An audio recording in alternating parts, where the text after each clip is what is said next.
gentlemen, if you want to take a seat, the seats are going to fill up pretty fast. If you want a good view of some of the best pool ever played in this country, I'll be getting a seat real soon.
And those that don't know what they identify as. Here we go with the third quarter-final with the Great Southern Knockout. All the way from the Manawatu, Brent Brola Wells.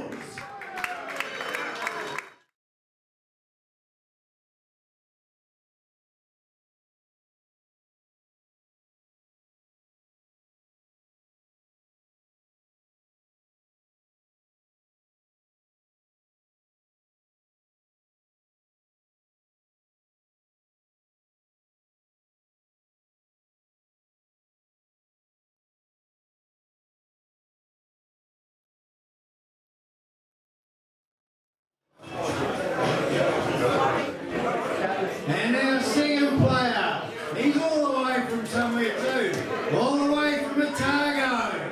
Simon the Postman always delivers. Singleton! Singleton!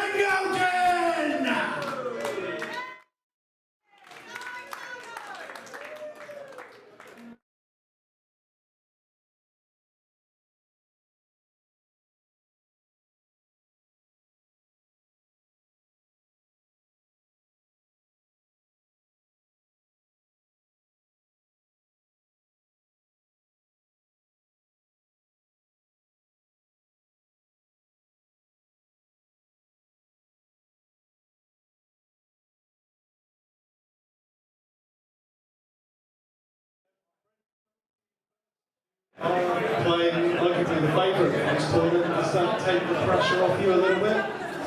Not really. Simon is definitely the favourite, he's the ultimate professional. What can I say? He's been playing well pretty much for the year, and I'm looking forward to the challenge.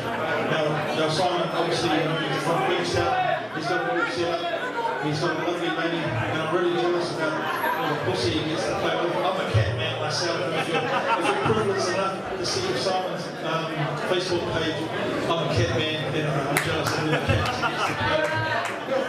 But at the end of the day, Brother Lunt's got a job to do, and I've got to carry on the old tradition at the postman never delivers after 5 o'clock on a Friday.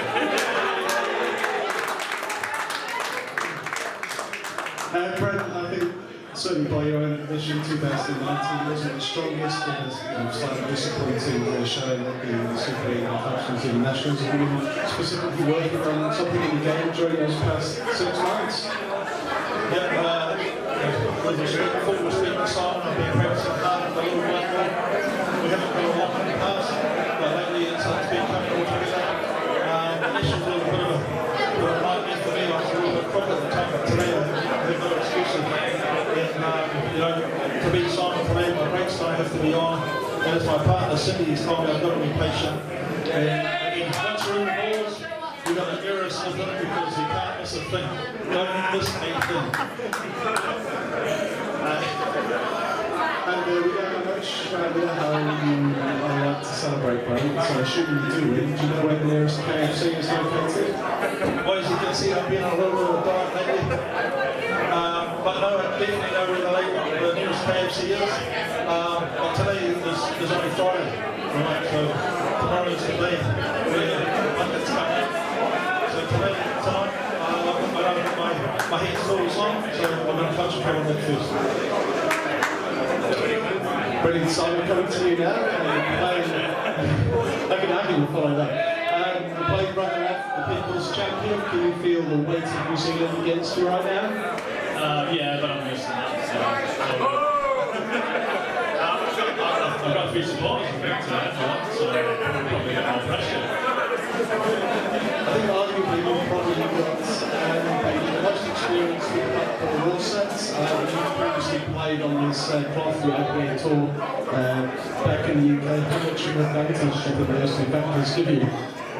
I don't know, it's just you're just going to adapt. I mean, just because I played on the cloth 5 years ago doesn't mean that it's going to have an effect on this. It's in the past, so it's all just on the day and who pots the balls and it is what it is.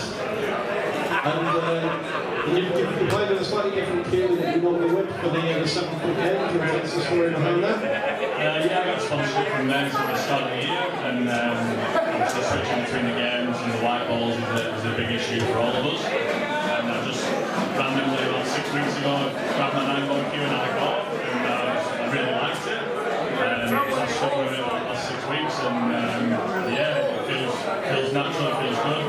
I've only had one cue. Used one cue in the last 22 years, so it is a big risk. But if it works, it's probably going to make it easier for me to switch from game to game. So that's the theory behind it.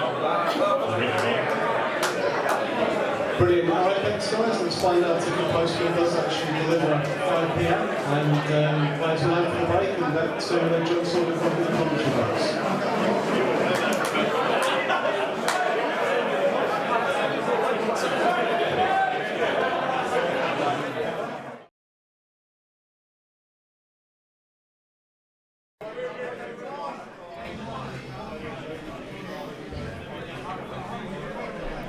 So welcome folks. Just about to start the third match of this Great Southern Knockout. Brent Wells versus Simon Singleton. Again, it will be a race to 13.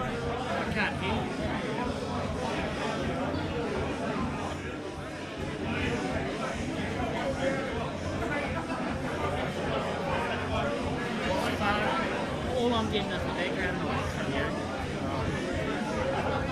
Until you get someone to start talking at that point.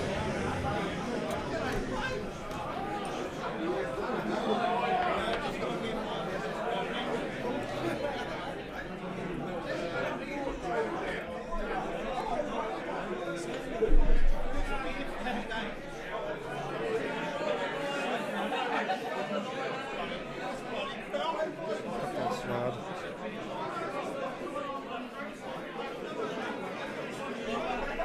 So good morning.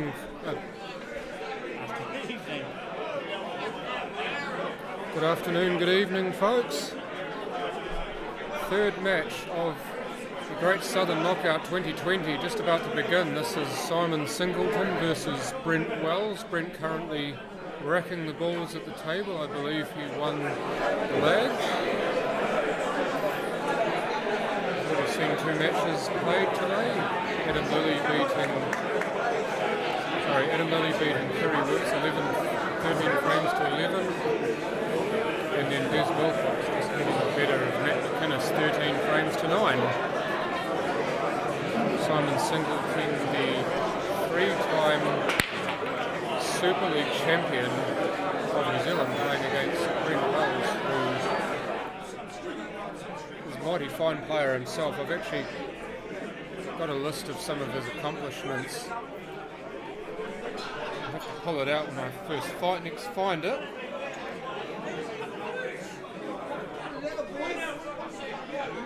He was at the table first,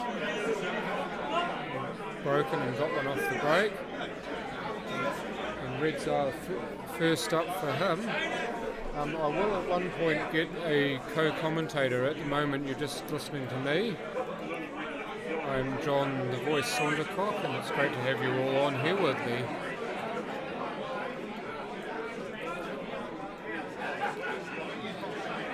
It's Red on a tightish angle to the middle pocket, and drops at him nicely.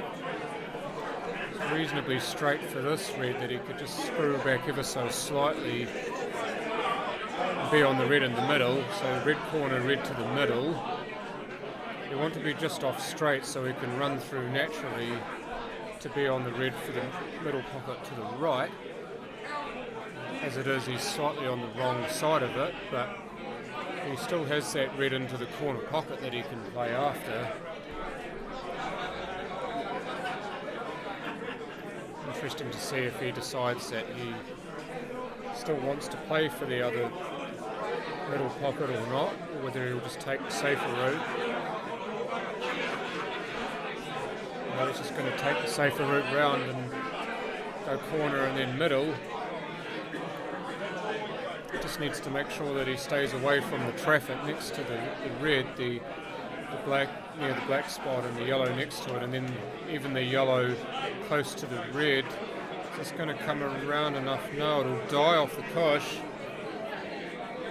Well, he's snookered himself on his last Red. He might go off the left-hand rail here and try to pot it in the middle pocket though. It's a sort of magic shot that you see players play sometimes. Let's see if it works for him. No, it doesn't. He can't even make a connection, so Simon will come to the table with a free shot. He's going to take the ball in hand behind the bulk string. You don't have to play forward of the bulk string, by the way, in this game, so he can take the bottom of those two yellows into the corner pocket if he so wishes. In fact, he will play the yellow into the middle pocket to get rid of it first for the angle on the bottom yellow. And then with the angle he's afforded himself there. In fact, no, he's going to play top yellow of those two and be on the one next to it. So we've gone a completely different route to which I'd planned, but then again, that's why he's there and I'm here. I know how to speak about the game, and Simon knows how to play it. Simon, of course, was on commentary with me for the first game of this tournament, that being Adam versus Kerry. It's great to have him on. It's great to have him playing in front of my eyes with a 9-ball cue, no less, which he's gotten accustomed to using as he's been playing a fair bit of 9-ball lately, except for the last month where he's been practicing for this event. So the focus for the last month has been on this event, but he'd been playing 9-ball before that, hence the 9-ball cue. He's gotten accustomed to using it with the small white ball and the smaller balls. He gets into a perfect position on the black here in this first frame. This would be to draw first blood. And there he pots it, so Simon Singleton 1 frame to 0 over Brent Wells here to start with.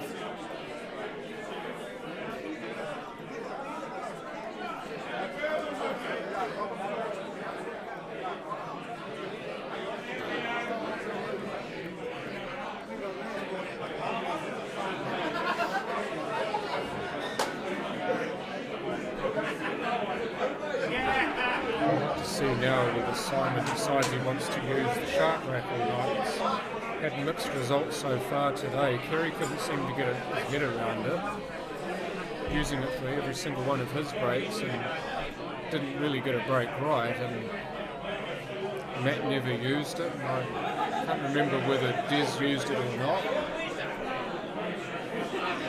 Simon is a fan of the shark rack, and One thing I was watching Simon do last night was just practice his break and his break only.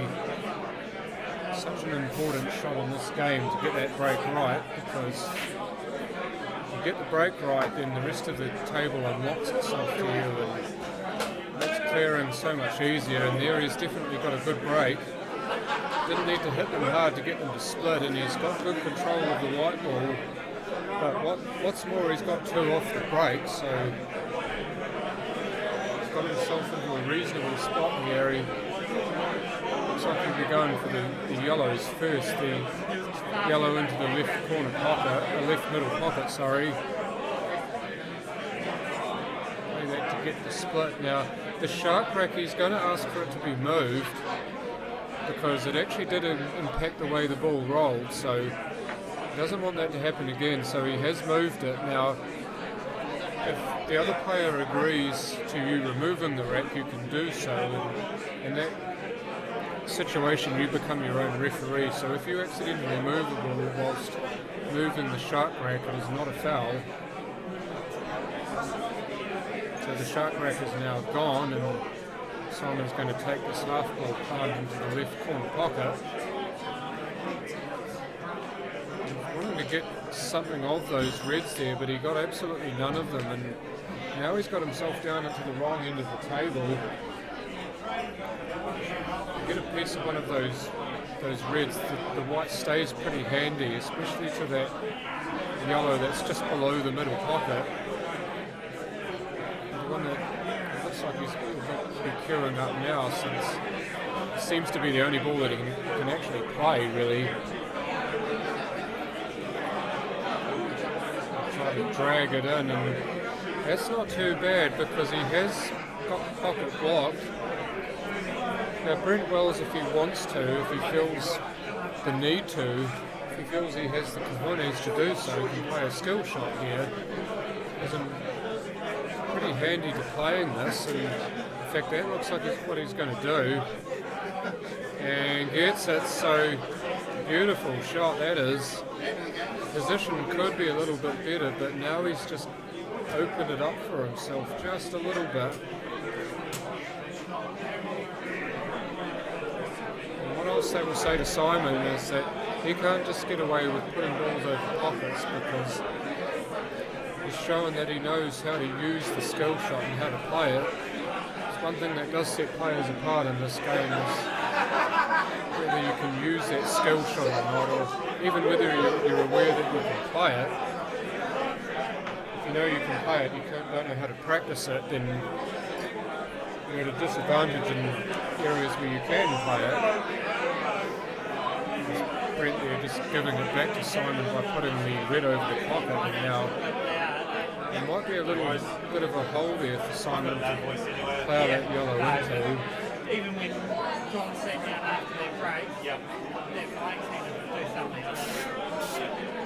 We'll try it. And the long yellow bounces out. It's all turned on and ready to go.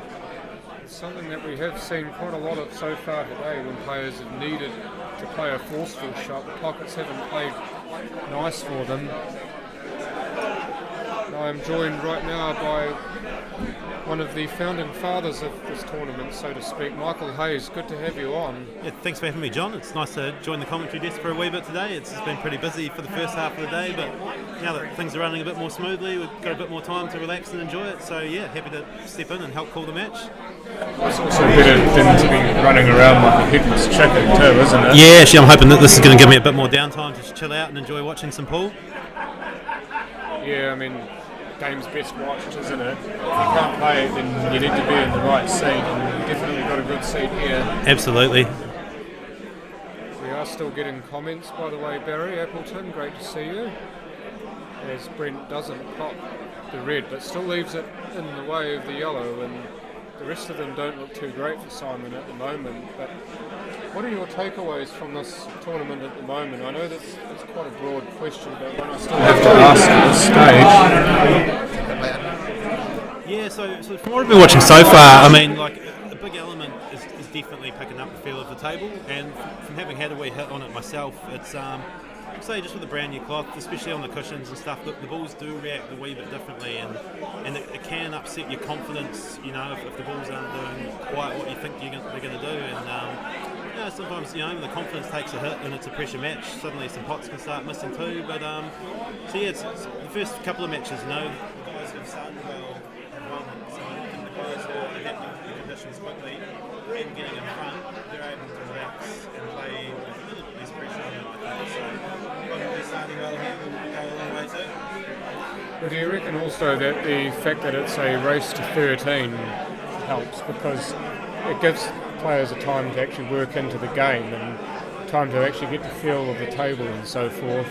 Yeah, you did right, and we saw that in those first 2 games, and even though the guys who made the good starts won, there was definitely the patch in the middle of both of those matches where the opponent got a few frames and got a bit of momentum, and the crowd got behind them, and suddenly they were running racks for a while. So that's the beauty of a long match, is it allows time for the momentum to sort of shift back and forth, and that's what makes any sport good, especially if you can see some lead changes and things like that. It just adds to the excitement. So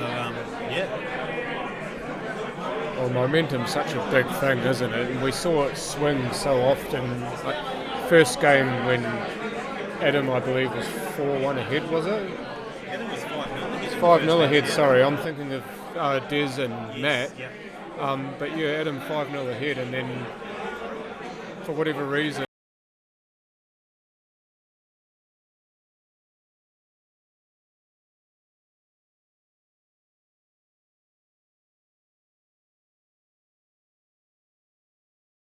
In front against players of his calibre, you can't relax or button off, because as much as one guy can win 4 or 5 frames in a bounce quite quickly, his opponent's more than good enough to do the same thing straight back. And if you button off and give him a sniff and let the pressure off him, momentum takes over, and then suddenly the scores are all even.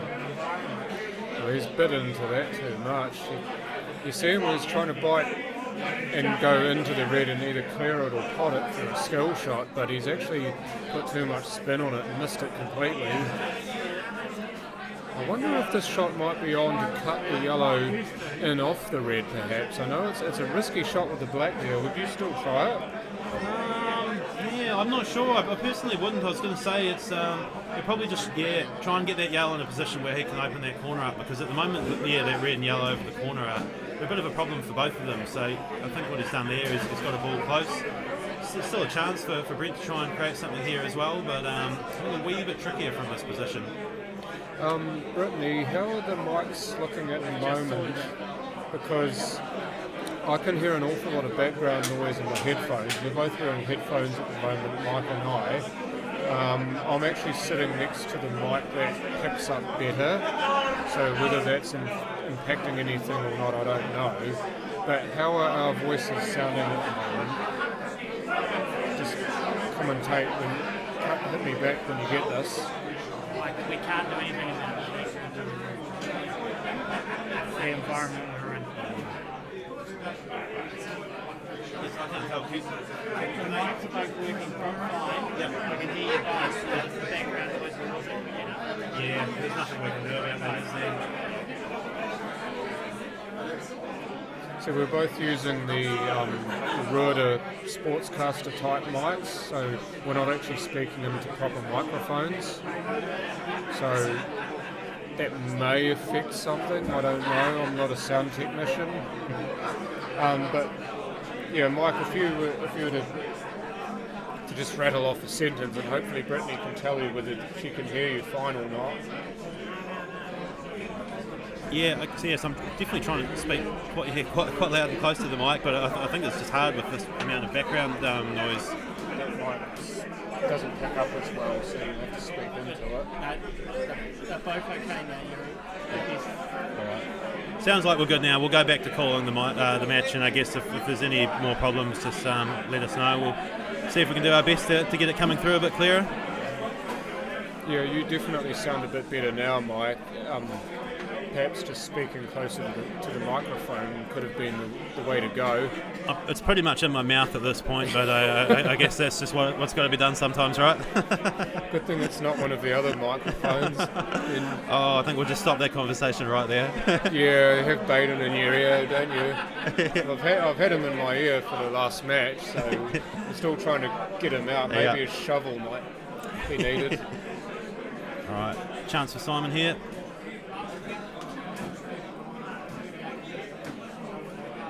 That kind of spread, didn't it? It did a wee bit, and I'm just be curious here, because this table is so quick, this white will want to run away up the table, but I think if he plays it slow enough, he should still be able to hold for the black to the centre. He might choose to go beyond it and play back to the corner. Generally you don't with these shots, you don't want to risk running into the black. That's pretty good. He'll accept that all day, because that's cuttable and it's not an obvious and off.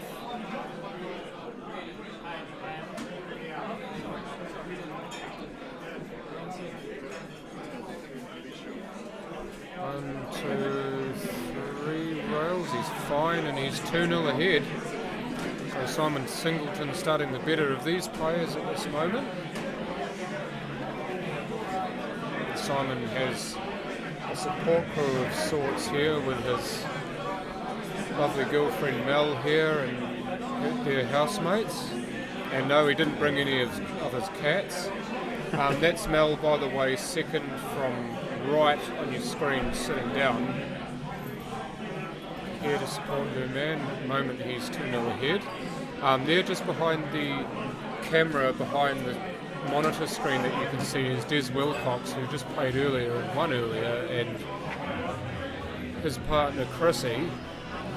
It's been really good to see the support for all the players, to be honest, because all the players have turned up, and there's been a lot of guys travel with them, you know, and Maddie's come down from Auckland with about 7 or 8 strong, and you could really see that in the middle of the match when he was starting to play well and get some momentum, and suddenly all his boys are racking up and making some noise, and yeah, like, you know, that crowd and that support can really play into the momentum and help the players out. So it's good that these guys have got some support down with them.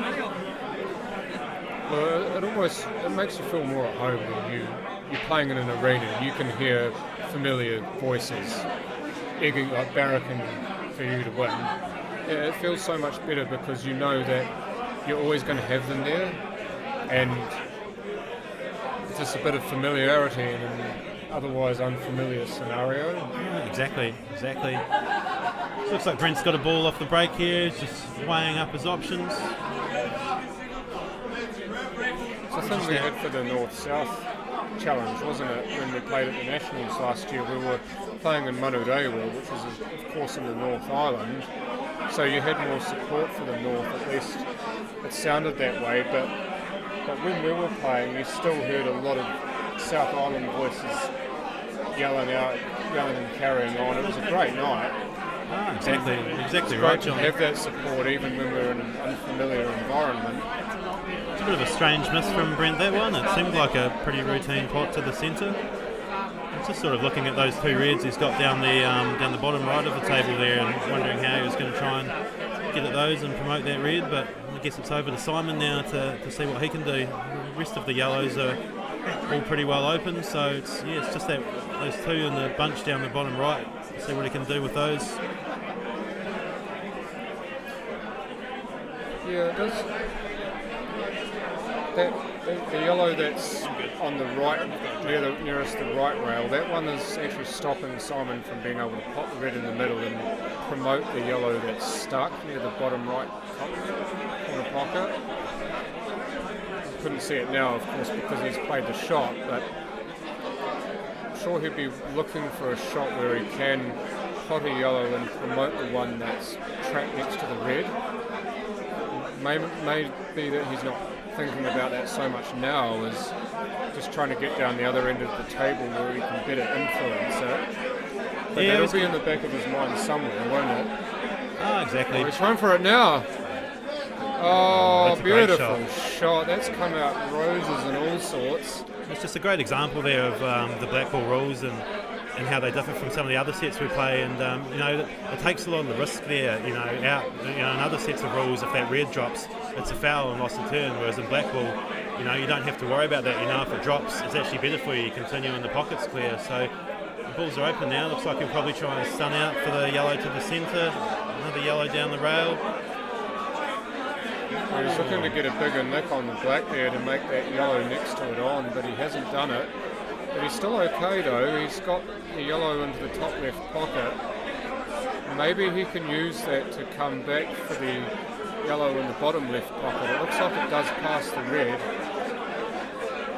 Yeah, I mean, I'm never one to question the shot selection Simon's take too much, because he's obviously done very well, but yeah, I'm just not sure that's the way I would have gone about it. I think I would have probably tried to be on that yellow he's just played to that middle pocket to have the yellow down the rail next, but that's the beauty of pool. Everybody sees it differently, and as long as you get the balls all down at the end of the day, then, the win counts. Yeah, we're all starting to sound like Matt McInnes now, aren't we? Anybody who's listened to that podcast that he had with, or that interview rather that he had with Alex Stones, will know that was the basic takeaway. If you pop balls, you pop balls, great. If you don't, then it is what it is. It is what it is, and such is life. And all those other platitudes. There you go. So he's done well to get nice and tight to the rail to open up the yellow to the corner. He should be able to stun into the rail and back out to pop the black back into this bottom right. Looks like he's going to try and cut this in the middle, is it? Is it that way? No, the corner. Yeah, beautiful nicely controlled. Shot.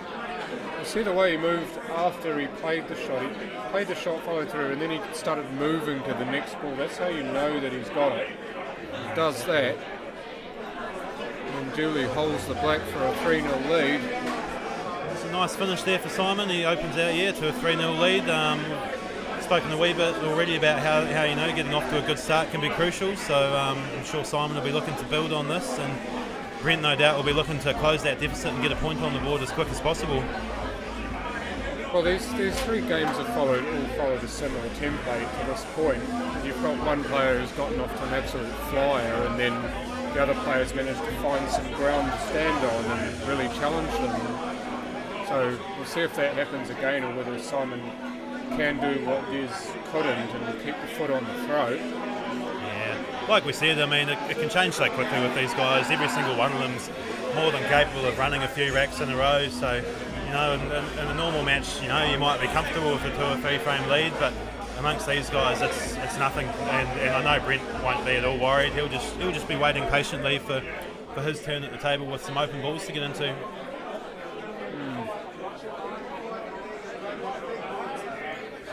Apologies, I was just chilling. I'm just sitting a wee bit further back from the mic, so if you can't hear me, then speak up. I do believe it makes the background noise a little bit less audible, which is an issue for me because I can hear it right in my ears all the time, and it can be a bit distracting. Interesting break there from Simon. He's spotted a ball, but the bulk of the balls have sort of clustered relatively centrally on the table, and it just makes things difficult. There's a lot less room for position around a lot of those balls he'll be trying to pop. So a frame like this can be quite tricky to clear. It'll be interesting to see if he goes for it or ends up promoting the yellow to work into the other yellows on the right there, maybe. Yeah, I'm wondering if they probably want to get at that yellow that's against that red. He'll want to get on that quite early, I think. Let's just keep running. Just pulls up, just applied the handbrake at the right time.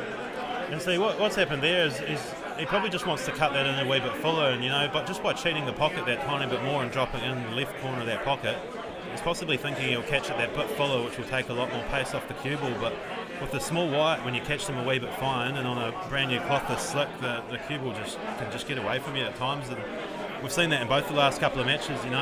Just a few loose posy shots, and these guys are obviously all top players, but yeah, with the smaller cue ball and the slick cloth, it's still easy to lose control at times. Oh hell yeah! As good as you are, you're still millimetres, isn't it? Yeah. From contacting the ball where you want to, getting the position, and then not getting it quite how you want to, and running out of position and running it off. Simon there just dropping his safety on Brent, and he's completely missed the reds. Yeah, I couldn't tell Looking from at out. it really thin to leave the white down the other end of the table, and he's made an absolute hash of it. I'm going to remove that shark rack again. Maybe that played a part in that shot not going to plan, or maybe Brent believes it did. And that's like bolting the stable after the horse has already gone, isn't it? Yeah, exactly. It's like the tennis players, you know, when they muck up a shot and the first thing they do is they screw up their face and look at their racket, you know. It's often just looking for something to kind of put it on when the shot doesn't come off. Well, then you go and practice the stroke again, except for the fact that you can't do a damn thing about it. It's gone. You can't replay the shot. Yeah, so he's used his first shot there to promote one of his tighter balls and open up a bit more space around the other yellows. So I think the key ball here is going to be that yellow central on the table just below the other red. If he can sort of work his way into a good position on that, the rest of the balls will open up from there. Well, this is a positional shot to get onto it now, isn't it? I'm not sure, is he going to nudge into that yellow to punch it towards the pocket? Oh no, it's straight enough to hold. Overrun slightly. It was a stop shot, wasn't it? He's almost kind of drag followed it. Yeah, and I guess with the punch shot. Yeah, but I guess with the smaller white, you know, it really does die a lot more on impact with the bigger cue ball. So you often can just play those ones pocket weight, and the cue ball will stop pretty smartly after contact. But again, some of these shots just with the quicker cloth and the new balls they'll just roll that fraction further and catch you out. He's controlled that beautifully to get back on that yellow. Nicely. But Simon was saying that the cue ball is slightly heavier than the normal small white. Now, I wonder if that might have played into the... I just wonder if maybe that could have played into the shot there. I know it's 2 shots ago, but it might have played into the shot, the cue ball being a bit heavier than usual. And Simon did make a comment on that last night when he was practicing.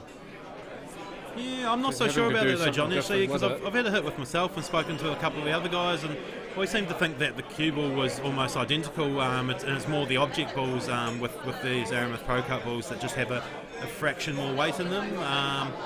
Yeah, like I say, it's always tough when you're going into a new tournament with new table and new balls, that there's always an element of adapting to the conditions, and a game like pool of such fine margins, that's always the challenge. He's controlled this shot pretty well to get a good look on the black here. Yeah, that's lovely on the black. Just needs to apply the coup de grace. Cued it in. 4-zip Simon Singleton.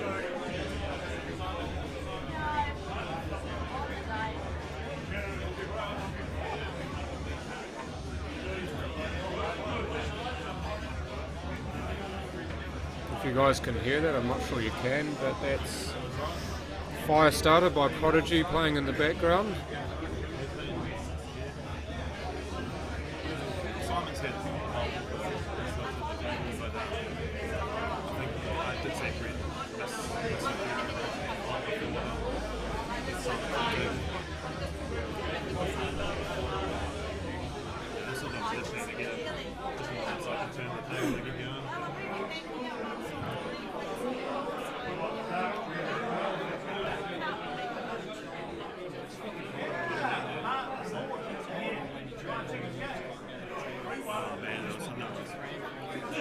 So 5th frame here, Brent to break, trailing 4 frames to 0.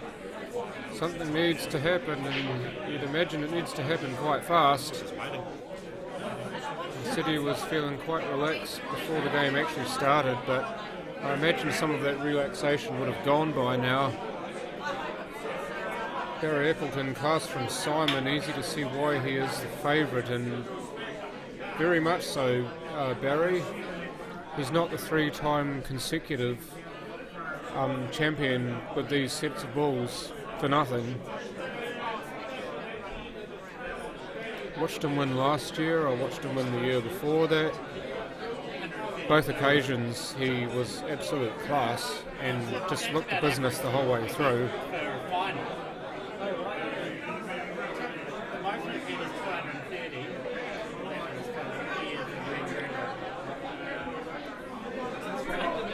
Brent will be patient though, I think, John. You know, he's been around long enough and played enough high-level pool to know that, you know, he's more than capable of running some racks, and he'll just be hoping that he can just get a good look at the table or two and get started. And sometimes it's just as simple as a good break. You know, if Brent comes to the table next frame and busts the balls wide open, drops a few of them and everything's wide on, he clears it quickly, suddenly you're feeling good again, you've got a frame on the board and a little bit of momentum coming back.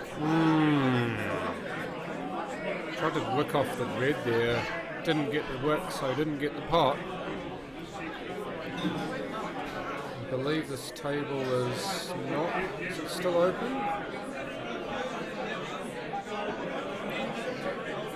No, Brent on the red, so the table must not have been open. Yeah, and probably sensible for Brent to get that problem red out while the yellows are tied up down the bottom corner. Obviously, you know, Brent's still going to need to resolve that red down there at some point as well, but maybe Simon will do half the work for him.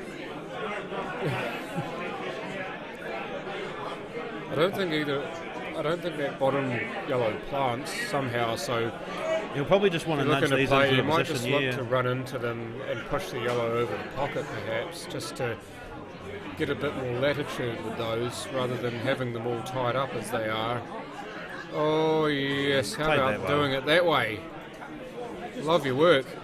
No, you're queuing well when you can play confidently into the middle pockets from a fine angle like that. Simon, maybe you can teach Des and Matt how to play that shot. Oh, too soon? I don't think they're listening. Well, Des and Matt seem to struggle with the middle pockets in their game, especially with pace, but that was a lovely shot right into the middle of it, gave it no chance to draw out. This may just about go, in fact, into the corner pocket behind the other yellow. It looks like he might be playing slowly into the middle though. Yes, and couldn't get gravity to do its thing. But that's a good position though for Simon. He's now made that ball on. Yeah, no, I think it's interesting those comments about the middle pockets. I think all the tables are a wee bit different. The one thing I've noticed is a lot of these shots that have been missed in the middle pockets today by a few players, they're all coming off the far jaw, and I personally feel with these tables, probably from having played on them a lot more here in the Canterbury scene locally, that you can actually probably cheat the near rail a little bit more. I think, you know, with the slope of the cushion undercutting towards the pocket, you can actually get the edge of the object ball to kind of just slip under the edge of the near jaw. So I personally feel it's usually better to try and push as close to that near jaw as possible rather than trying to catch the rear jaw and drop in. But one thing saying it, another thing doing it. Yeah. Be awesome if we could all... Oh, skill shot. Shame that red didn't come out. This red's still stuck there, but it's now the better of those two balls. It still gives him a slightly better position in this frame now, you know. Now that yellow's tied up, the red's the one near the pocket.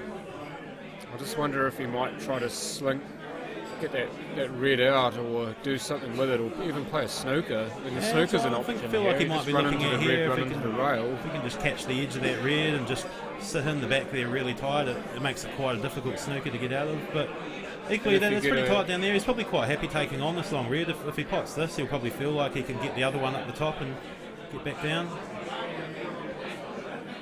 I just ended up near the rail, which is not ideal. Yeah, I think he would have liked that. Fairly handy to the pocket though.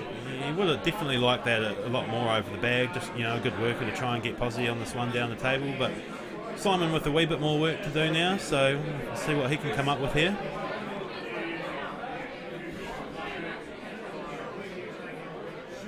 Looks like it's going to be the double first. I mean, Simon's got snooker. A little bit of latitude to work with. In fact, he's played a snooker. Thought he might be trying to double that at first glance, but no, Simon's a bit more canny than that.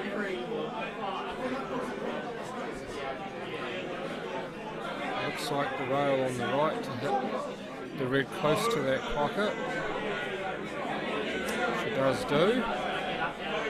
Yeah, he'll be happy enough with that. He didn't feel like he needed to do too much more at the moment. Brent's still probably slightly got the upper hand in this frame with that red being nearer to the pocket of the two balls down the bottom left, so you're probably just putting the onus on Simon to make something happen and just waiting for his opportunity to get a starter and run out. Yeah, he's trying to force Simon into making a mistake or playing a rash shot, isn't he? if he plays a rash shot to try and break the red and the yellow away, there's a chance he'll miss the pot. Or if he doesn't get that, then he's got a bit of a headache for his next shot.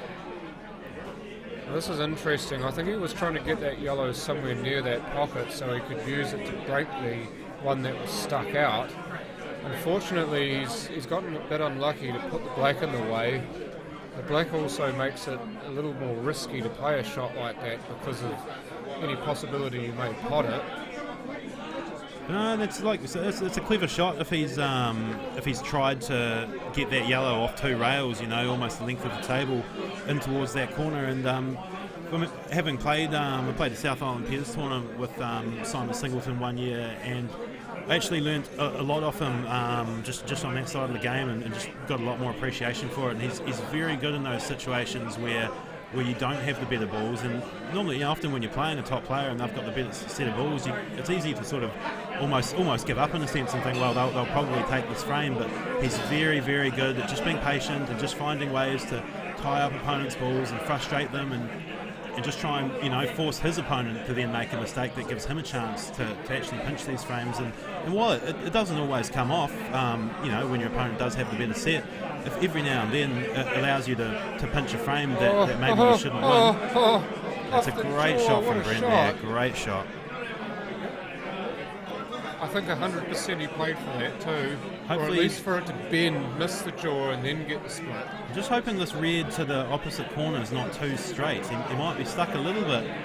If it's dead straight, he'll struggle to pull back to get onto the red on the left, and see the red over the corner's not quite playable from here. We'll see what sort of angle he's got. Pocket slightly. If so, he's played that perfectly. Played it beautifully. Now to get onto the black. He's got a great angle here as well to get on the left side of that black down the bottom. 1, 2, maybe 3 rails black. Bottom right pocket. A little bit light. That's not great, but it can be potted. The question is he going to take the shot on? And you think at 4-0 down you kind of have to. You don't really have a choice. He does, and he's missed it by some distance. Even worse than that is actually, you look where he's put the black, so if he does get another shot, it will most likely be an ugly one. Yeah, and it just takes a lot of pressure off Simon's starter here. He can sort of play the shot and get positive without too much risk of, if he misses it, but the black's on, so he'll probably back himself to finish from here. Oh, of course. Well, he probably backs himself to finish every single time he gets to the table, but... Yeah, nothing ever changes, does it? With, I think we all do. Baden's the same way. He backs himself to finish every time, but he'll be more upfront about it, wouldn't he? Yeah, I think so.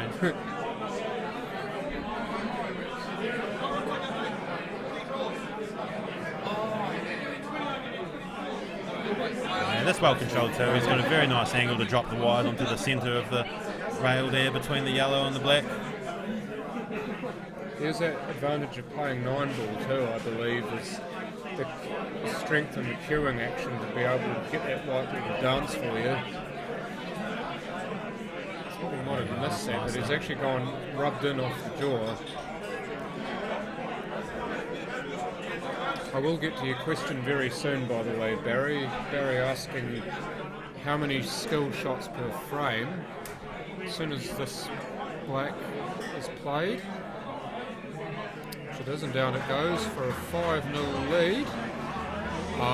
Skill shots per frame, basically as many as you can play. There are no limits on the numbers. And no limits on the number of skill shots you can play. I guess the limit would probably be 7, wouldn't it? Yeah, if there's 7 opponent balls. 8.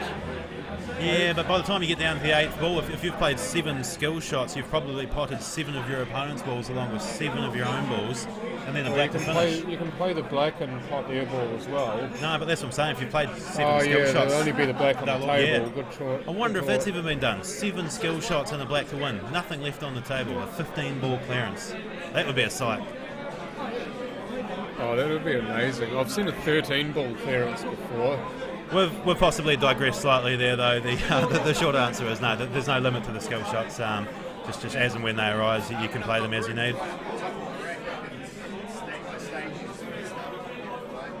Simon to break with a 5-0 lead. And once again, making sure of that first ball in the middle pocket. It's something that when he was practicing his break, he was working on making sure he got that middle ball into the pocket so that nothing else bar the white really mattered.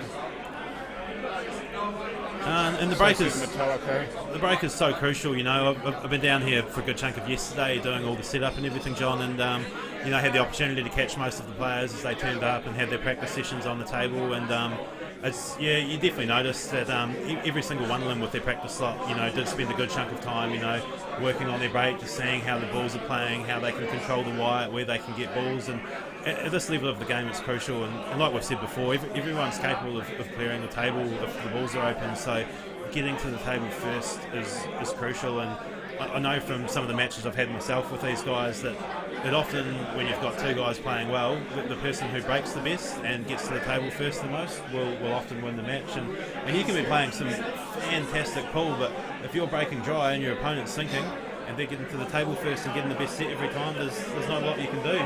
Well, they get the pick, don't they? They get the pick of the litter, and they also benefit by virtue of getting more table time. So the more table time, the more chances you give yourself, the more often you're likely to win. And I think psychologically as well, I mean, because these guys know that the break-off is so important, I know that when you're in that situation and you're breaking and the balls aren't going down, it really just ramps the pressure up on you. And it's a tough start to the match once you've had a couple, because you know you need to be breaking well, and suddenly you know you can be under pressure before you've even played a proper shot in the match just off the breaks not going well. So it's a critical part of the game at this level, and I guarantee you know whoever takes this tournament out, it will be off the back of strong breaking.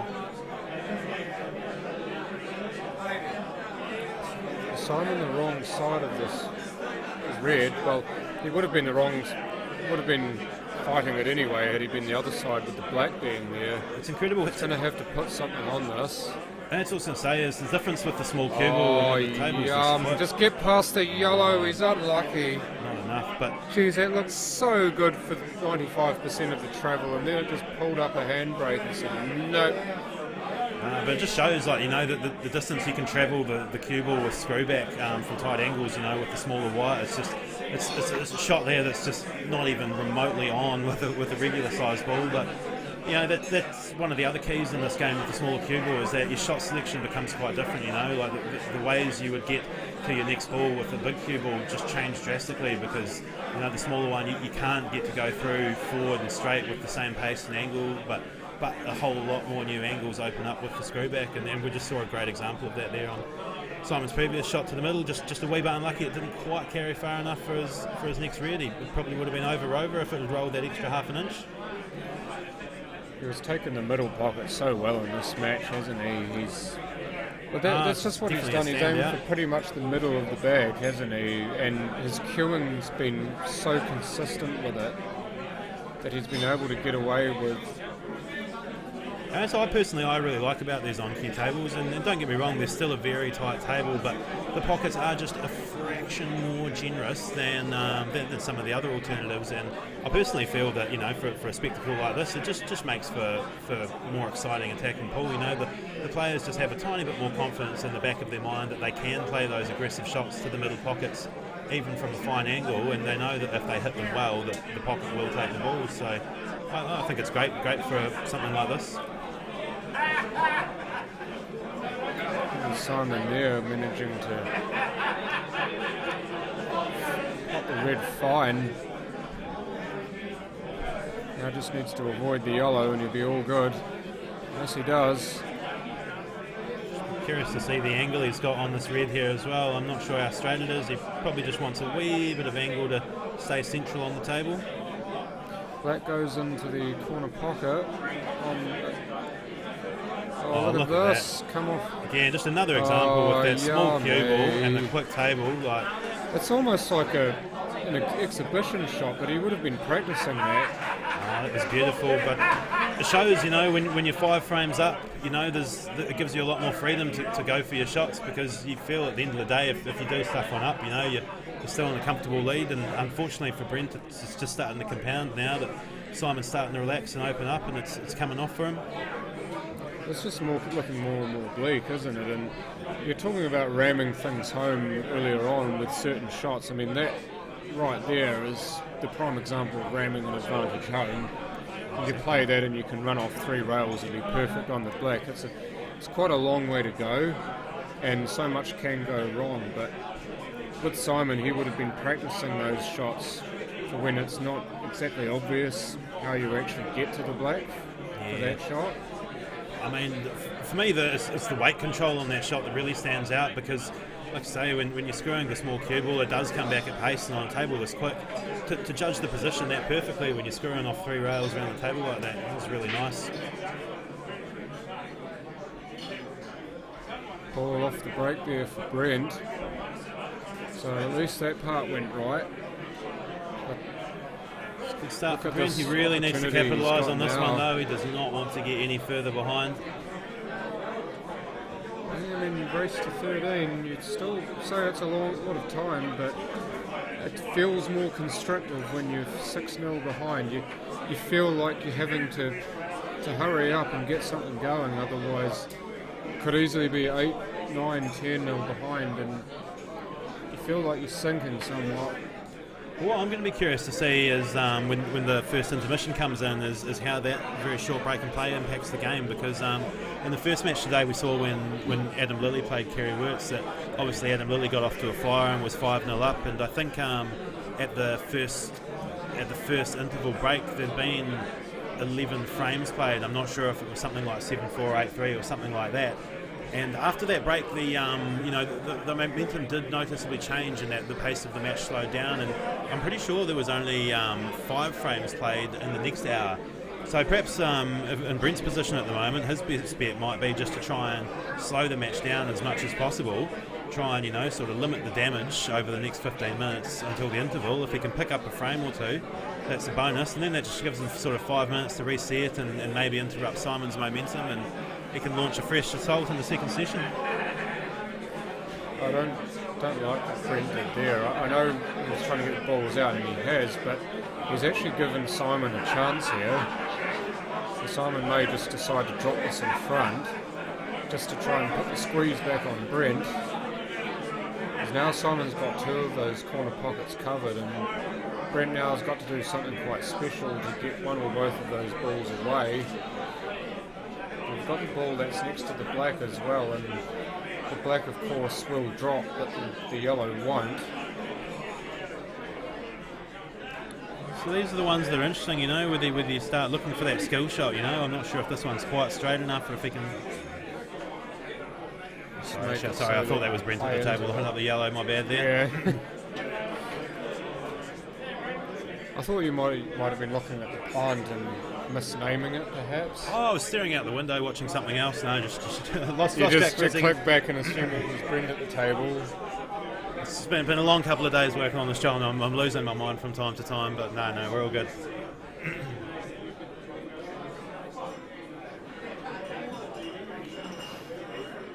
There's one thing that Brent does excel in is the ability to be patient.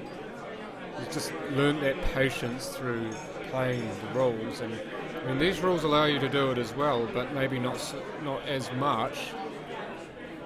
But the position he's in now, he can't afford to slide any further behind, and he's got to actually start taking Simon away from being able to pot balls, because Simon's just been potting balls, and Brent hasn't really been able to do much about it. Brent's now made that yellow on, and unfortunately he's screwed the other 2 up. But it's been unfortunate, and I think Simon does have the upper actually. hand here again in this frame. Brent's got a couple more problem balls, and while that red down the bottom is still tied up for Simon, the rest of his balls are sort of on. So, he's opened those yellows up for Brent. But yeah, still was a frame in control with that red inside the yellow down the bottom left. I don't think he was too worried about that, to be honest. He's still in position on the red, and that's the main thing. And that other yellow next to the red's dead covered.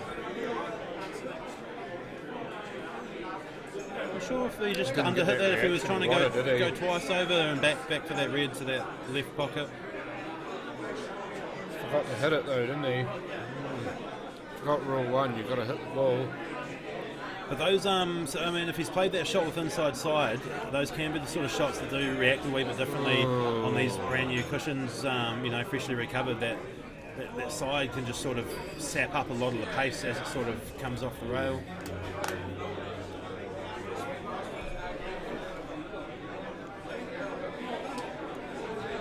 So that's an unforced error and a half.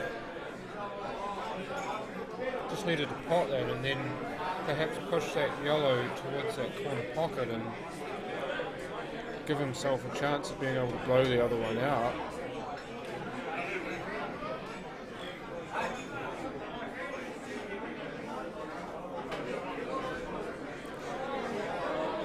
Promotes the yellow off the rail, but the white ball drops. You reckon he might have sold the fame? Yeah, that should be costly. Simon's got options now with the free shot here. I mean, he could choose to play the yellow onto the reds. He might just play a bit more conservatively and keep it tight. And so this is a tactic we definitely see more often in black ball rules. If you feel like the finish is there anyway and you don't specifically need to use the first shot to pot a certain ball to get in position or to open something up, a very common tactic is to just tie up the opponent's balls with that first shot if possible, just to give you that extra security when you're going for your finish, that if you do get out of posse, that you can actually still lay up and you've left the opponent's balls much tougher. So smart option from Simon there. Yeah, I mean, it also puts pressure on the opponent if, for some reason, they do get another shot. If Simon cocks this up and leaves Brent potential finish, then it's going to be a lot harder with those balls stuck as they are, as opposed to being open as they were before Simon took his free shot. Exactly. So if he just glances this red off the right side of the yellow, it'll drop, and I think he's just got enough. Yeah, he just held his hand up, like, sorry, got lucky.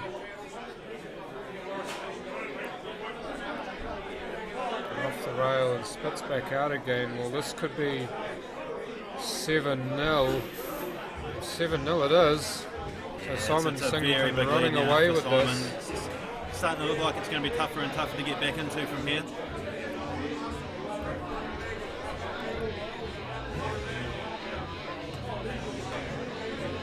No, I just think at the start of Simon's visit there at the table, I think it's a very good lesson for anybody who's sort of new to black ball rules or think about giving it a go and playing, is that if you do get a foul and you come to the table and your balls are all there to clear, you don't necessarily have to just go and clear your balls straight away. It is smart to burn that first shot, really tying up a couple of the opponent's balls, just to give you that much more security that you can then go about your clearance, and if something does go wrong or you get a freak out of position, you do have that security to play safe if things haven't worked out. Well, it's giving yourself that extra peace of mind too, isn't it? Exactly. That you can just go about your business without that fear in the back of the head that you give the frame away if you miss. Simon with... Oh, hello. Here's a chance for Brent. 7-0 ahead, but Brent at the table with a free shot and an open table. That's it. So just got to remember here, guys, that basically on Brent's shot here, because it's a free shot, this will not establish a set. So Brent can play anything here he wants, really. He doesn't have to pot. It's what he pots on his next shot that will establish the set. So while he's just gone for establish a set. Yeah, exactly that. And so that's just a wee bit of a shift in approach from people who are not used to these rules before, and it can catch some guys out, because some guys will get up and think, I'm just going to take yellows, pop that first ball, miss that second one, and it's actually still open table.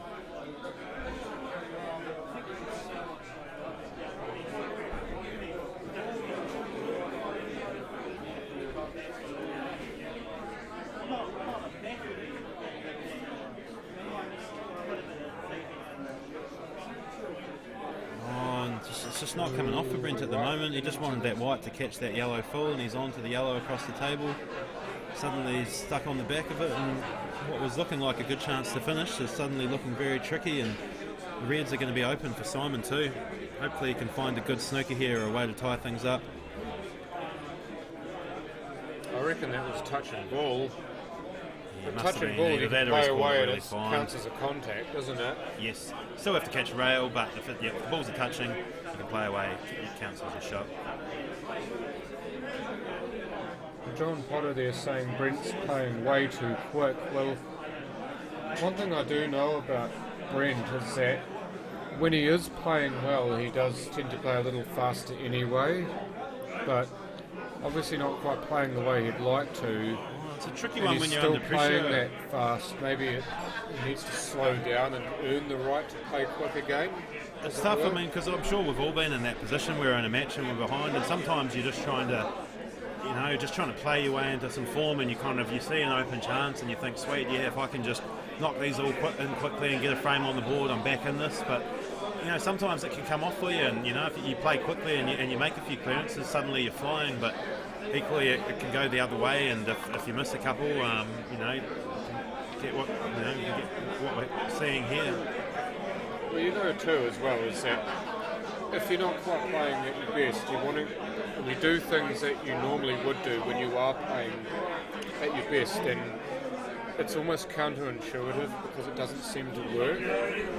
So you do that, and it ends up putting you deeper into the mire because you're doing things that you have the confidence to do when you're playing well. Except you're not playing well, so they don't work, and you end up sort of fooling yourself in a way, don't you? Exactly.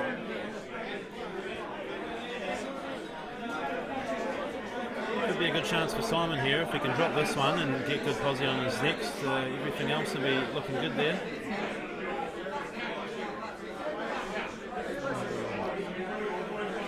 Trying to hold the white ball for that red that's past the middle pocket on the same side. I think so, and a bit of a two-way shot. If he'd kept that white a wee bit closer to the cushion, he would have, he wouldn't have left Brent much if he'd missed either. But I can't believe that's hung there. That looked like it was going all the way. He just killed everything on it, didn't he? He's played a drag shot to try and keep the white ball there, which he has done, but it seems to have stopped the ball dead in its tracks as well. It was a surprising one, all the ball we've been watching all day, the ball just wants to keep rolling. It's one of the first few times where it's looked like it's pulled up a bit shorter. Yeah. Well, these tables do get brushed after each match as well, so we can't exactly blame the table groomer. Daryl's done quite a brilliant job at keeping this table in tip-top shape. It's funny though, there's so many factors that can influence the way a table plays, and a lot of people don't always appreciate that, and it's probably something I've started learning more and more about it as you play in more events. But things like obviously the room temperature, the room humidity in the room, and suddenly if you put a lot of people in the room like there is at the moment, and it gets just that tiny bit hotter and sweatier in the room, and there's a bit more humidity in the air, suddenly there's just a little bit more moisture in the table and the balls, and things can slow down a bit and get a bit stickier. And then you get the little table imperfections like the marks that your fingers leave from your grip. Exactly. Ball runs over those, slows it down, changes the direction ever so slightly, a wee bit like the shark rack does. That was incredibly close. Would have been looking pretty sweet if you got that. Yeah, definitely. I wonder if Simon would be tempted to try and run this red up the rail off the one in the middle. Obviously not looking at it, but...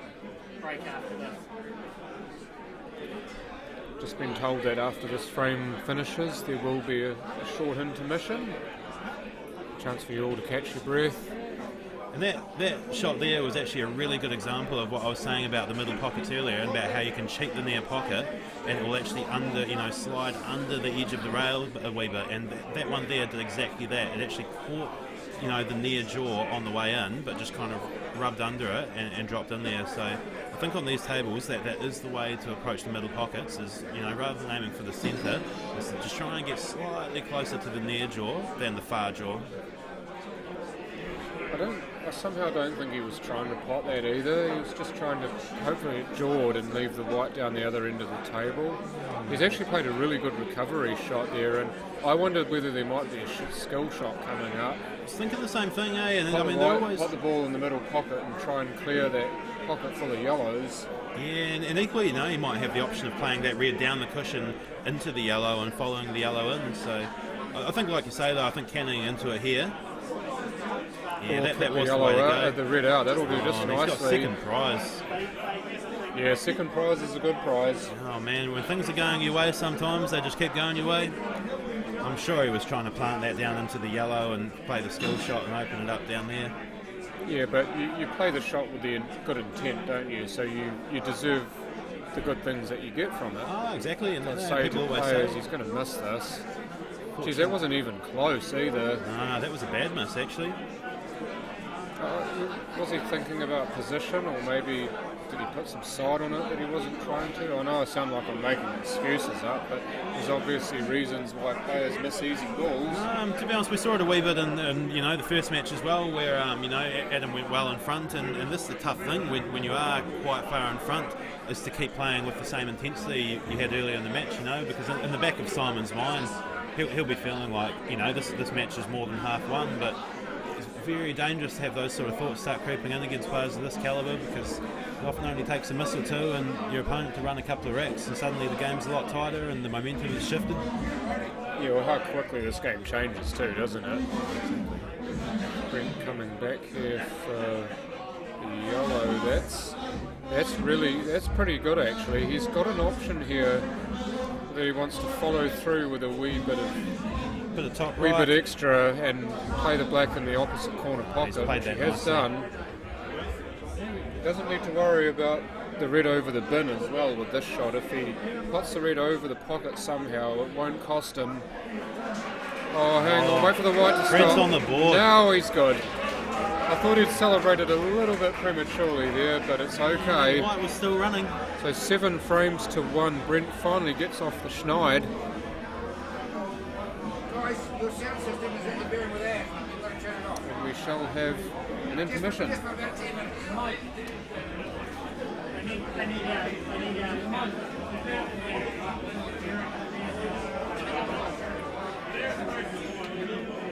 Just for 10 minutes. What's that? Are these off?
Sorry guys, just a little bit of confusion there. We thought we were going to an intermission at the end of the last frame, but there's just a bit of a juggling act going on in the building at the moment. It's pretty packed in here, so sounds like we're having one more frame before the intermission.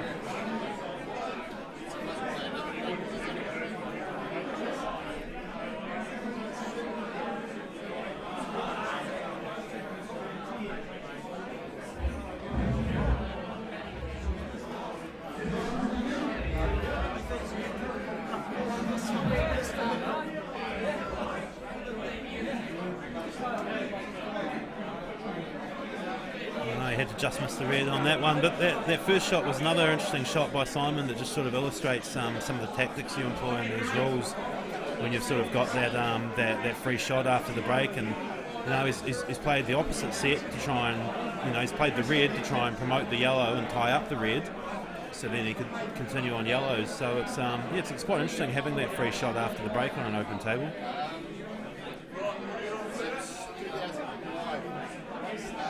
Great chance for Brent here on the yellows. He'll be quite hopeful he can sort of sew this one up, and if he can go into the intermission 7-2 down, he just suddenly still feel like he's got a wee bit of a chance.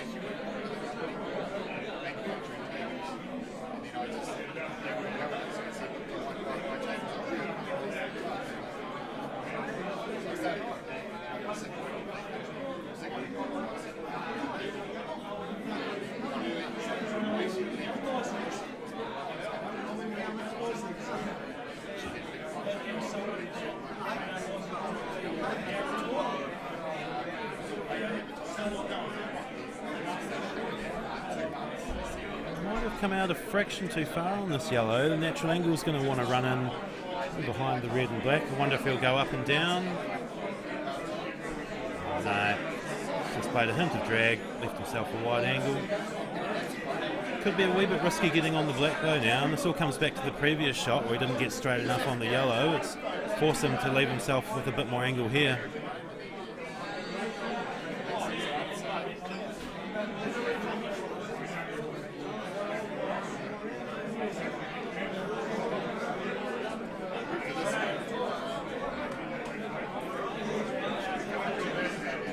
I think he'll be quietly happy that one didn't go.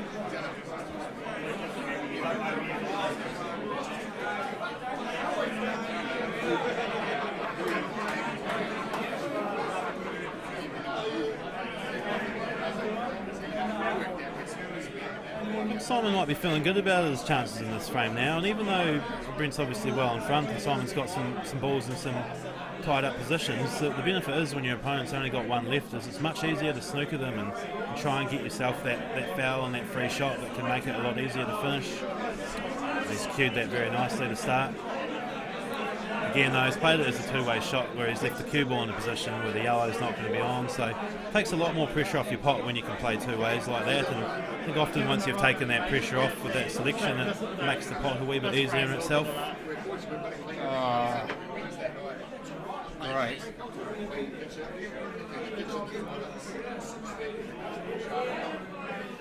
I got sold a dud there, Mike. I was told that there'd be an intermission. Nah, that's right. I've already filled people in. It was I thought the same thing, but luckily I was still floating around nearby to quickly jump back in, and you've just missed. Brent had a good opportunity to take this frame, and I was sort of saying it might be a good opportunity for him to go into the break 7-2 with a bit more of a sniff, but I think Simon might have the upper hand again now that he's on reds.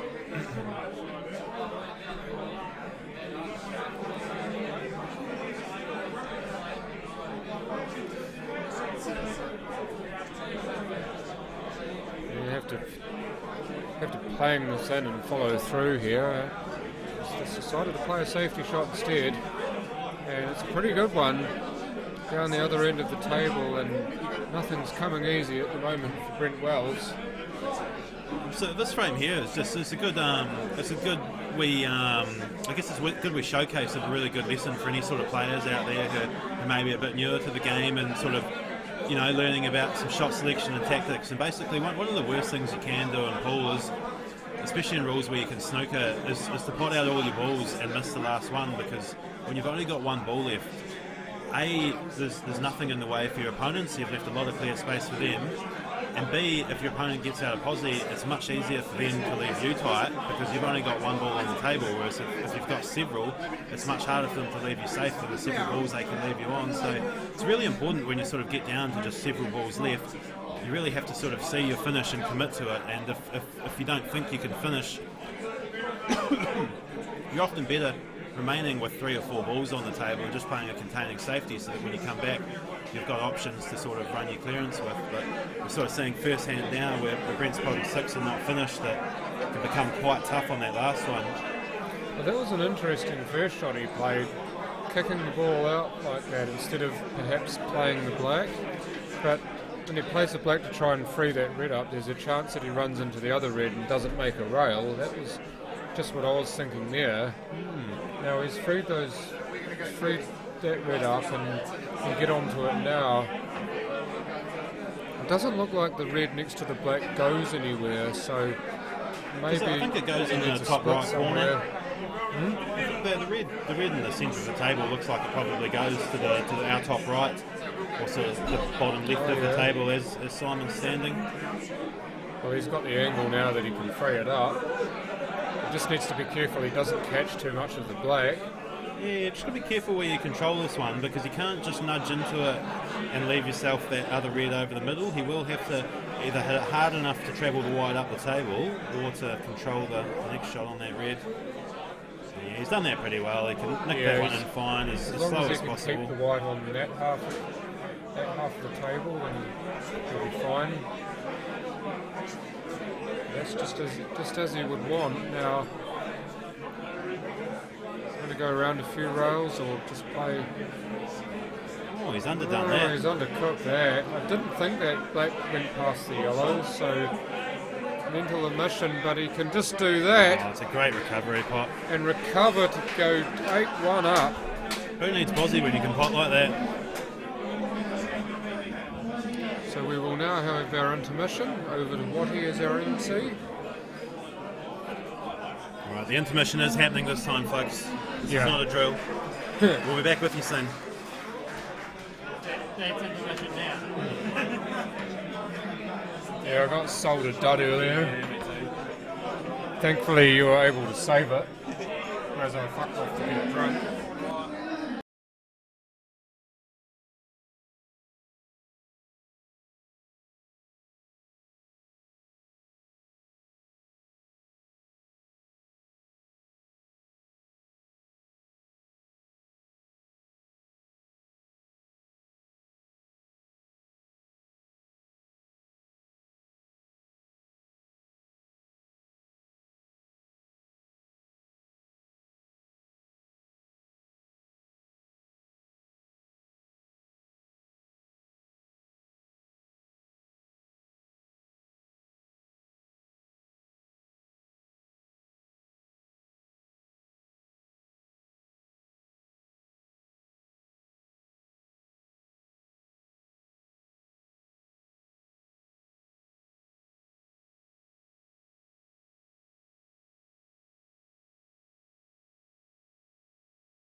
actually realised when we were coming back.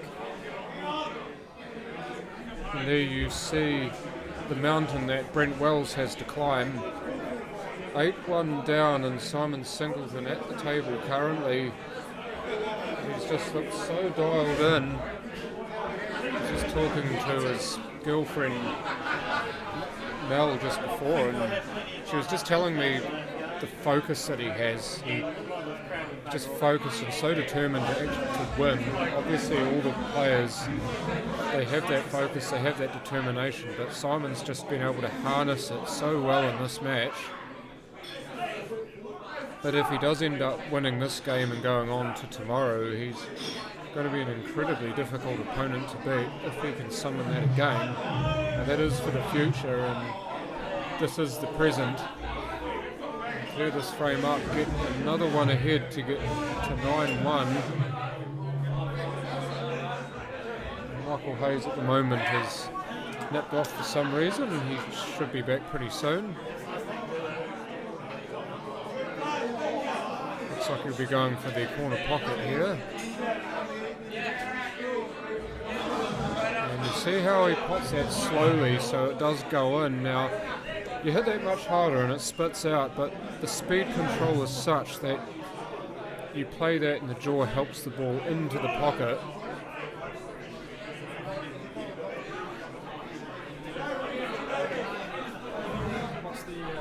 So there's no...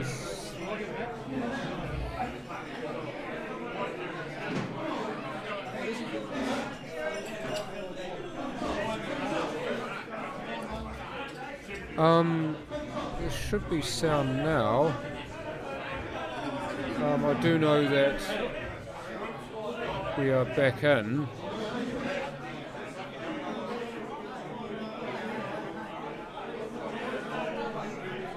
Is the sound actually on? Somebody was saying there was no sound.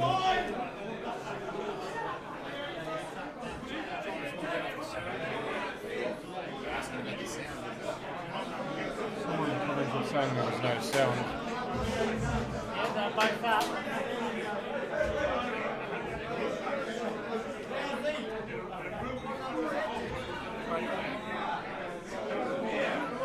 Oh, good stuff. All right, now it must have been just a delayed comment. No, it's all good, Tara. You had me scared for a moment, though. Please don't do that again. Don't you know that if you scare a person half to death twice, that they actually die?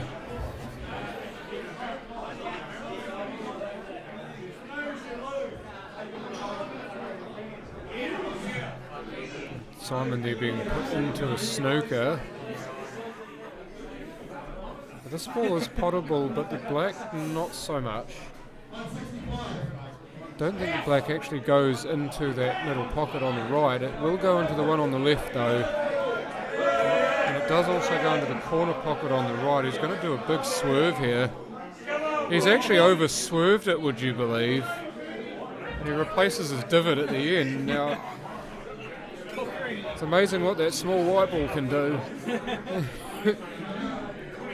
Brent now has two shots, or a free shot and now a shot following. If you look at all the balls, how on they are, there shouldn't be an issue finishing these, but he's had this before and he hasn't been able to do so. Now, time very much of the essence here. He needs to make sure that he gets this finish. He also needs to make sure that he can actually leave the ball on. The one into the corner does go, whereas the one into the middle is blocked off using the black. And there's a arrow and horribleness. And the frustration just continues, even though Brent isn't that sort of person who would show it. It doesn't show a lot of annoyance when he's at the table. He's pretty cool and calm, even when he's down 8-1. But you know inside it'll just be brewing and eating him up. The rail manages to get it to drop, but the ball didn't react off the second rail as it could have done. So this is a pretty ugly shot on the black. He did want it in the bottom right pocket, but he hasn't got it there. not going to be able to play music with the ace. No, it's off.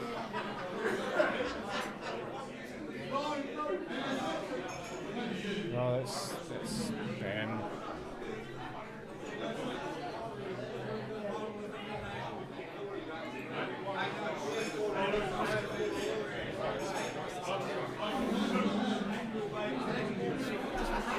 Don't mind that, it was just a spam message.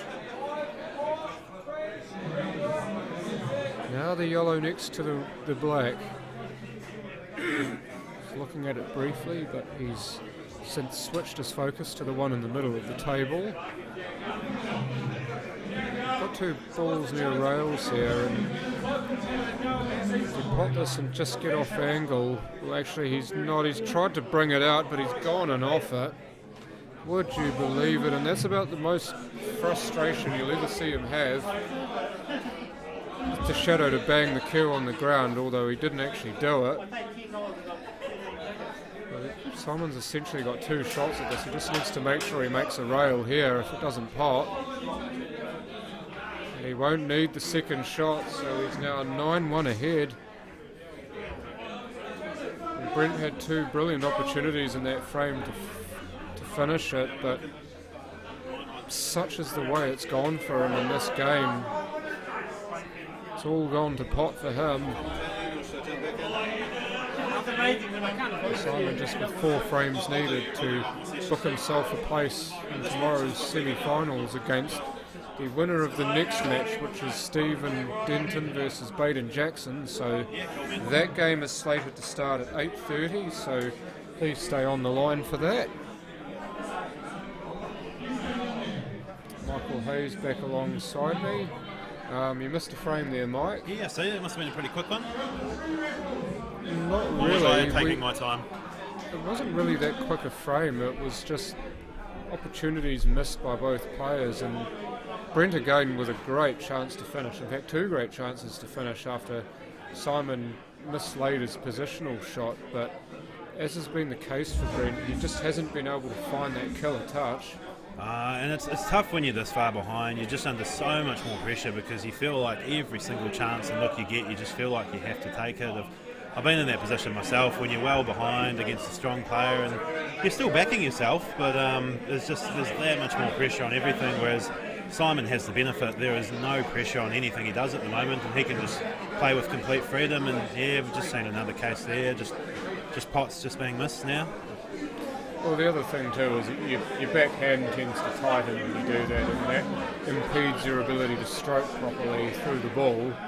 Now, we're talking about Phil Wilkinson and how good he is at keeping that backhand loose when he plays. Now, that sort of advice would be very well followed here by Brent. I see Simon there trying to push that red over the pocket from the red that was in trouble and couldn't quite do it.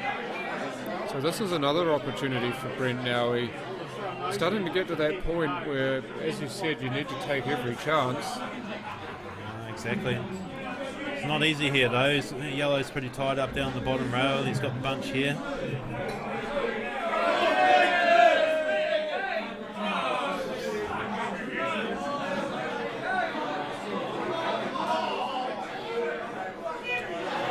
doesn't look like that will drop, so he's just going to play to split them up, knowing that Simon is very unlikely to finish with the black where it is. He can just take the liberty of breaking those 2 balls away. I think Simon, if possible, would love to get one of his red balls sort of over towards this bottom left corner inside the black. If he can get something, he'll be patient for now. He's, it's not a real threat of Brent finishing, so he'll just be biding his time and just trying to keep things tight and work his balls into a position where he feels like he can, develop that black on his run out.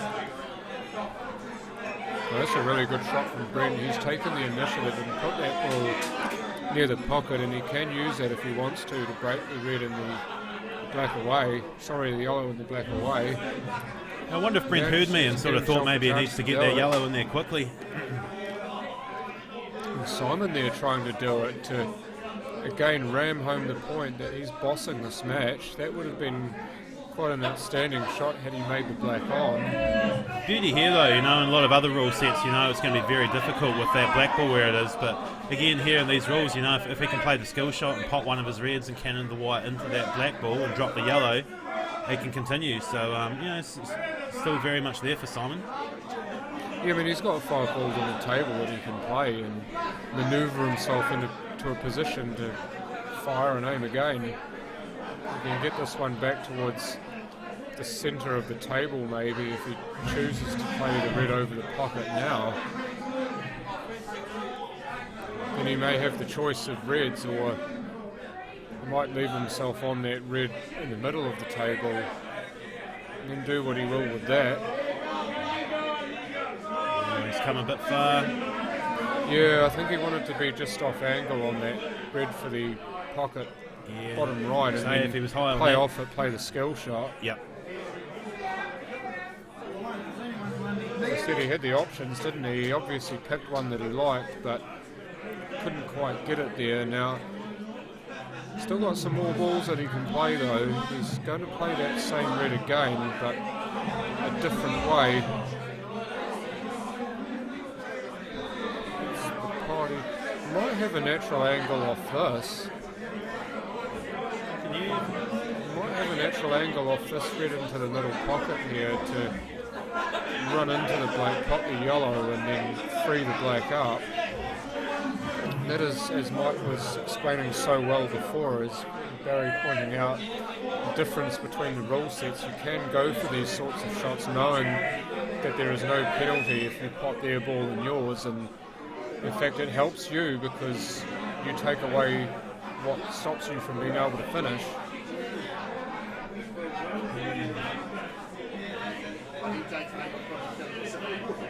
So we got that. And this is actually probably the best way to play it, right? We were talking about potting that red and sending, I think is he going to try and come off the rail into that yellow and get in that corner, thus opening up the black, I think. Yeah, I actually reckon this drops off the rail, off the yellow and into the pocket. I don't think that's quite the way he wanted it though. He's almost laughing to himself like, why did I try that? Brent needs to be careful that he gets both the yellow and the black into a position where he can pop them, which he has done. Just to keep that yellow away from the red. That's pretty good. He's got natural angle to pop this yellow in the middle and just coast down for the yellow at the far end of the table. There's no risk of being off. Yes, but it's okay. Yeah, good call actually. I didn't notice that. He's going to have a tough shot here somewhere though, whether he's got to pop this yellow and get back down for the black. It's always tough when you've got to go end to end. I've always been taught that you've got to try and avoid having a finish where you've got to pop balls at opposite ends of the table like this. When you're running the white a longer distance, there's just that much more room for error and risk of getting out of posi, and obviously sometimes you can't avoid it, but if possible you try and pick an order where you can, isn't it? Now if he does take the yellow bottom left, the way the white ball spreads, it's very possible that he'll hit the red. If he hits the red, then that spoils your position almost automatically, so he's taken a big risk if he does decide to go there. Now that's the angle he's looking at there to see if he can go between the red and the cushion to go off one more rail for the yellow. Now he's just trying to play a safety shot, but that's horrible. I mean, he had the right idea. If he'd got the white just sort of beyond that middle pocket, sort of closer to the yellow, it's a good leave, but needs to make the rail here. Simon again just showing a good example of how to use that sort of free shot, when you don't necessarily have to try and pot your ball or pot your opponents. Just by running off that black, he was able to leave the black in a better position and leave himself an easier red. And maybe it feels slightly negative that maybe he could have just potted the red and the black. I don't think it's negative at all. No, he's and that's guaranteeing himself the finish pretty much. Exactly. I think it's more just for the people who haven't played the rules as much yet, it seems slightly different. But like you say, if you're guaranteeing yourself the finish, you'd be silly not to. 10-1.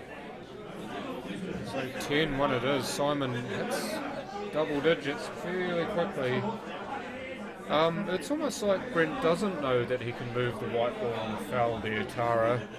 I might say Chloe Jackson there, Mike, but that is in fact Tara commenting. I don't know about that, now, John. It says Chloe. Yeah, I know what it says, but it's not what it is. All right. But yeah, the vagary to these rules is that you can, these rules and two-shot rules, you can move the white ball if you wish. It's Now, interesting though, because I thought Brent has played two-shot before, so he should know this.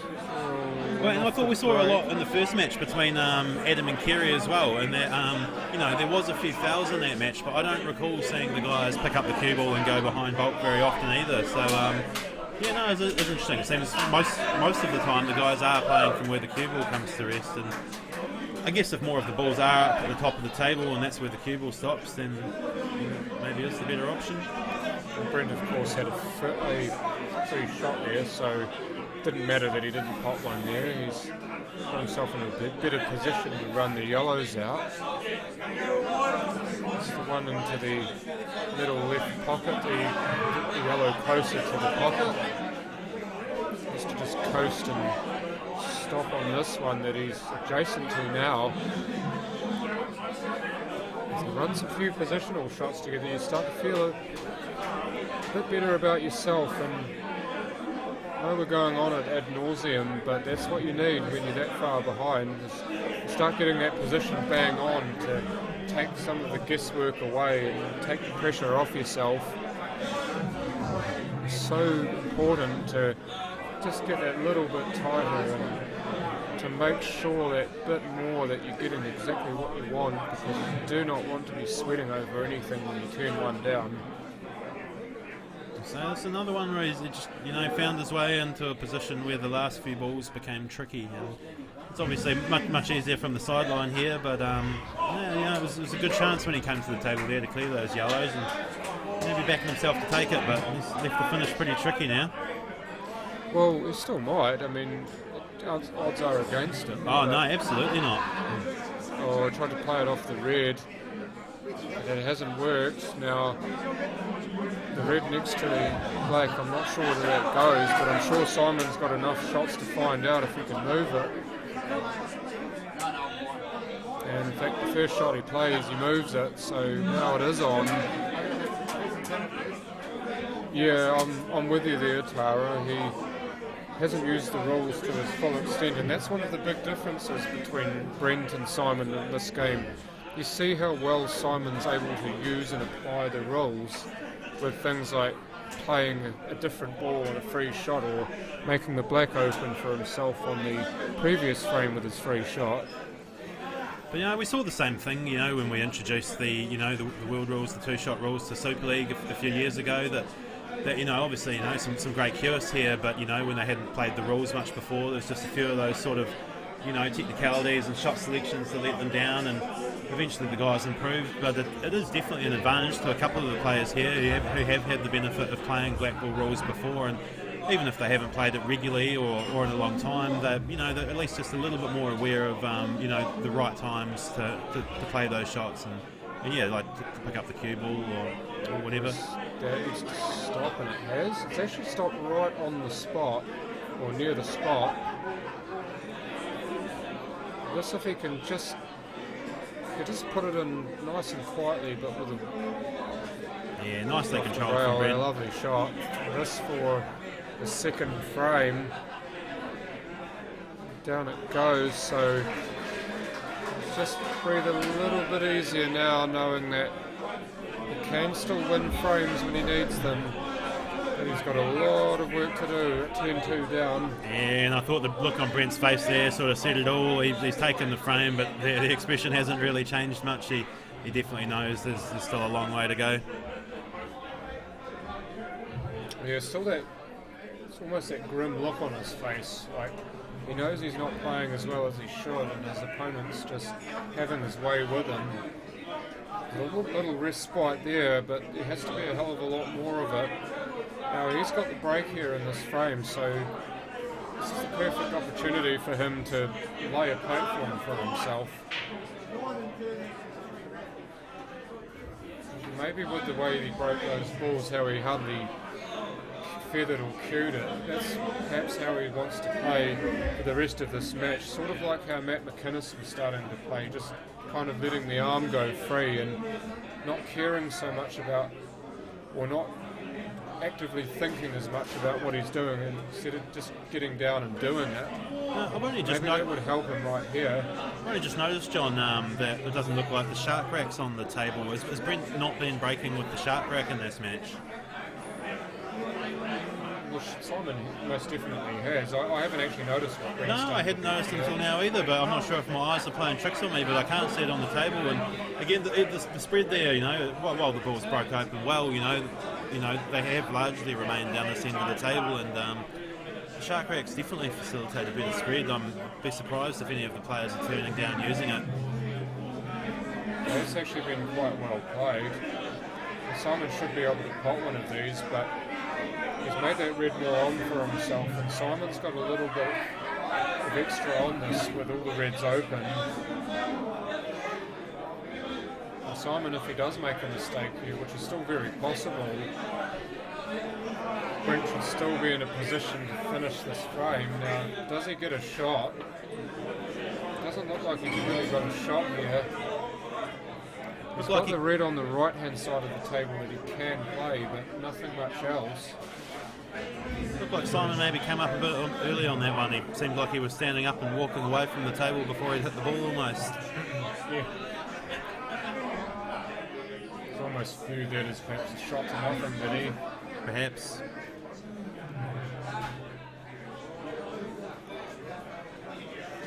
I wonder what his angle's like here, if he can plough this in and try and move that yellow that's covered. Can do it. Oh, he was trying to play it off the red. Made a horrible meal of it. Jeez, he could well have given this frame away. Jeez, you've got to be careful, even if you are 10-2 up, that you don't get too complacent. Is Brent using the free shot to his advantage there, moving the red around, so now he can get to that one in the corner. Both reds go into the same corner pocket there, bottom right, so he still has to be careful that he gets the position right, which he has done. Played that nicely. Trace the left, just running back to the centre of the table, gives you a good option on both balls, so you can map the best way to finish from there.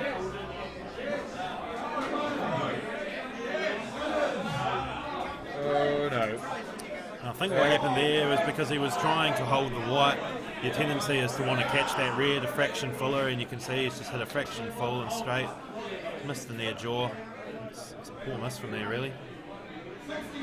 Yeah, so again, thinking about what the table's going to do and knowing that you have to play the ball a certain way, but if you're knowing that, then you go into the shot with a clear picture, don't you? You don't have to guess what's going to happen. So it makes it even more surprising that you'd miss that, because the knowledge of the shot should be there, especially because he's been watching what's happened before, and he should be more used to the table now, having played 12 and a bit frames on it.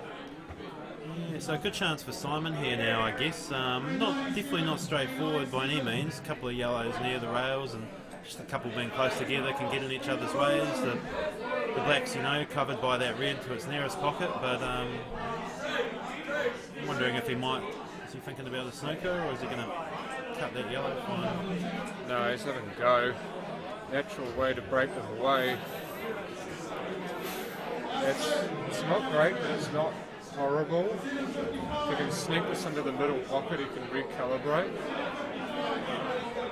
He can, because he's been so good at those pockets all game. This is a reasonably natural position shot. The yellow in the same pocket here. You can just run across. But see, he's put the side on it and he's actually kicked it off.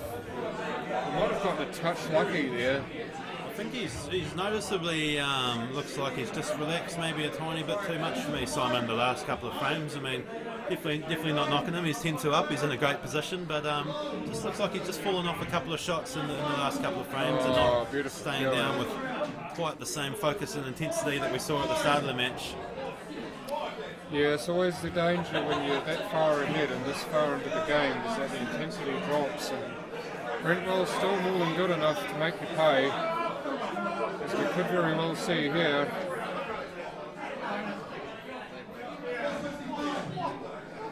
Down it goes, so from 10-1 to 10-3. Look out, it still might be coming. It's the beginning of something special. Yeah, well, here's hoping.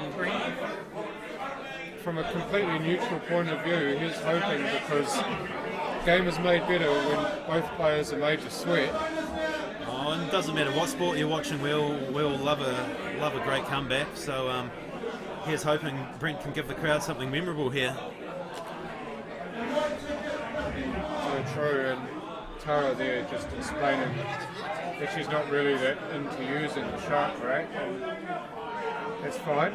I mean, you use what you like, and if you have used it and decided it's not for you, then that's fair enough. If you use it and you love it, you want to use it for the rest of the tournaments, then that's all good as well. I think it's much like playing pool in general, whatever works, you do it. Yeah, and I think the key thing is with breaking, and especially at the top level here, is that you do actually have to put a lot of work and thought into your break, and I know sort of perhaps at a lower level a lot of people will just sort of get up and give them a whack and hope for the best, but I know that all of these guys, and yeah, we've seen it on the practice table, they'll spend a lot of time working on the break, just trying to find which pockets they can hit consistently and where they can control the cue ball, and because it's such a massive advantage. And so if these guys have they've probably put that time on the table and just have decided that they're breaking well without the shark rack, and they're hitting their pockets and controlling the cue ball, then that's fine. I know in my experiences playing with it, it's definitely encourages the spreads. Perhaps when you've got a brand new table like this and brand new balls, it is actually a lot easier to get a really tight rack without the shark rack. I must admit, when I've had a hit on this table myself, I wasn't using the shark rack and was able to achieve quite a tight rack. And I think the main key there is brand new balls. I know if you're exactly. Whereas I know if you're at the club and the balls are a bit scratched and the cloth's a bit rough, it's a lot tougher to get a tight rack without the shark rack. So on a club table for me, I don't think I would ever turn down the shark rack, but a little bit different here, I guess. Need to start reading these out. I've got a list of credentials, shall we call it, for Brent. Now, Brent Wells, of course, we know has won many tournaments before. I suppose I should really wait until he's at the table to read these out, though, because it seems a bit silly when Simon's at the table and I'm reading out what his opponent's achieved.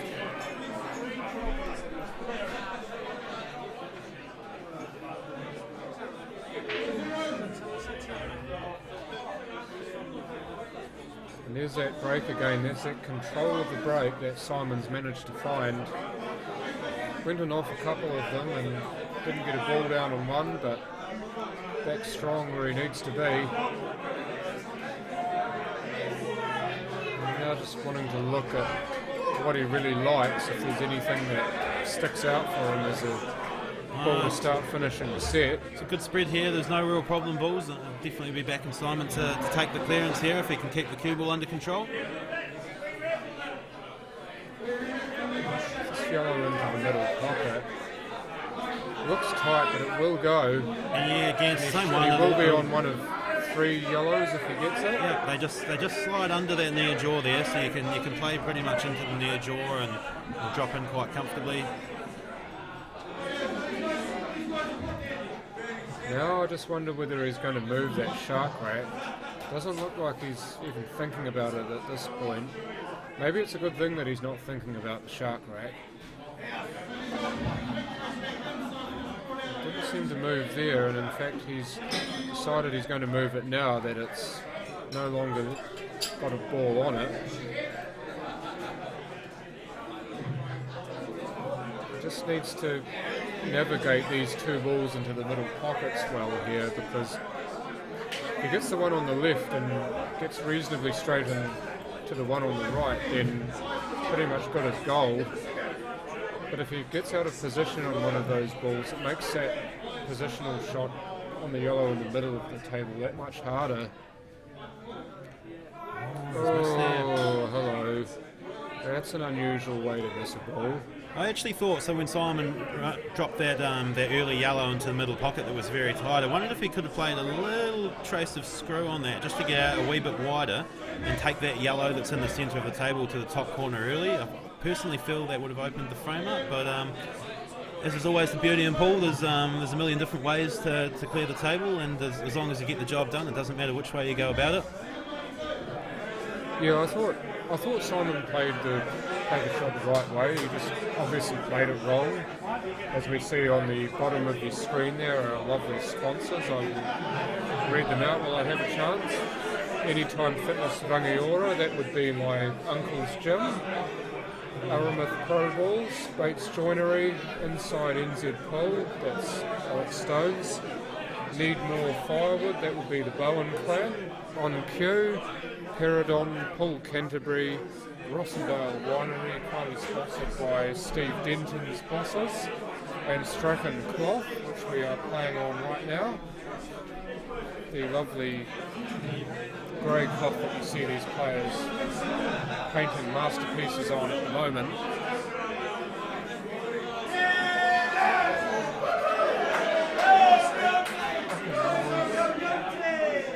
It's so loud. Oh, it's a little bit unfortunate there from Brent. The white ball's just nestled up against the 8th, and it's just with that smaller cue ball, it's so much trickier playing over top of the ball that's obstructing it. The shot he's taking on here would be much more routine without the black ball being there, but now that he's queuing up, it's become a lot more difficult. He's turned it down. Shell, isn't he? There's still a long pot there for Simon, and if he can make that one, the rest of them are there. Definitely not straightforward by any means, though. Well, he makes that long pot, but he's also got to get the position just right, so there's more on this pot than just making it. You've got to make sure that you play it in such a way that you get your position, or you end up back in the poor position you started in. Does that pass the red, shall I say? It could very well pass the red into that top left pocket. If it does, it's a bit of fortune for Simon. The shot where he didn't seem to have a lot. He cued it so well and didn't get the position he was after. Oh, that's kicked off horribly on him. I think he tried to play it with side, but he didn't allow for it.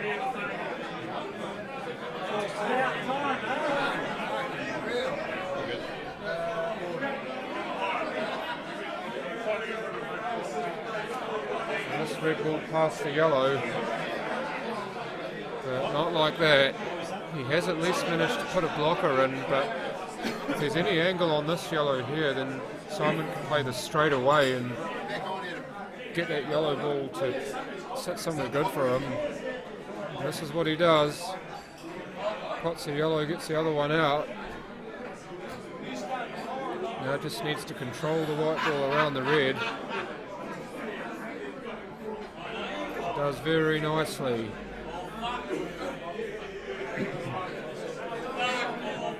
To stem that little bit of bleeding, this would be. So it just slinks past the black, and this black would be for an 11-3 lead. Put a wee band-aid on that small cut that he had. I actually wondered if that took a tiny little kick. That looked like the black ball. Oh, hard to say. Those middle pockets strike again. I don't think it did kick. I think it rolled okay. He just perhaps didn't allow for the ball to not nap, because sometimes those do nap in, but this table doesn't seem to have a hell of a lot of napping, if any, so when you've played for the nap, it hasn't happened, and he's ended up being found with his pants down. And perhaps that's what's been catching a lot of the guys out with the middles, where they've been coming off that red jaw. They're just used to allowing for a tiny bit of nap in, and it's just not shaping. Yeah, there's so many different ways that things happen in pool. It's impossible to sit here and explain them all. No, but that's it. I mean, any good pool player, we've got an arsenal of great excuses, and I've been rattling off several. Oh, what a pressure pot that is. Right when you needed one, he comes up with a beauty. How about having another look, if you please? I will in a sec. Well, we will see another look at that. He's playing very quick. So. Down goes the black. Should have been 11-3, but it's not. 10-4. Brent starting to get something back in this match. And I'll tell you what, down here in the building, the crowd is starting to get behind Brent a bit more now. You know, it's been all Simon so far, but now that he's just managed to get a few of the last frames, suddenly a bit more love for Brother Love in the building. More love for Brother Love. He used to live here, he used to have a business here.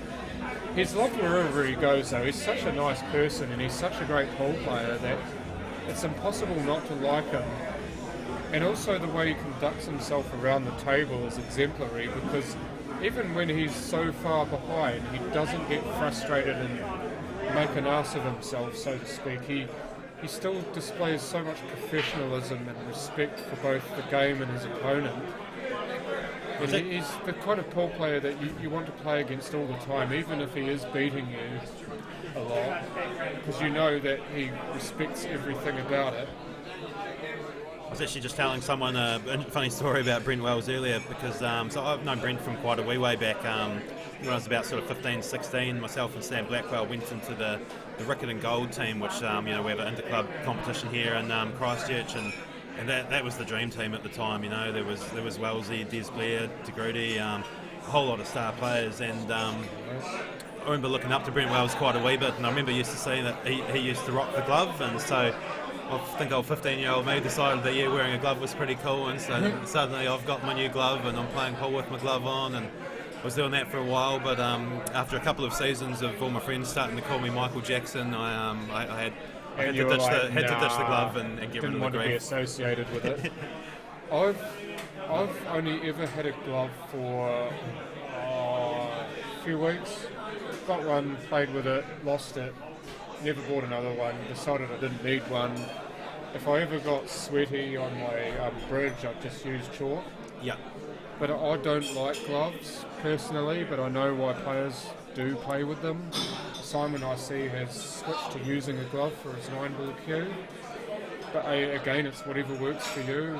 I may not like gloves, but that doesn't mean that my word is law. I found for myself what's helped a lot just with just reducing that friction is actually just keeping my cue clean more regularly, and that was maybe something I didn't used to do as often in the past, but I prefer not to play with the glove myself these days, and I tend to find I just give the cue a good clean every couple of weeks, and it's amazing actually how much dirt comes off it.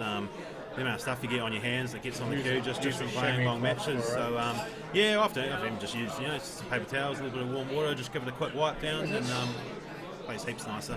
So you don't see it on the cue, but you do wipe your cue after you use it for so long in a match, or so long before actually using the cue. This bloody music's annoying the hell out of me. Sorry, but when you have it and you don't clean it for a long period of time, you do get a lot of dirt come off it when you do clean it. You wouldn't know until you actually did something.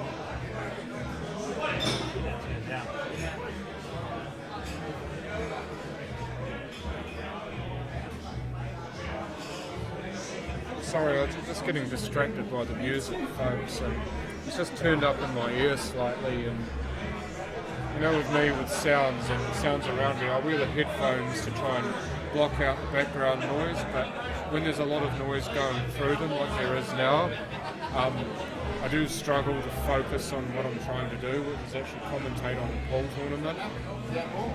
Some people are really good at being able to block the noise out and just focus.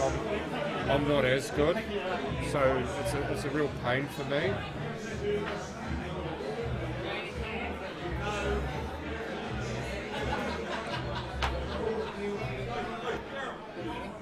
Daryl's just trying to get the noise turned down at the moment. Oh, double's no good. You see Simon starting to get frustrated now. Look at the way he walked, rather slunk away from the table. It's one of my favourite parts actually about watching pool is observing the body language of the players, and we don't always get to see it quite as much on the stream here where the camera is more focused on the table, but something you definitely pick up on when you're in the arena and sort of watching is just that body language, when you see someone's on a good run and they're just kind of bouncing around the table confidently, and And then equally, when a couple of mistakes have been made, they tend to shuffle off like that. Yeah, tail or cue between the legs. But you know what I've seen Brent start to do now, and I hope I'm not putting the mockers on him by saying this, he's starting to stomp the table more. It's something that Simon and I have mentioned on commentary for the first match, is that the players, when they're feeling confident, they walk around the table like they own it. They stomp the table like the table is their prey. And you see that in baseball too, with a pitcher who's having a dominant performance. He'll stalk the mound, walk around the mound like this is my game. Hitters have got no chance against me. And you look at what Brent's just done there, that's a lovely finish.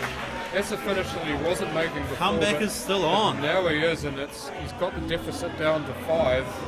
The crowd's really getting behind Brent right Yeah, now. and that's got to be playing on Simon's mind too. The fact that the crowd that was silent for most of this match has now come alive, and there is a bit of cream here, a bit of Wu-Tang Clan if you please. I love this song.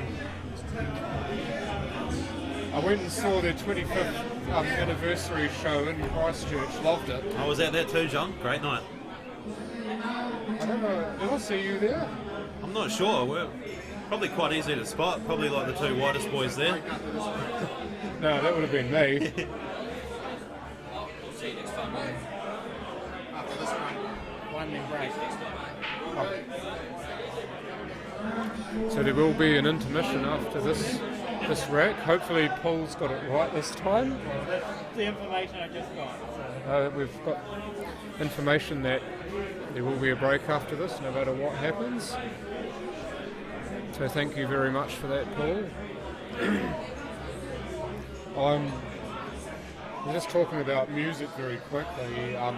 Still a wee bit gutted that I couldn't go up north to see Tool live. I would have loved to have watched them. They're probably my favourite band. I've got all 6 of their CDs, and they were playing on the 28th and 29th of February. Well, the 29th is my wife's birthday, and I don't think she'd ever speak to me again if I pissed off up north to watch a band play. Well, at least in her mind. I think anyway. taking her to Tool would be a good birthday present. She doesn't like my style of music.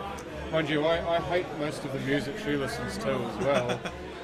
So all that top 40 rubbish can just go away, Jeez. in my I opinion. hope she's not watching the stream right now, John. Oh, she wouldn't care. I don't think she will be watching. Oh, that found a jaw and decided to like it. So well, the red's not looking brilliant for Simon here. He's got his work cut out if he wants to get back into this frame.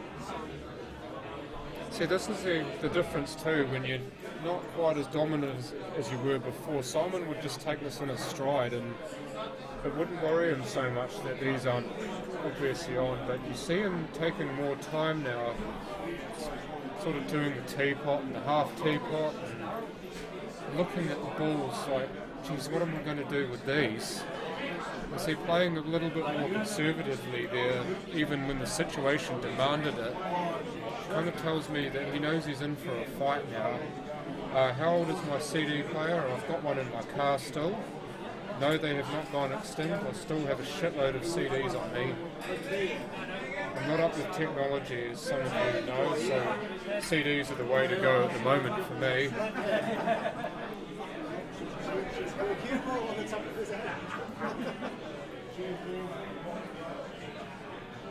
Oh, get in there, come on. So I still think Brent's got the upper hand in this frame, you know, with balls over those top pockets, he's got options, and the other ball's pretty central. Simon will be looking to tie up this corner now.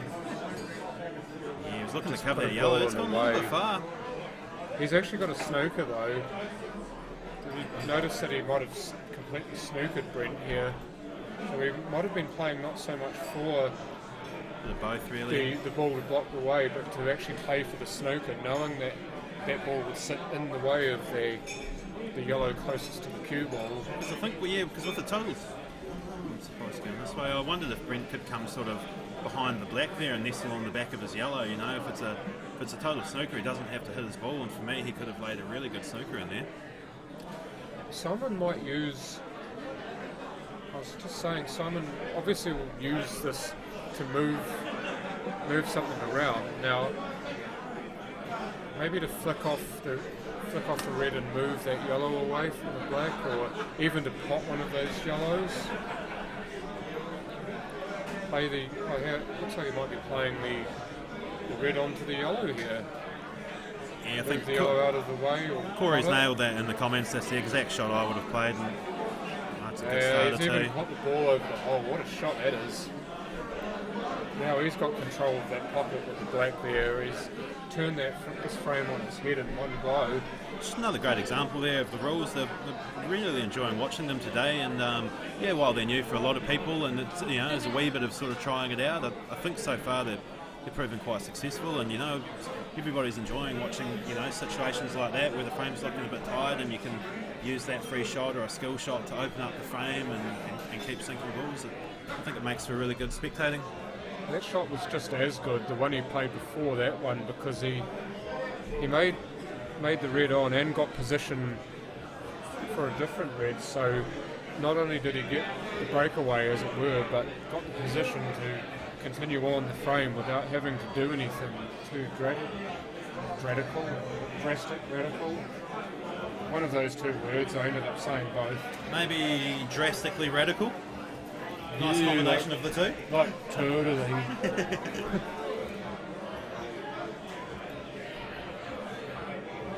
I'd say this red right now, the one next to the yellow, take it now while you've got it, because the yellow would foul your position up somewhat when you don't have those reds where they are now. But if you don't quite get the rub on the yellow that you're after, you still have position on reds. If you take it later on, then the reds aren't as good.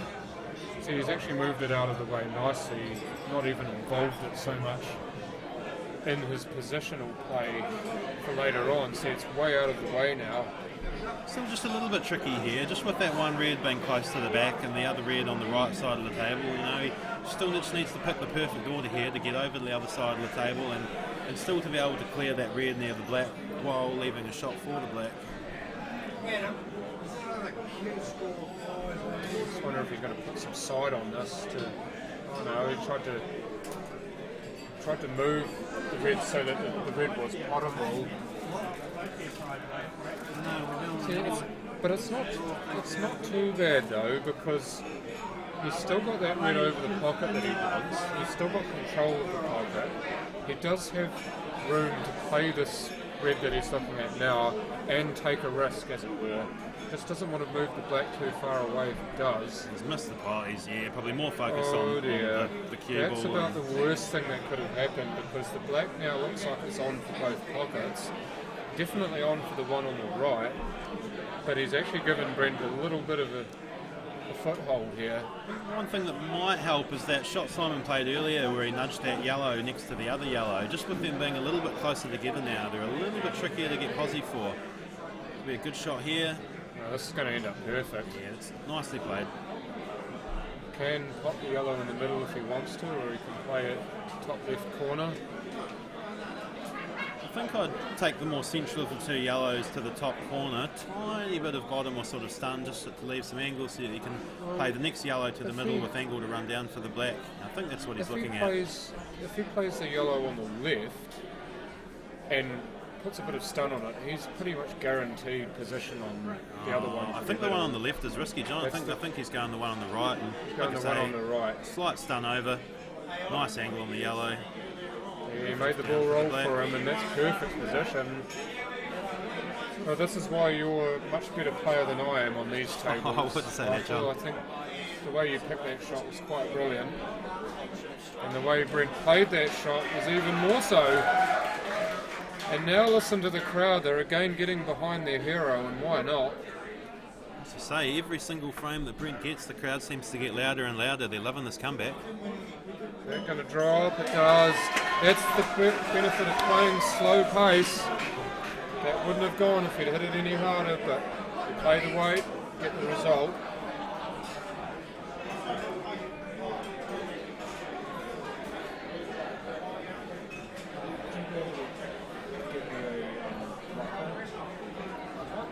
Mochaccino. Yeah. Cheers. might just have another lemonade if you're going up. Awesome. Are they having a break? I'm going to grab someone. It's break time anyway. Break time. Be back in about 5 minutes, folks. This is starting to heat up. I'm liking this game more now. It's more exciting. Yeah. Is it? I'm not saying it was bad that Simon was winning by a large amount, but it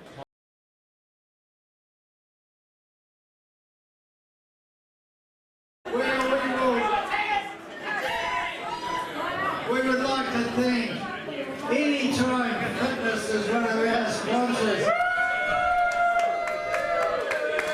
But the question is this man fit to be a sponsor? Can you walk in a straight line along the edge of that? Paul.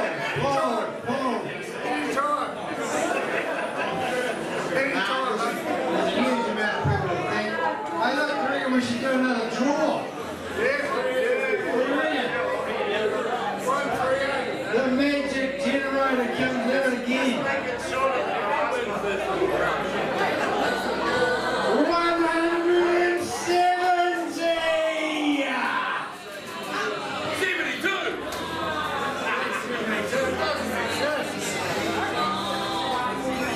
Redraw. 163.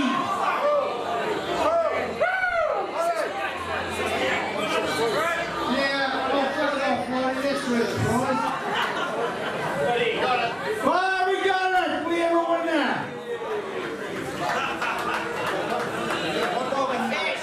You can go more. We got one more.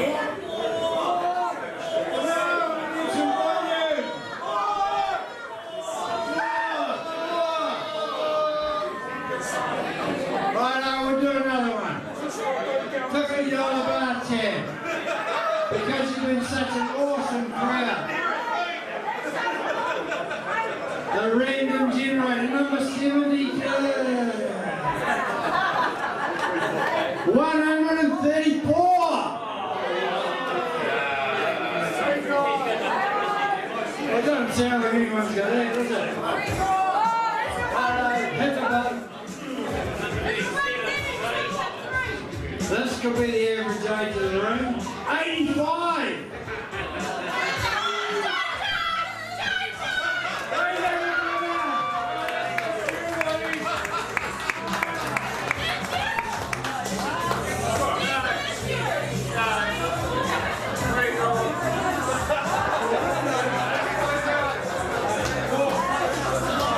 Sarah, you acted like you'd won 25 million! It's great, I love it.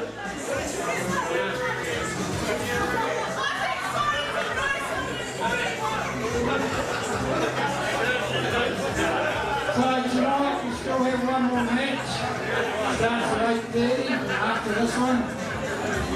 And we also have the magic need more flour with money shot.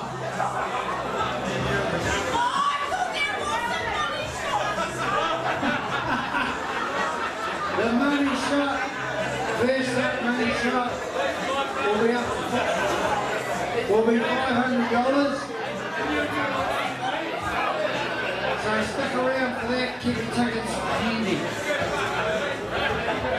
So we'll get back underway, the score is 10-6. Here's the break.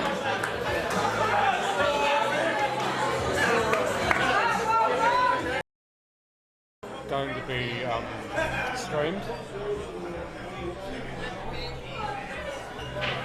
So here we go. Final session, we do believe, of this particular match. 10-6 is now your score, which is a far cry from the 8-1 scoreline before this session started. Brent Wells managing to rattle off 5 frames in a row. In fact, he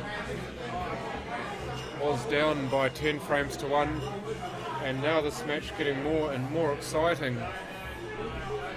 Again, from a neutral standpoint, dare I add. Because that doesn't work very nicely. Stuck behind the red. Got plenty of yellows to choose from still, but that's the one he really wanted because that was the one adjacent. Got a fair bit of work to do here. I just see him play it, dropping a safety. Yes, he does, and it's very well done. The yellow comes out, and he's right behind the red. It might be a half a question of whether that red is on. In fact, top right pocket we're looking at. This place, by the way, is absolutely humming at the moment. Lots of people here. There's still one more match to go as well, so definitely stay tuned. And there is also the money shot to be had after the completion of this match. About 7:45, we believe, is when that money shot will be, or just after this game finishes. 3 people will be chosen from the audience who have a ticket with a number on it, and those people will have one shot to win $500. So as soon as it's gone, it's gone. Thank you very much, Adam. Oh, don't go in there. Get out of there. Get out of it. Does it? Listen to me. Maybe my voice is loud enough. Just for a moment there, it looked like it was going to drop into the corner pocket, but it straightened up, and you can see the reaction. Just letting the big ones out. There might be jaw snookered on that red closest to the left rail, so and that was the ball that was most on for a pot, but I do believe the one in the middle of the table is on. It'll be a hell of a shot though. And unfortunately he's not quite up to it on this occasion. It's a mightily difficult shot though. He'll play it that way to try and get in front of the red in case he misses it, but queuing off the rubber like that, it's so hard to control.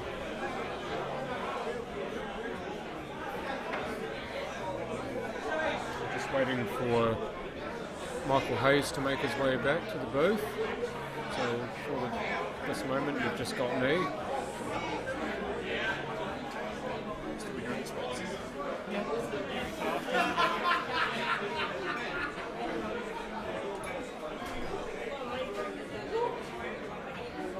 They're trying to take control of that pocket where the black is there, and black might still go in there off the rail and then off the ball, but it's still a bit of a headache for Brent as we again run through our sponsors. Anytime Fitness Rangiora,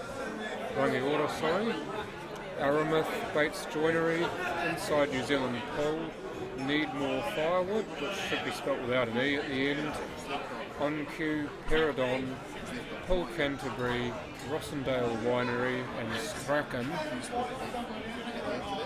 So there are our lovely sponsors without whom we would not have a tournament. Simon there trying to play a safety shot but not quite getting it, and I believe that red in the middle, sorry, the yellow in the middle does go in.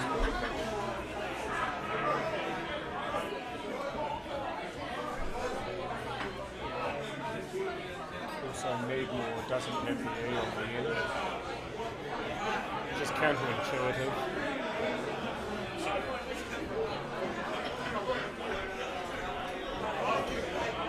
Good shot this for Brent. But the way he's looking at it suggests to me that it's not immediately on, so I have to play it a different way if it's not. But he has played it very well. Maybe he was just trying to steel himself because he knew how big a shot that was.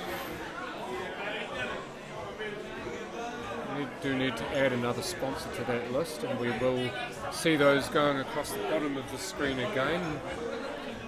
Right at the end you will see the one that has just been added. The man who was sitting next to me. Oh no, not there. Anywhere but there. Mike Hayes, Q Sports coaching again as we watch the attempt to get position on the yellow, but he flicked the red in the middle of the table, and the other red did a good job of covering up. I think he can see the edge of this ball, but only the edge.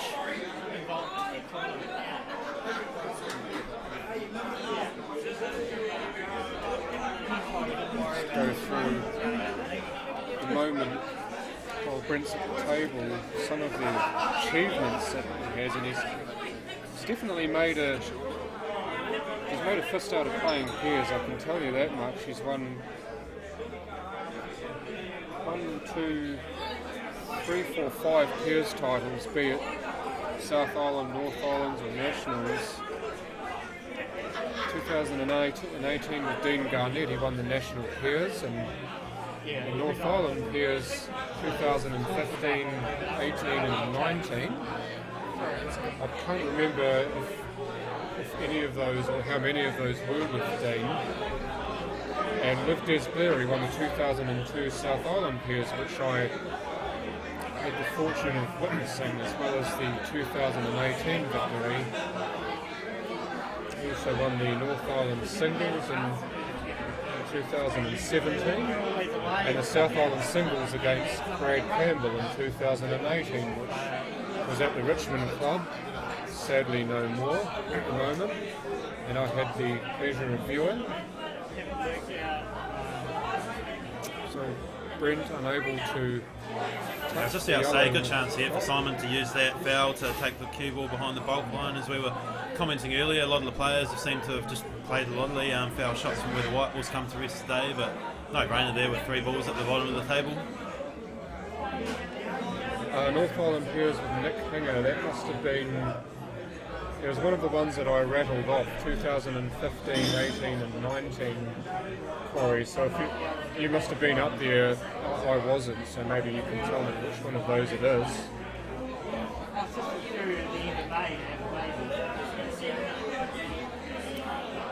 Janet Scanlon, I believe Simon's mother, is it? Giving Simon a message of support. At the moment he needs them. I know he might be 4 frames ahead, but if you've been watching the whole game, he was 10-1 ahead at one point. Brent's managed to cowboy up and get it to 10-6. Simon definitely looking the better of the two in this frame, and could have been 2015, I'd pay that.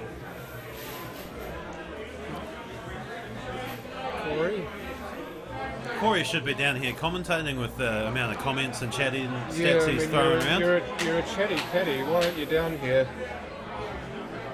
Mike Hayes is taking up the slack and doing a mightily fine job of it. It's back on the black quite nicely there, so this would be to stanch a fairly large blood flow.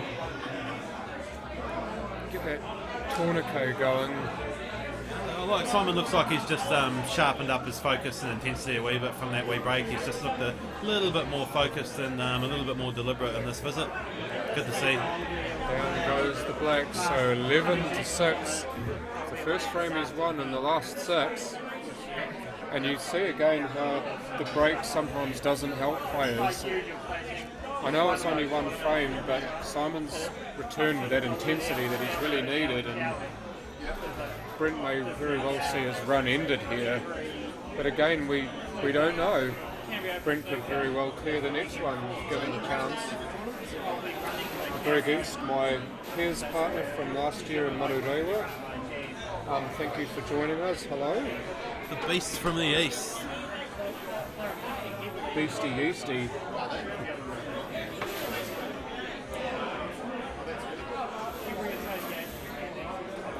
Gregless.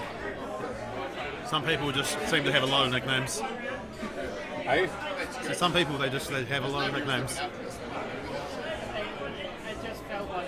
It's still amazing the story when you hear about it with Greg and having lost his left leg and moving around on a prosthetic. But he still lives a full life and he still plays pool to a high level. It hasn't affected him at all, really. it's great to know that in this day and age, if you do lose a limb, you can still lead a full life as Greg has. And so it's a good break there from Simon. He's spotted a ball, but we can see a couple of reds and yellows on the rails, so not a straightforward clearance here. Interesting to see how he gets towards some of those rail ones early, and yeah, straight away. Oh, look out, look out. No, that's all right. That's something you'll notice with all these top players, when they're at the table, when they first get to it, the first thing they're looking for is not, necessarily the most obvious shots are the ones that are on, but they're looking for those problem balls and how they can promote them early, because if you don't get those problem ones out early, you're not going to get the frame. That is the correct score, Daniel Cole. Racing to 13 if you're not sure. So Simon 2 away. It's going quite fantastically, in fact, Greg, and talking about the finish interview at Manurewa, Corey, you're meaning that, what is it, that Marcus double that Greg played in the North-South game that I happened to have the best seat in the house for, and not in the commentary booth as his peers partner. Was it the North-South, or was it the Canterbury team in the Super League teams event? No, it could have been. I think it might have been, actually. Yeah, sorry, no, you've got me wrong. Yeah, it is. It was the one at the Super League, which I was in the booth for, but I only remember that finish that he made when he played the Marcus double on the black in the North-South game. That was an amazing shot. Super League, yeah, sorry about that. Fine, get the legs, it does. You see with Brent there, just willing that ball to go in, and that's sort of, yes, you beauty when it did go in. I find that he's feeling his way into this game quite nicely now, and this frame's so important for him to regain that momentum that he had before the break. Why are you calling it a Marcus double, Corey? It's a Marcus double. Must be the New Zealand accent doing you in. So the fact that it's a very non-rhotic accent, we don't pronounce our R's very much.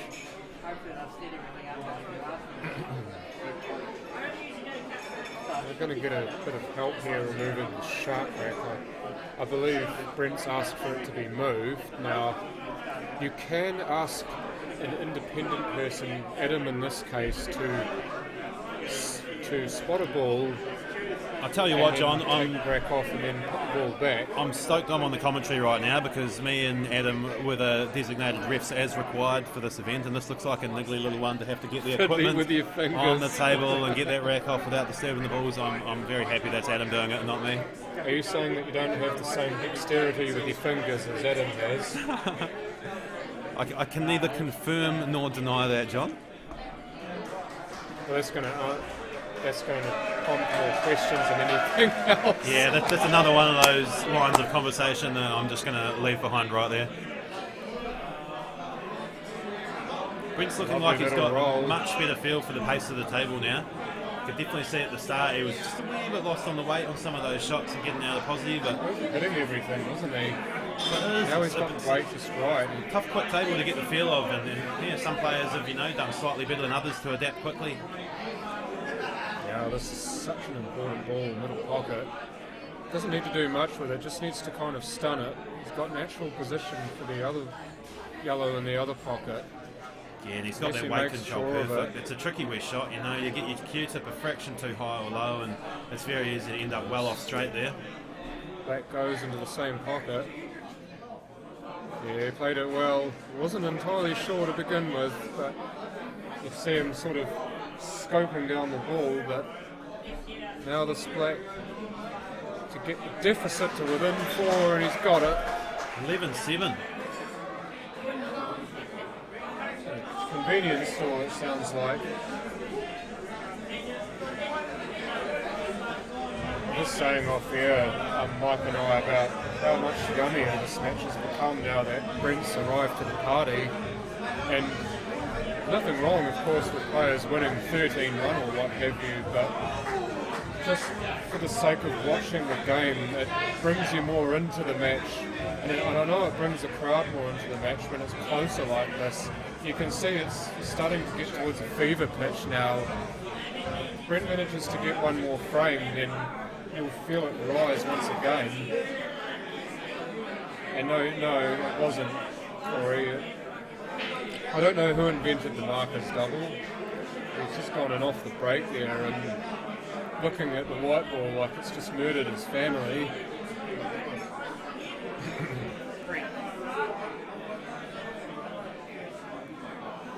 Bit of a shame there for Brent that happened, because it breaks the next foray into winning the frame, but instead it will be Simon with the opportunity to do that.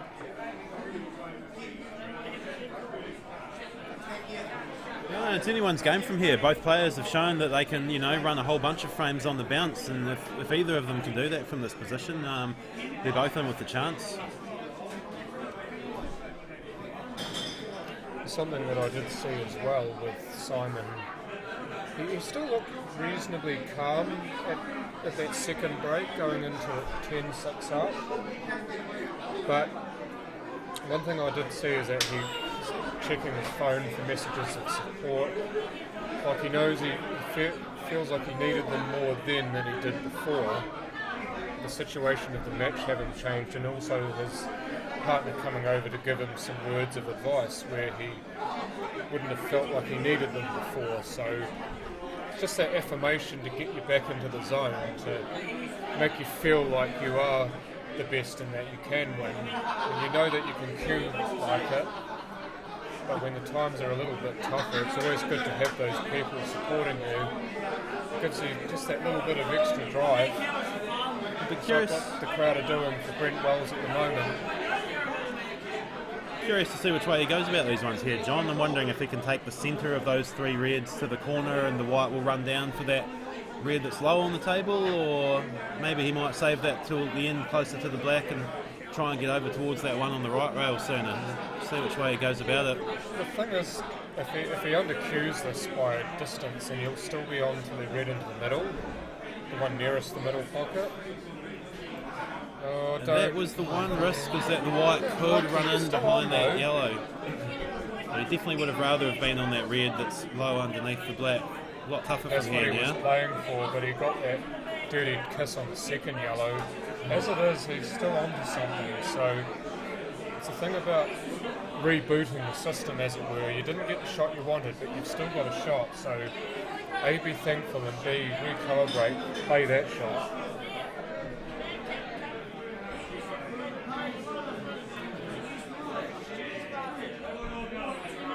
Oops. Split the two yellows up slightly as well. Yeah, he's nudged the red onto the rail as well. That's an ugly shot all round from Simon. The attempt was definitely there, and you could see almost the murderous look in his eyes playing that shot, but the execution not quite. Good chance for Brent to get back into the frame here with a couple of those reds a bit tight now. He's got room to pot, and equally. Oops. Brent's gone and had a whoopsie and hasn't left a hell of a lot. The most obvious of the reds to play, the one on the left, is not available by the look of it. I just wonder if Simon might play a bit of consolidation here and take the red on the rail that he's pointing at, to try to get the white ball up towards the top rail. If he can get this red down over that corner. Oh, come on! How about that for a shot? Did you pick that shot? Not me. I thought he was going to play safety, but played that quite marvellously.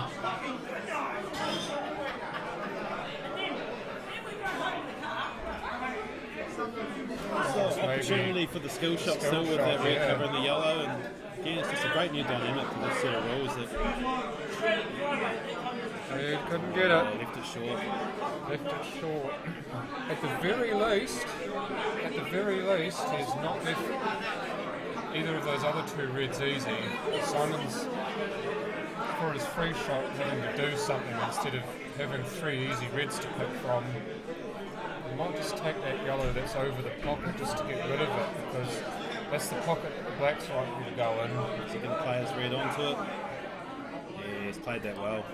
Those shots aren't as easy as they look, you know. You get it slightly wrong and you draw that yellow. Suddenly that yellow's hanging over that pocket, blocking your red, and it's a whole different game. It feels like a wasted shot, doesn't it? But now he's got that ball over the pocket. Imagine that ball over the pocket would not be the last one he plays, because the black's in an ugly position to get I think you just onto from there. You pretty much just play this low red across the table to the bottom corner, rest on the rail and come off that one in the corner to run out and get on the other side of the red on the right push. They might look at it. Go to middle, left, right. Yep. So you just That was a bit generous. This one's alright. You've just got to be careful here, because like you want to catch this red quite fine. If you catch it full, the small white will run really wide and leave a long shot. But if you catch it too fine, the white can catch the knuckle of the jaw and straighten. Caught it too fat. Look out! Oh, got lucky. He got lucky. So yeah, just a slightly trickier shot than it looked that one. Sorry.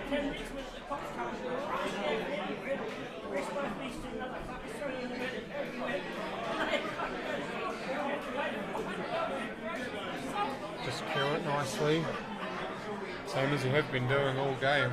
Doesn't change here.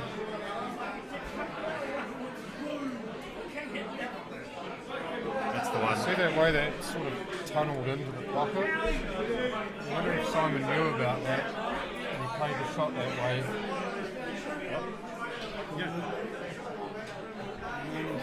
Yep. Is that red ball in the D or any red ball in the No, that's centre of the spot. Down it goes. Centre of the D. It's a So Simon gets onto the hill. It's 12 frames to 7. blacks in the middle of the top left? Get Dale or something to set it up. He knows exactly where it is. Yeah, that would be Phil Wilkinson, Greg. He is here. He is part of Matt's support crew. No doubt he'll be making a bit of noise as well when he gets out of the TAB.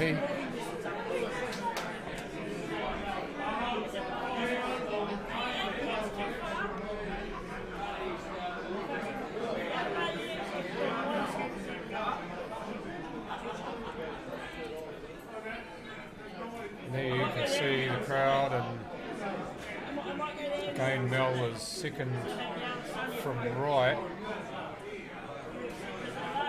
We're starting to tense up just a little bit more now that Simon's that much closer to the line.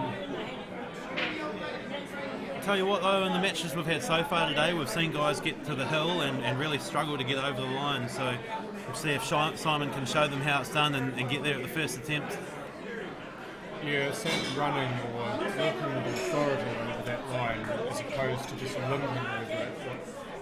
That's what Baden Jackson was talking about before, is that confidence to just make that finish in the frame, make that finish and put it to bed emphatically rather than only just getting there. Did move the black there trying to take the shark rack away, but nothing wrong with that, just put it back to where it was. I think he acknowledged Brent to say, I'm going to have to.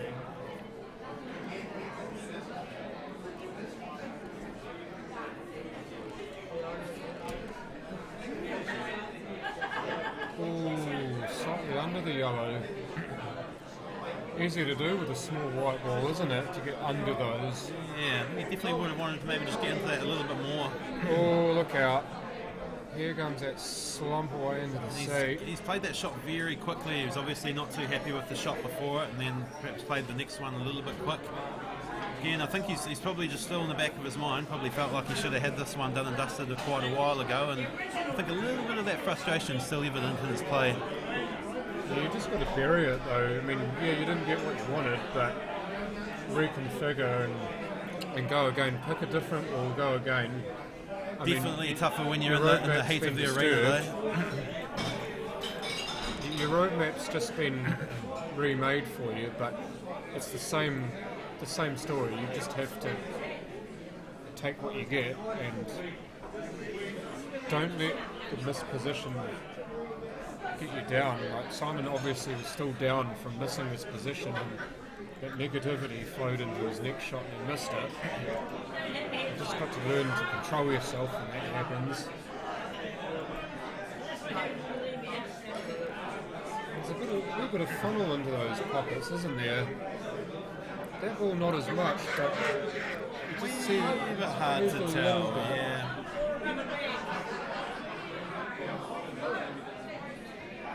Just sneaks the yellow past.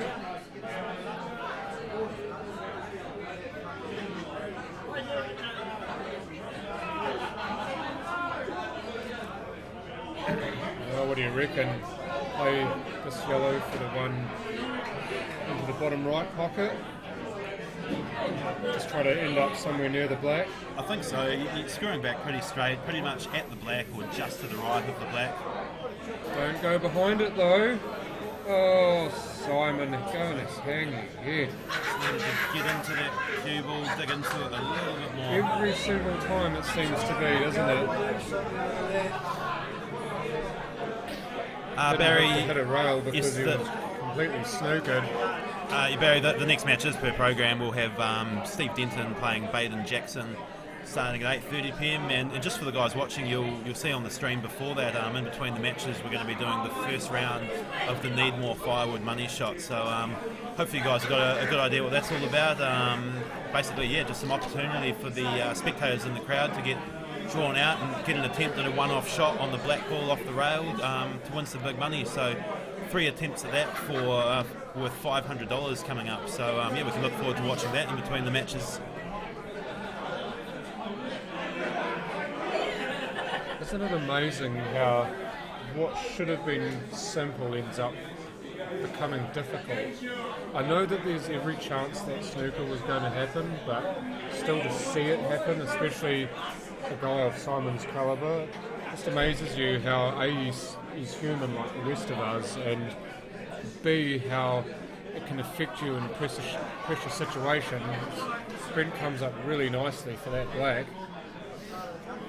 This to stave off elimination for at least one more frame. Down it goes, so he still breathes, he still lives. He's not Frankenstein, but he's pretty close to it, especially with those glasses on his head. The man's a beast. Still kicking at 12 frames to 8.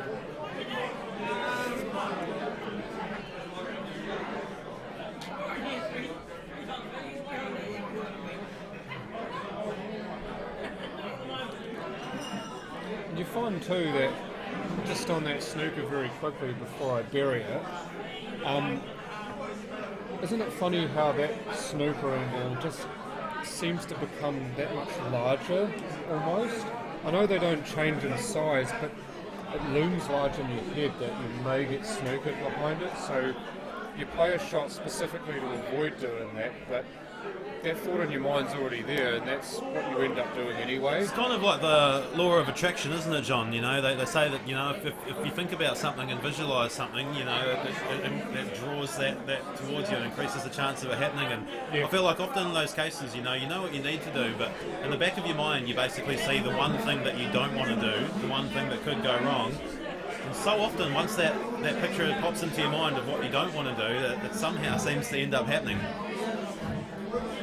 Yeah, it seems counterintuitive, doesn't it, that you think so hard about not doing something, and you focus so hard on not doing something, and you end up doing it anyway. But that's what happens though when your frame of mind is altered like that. Instead of the positive thought like, play the shot to get here, I want to get here, instead you're thinking, I'm playing the shot to not end up here. So you're not ending up there instead of, yes, I'm ending up here. It's that mindset that changes, and so often with the negative, when you play that shot, you've still got that in your mind muscle, and that's what ends up happening. If that makes any sense. Just see what we can see from the cameras, you can got a nearly full house now. This is really looking, it's an absolutely marvellous venue anyway for pole, but you can see there's pretty much no spare seats from which you can watch the match. They're all taken, and there's one more match to go after this. This game's still very much alive, even though one of the players is on the hill. That player is now about to break the 21st frame. He needs a ball off the break, and he's not going to get it.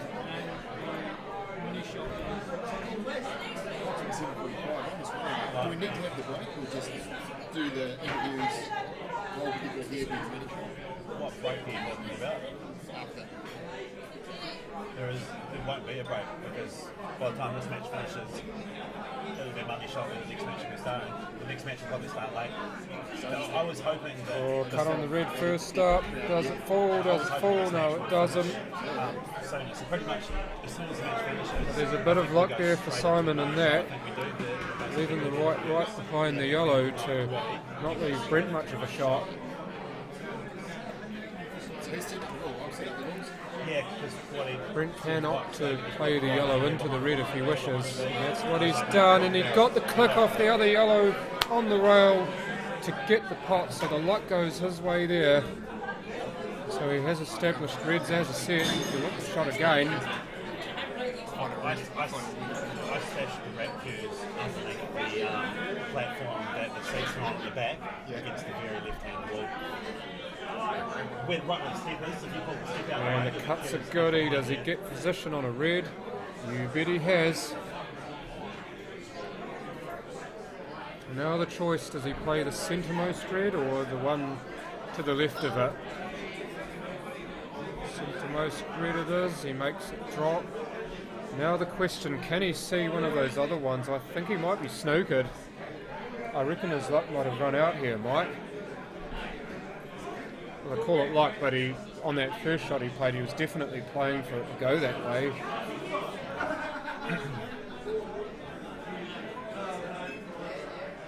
Doesn't want to get right and kick it away. That's alright.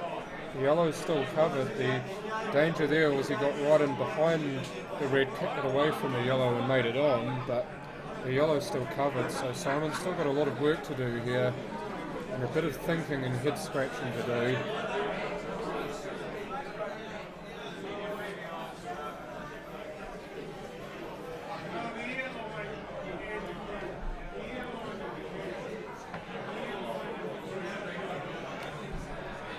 Now Michael Hill, at what stage do you reckon he tries to break this yellow out, if at all, right now?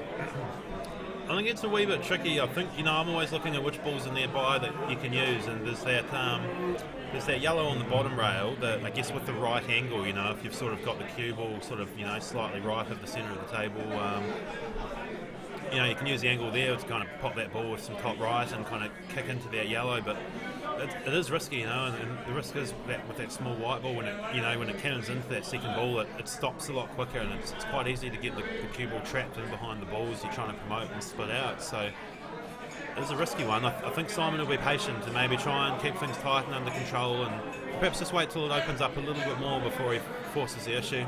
Just checking to see if it is a full ball snooker here. Simon not playing for an aggressive shot, but playing for the consolidation, so to speak. Now, Brent's got a line through on the shot. I reckon he might have no, he's touched the yellow. He's touched the yellow, so it's a foul. He was trying to just do a wee swerve around it, and the problem maybe he couldn't see the. He's popped Simon's problem yellow out. I mean, that's gone really unfortunately for Brent. He's trying to hit his red. He's opened up Simon's one problem ball. Those yellow balls all there for Simon now. Great chance to take out the match. Again, he's decided to take the cue ball in hand to put it behind the bolt line. Better position than it was. He's again that use of the rules, and he'll have a yellow in mind definitely to get onto here. I know that there are 5 of them after this goes, but there'll be one that he wants, and it is this one to then get himself onto the dance floor at the other half of the table.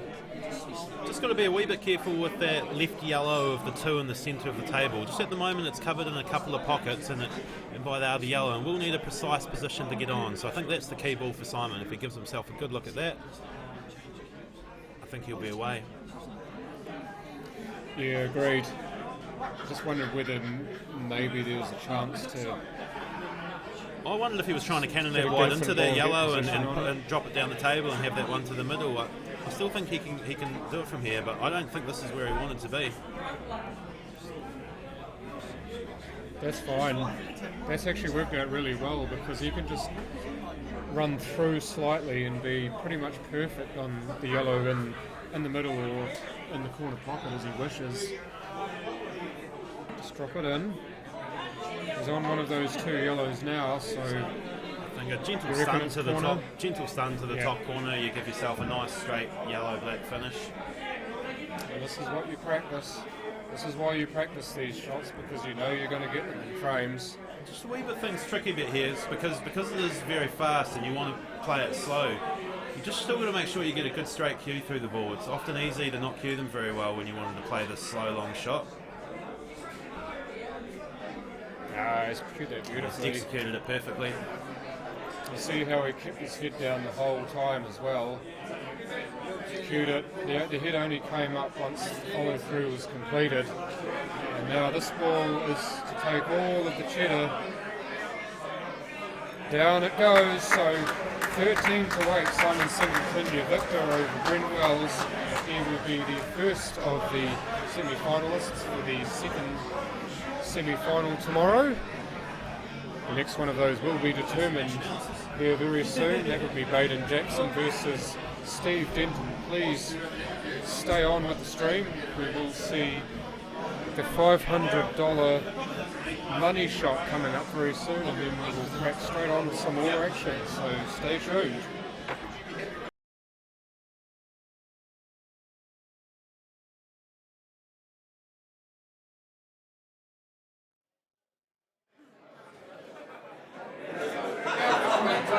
Hey guys, let's put it together for these two champions.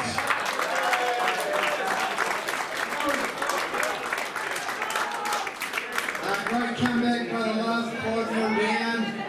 Hung in tough, race to 13, it's never over till it's over. Commiserations mate, appreciate you coming all the way down to playing the tournament. It's always a privilege to watch you play. Simon played exceptionally well, solid all day. Congratulations on the win, good luck in the morning, and we'll hand over to Alex to do the interviews.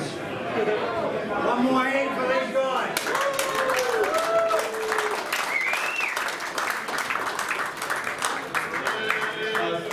Coming to you first, over down the table, and there's always going to be a bit of a struggle with that bigger deficit. Team run down again, Simon. Good luck, whoever's team run down again. So I don't even think, I think Mr. Wobbles wasn't even going across the line when I was team run down, to be honest. Well done, Simon. Thank you to all my supporters. Thank you to the guys who organised this tournament. Sorry, Brother Love, didn't really turn up early on, but they're the best player on the day. Like I say.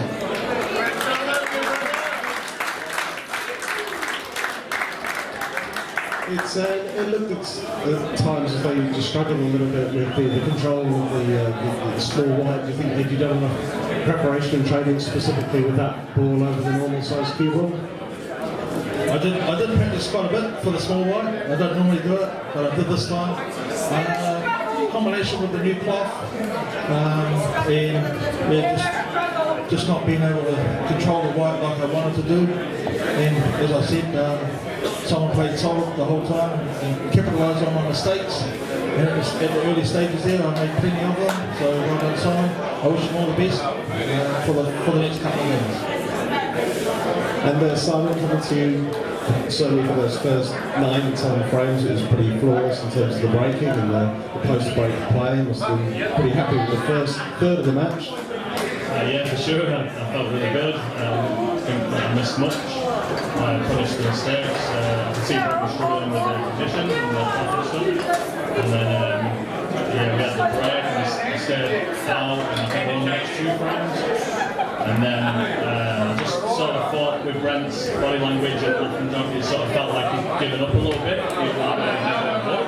And then I was getting frustrated myself for thinking that, and it just all sort of spiralled, and then I was missing, and then Brent starts potting, and yeah, and it shows what could happen. That's why we play these long races. We've got to stay focused all the time, and we can't ever take it lightly.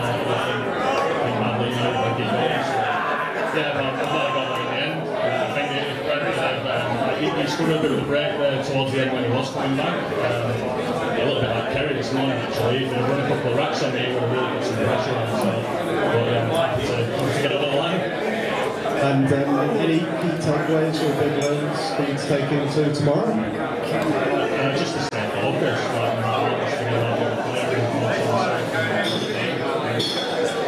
Brilliant. Alright, good to see you guys. And we'll be coming up shortly with the panel shot with Graham Watson. So a big round of applause again to Graham and Singleton.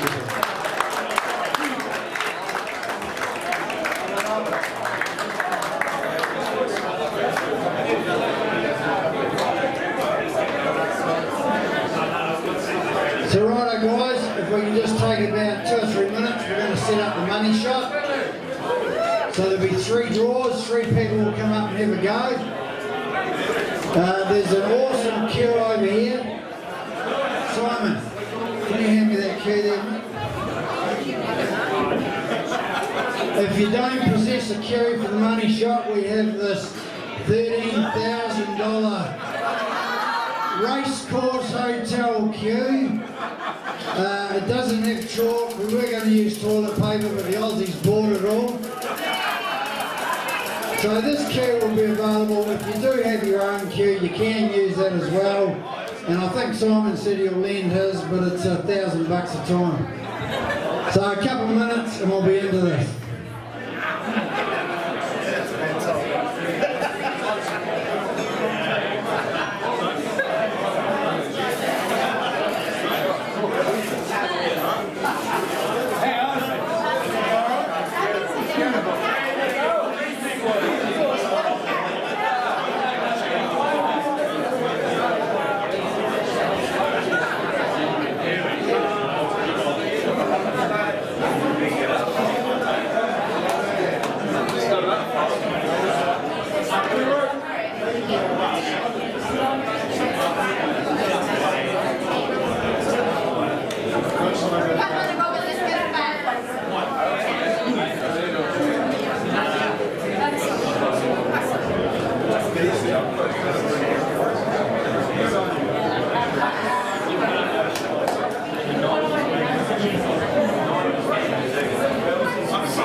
Spectators all day. Now, either 1, 2, or 3 of yous are going to get a shot on this amazing table, built by Daryl and Long Q on the grey cloth. So the rules are, you play the white from where it is. You can do anything with this black. Smash the shit out of it, 6-procket rocket, pop the white, doesn't matter. You get 1 shot at it. You miss it, it's reset, the next person's drawn 3 times. So we want the random, the magic random number, would it be 72? Here we go.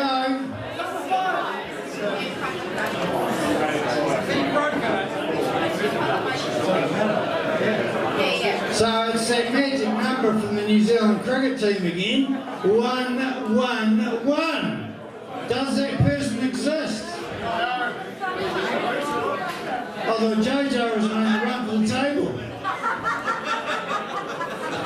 Righto, gone, redraw. 1-4-9.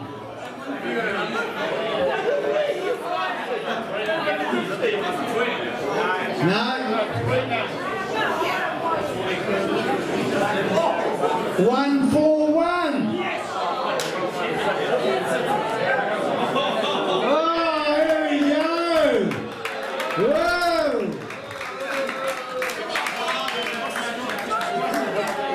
Yes.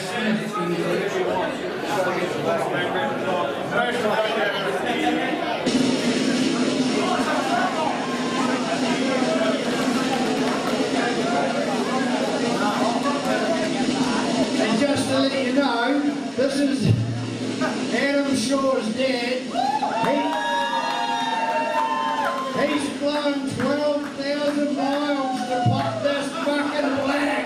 Whoa!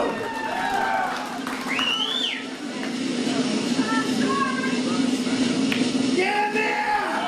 Oh, yes! Hello, mate.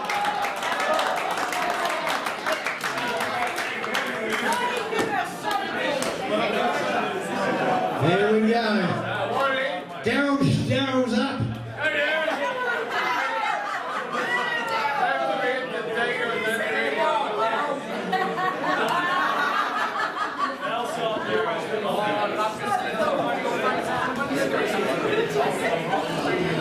Number 89.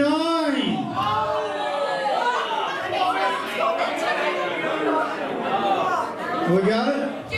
Jackie Coleman. Well, you got the ticket.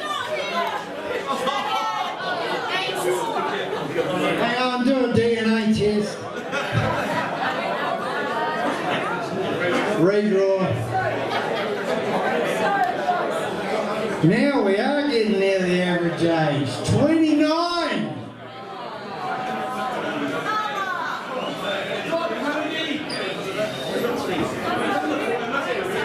No? Righto, away we go again. I can't believe these numbers. 147.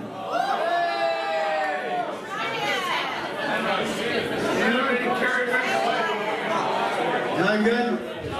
Here we go, Daryl's getting tired holding the cue. 166. Here we go.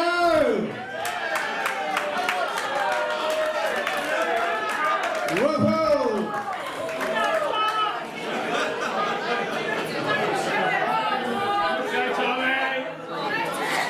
He actually shouted at his dad all the way here. What's your name, mate? Tom. Let's go, Tom.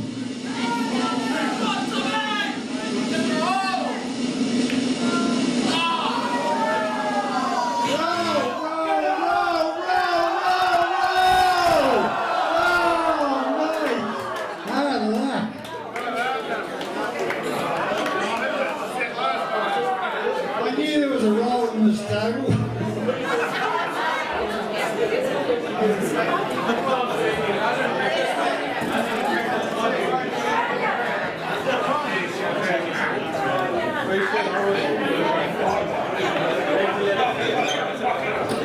All the ones. 11.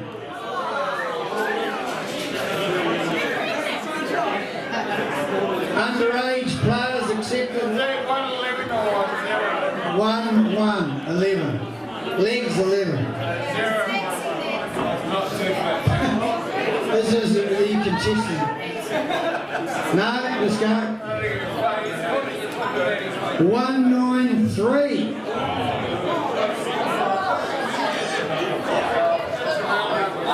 No. 113.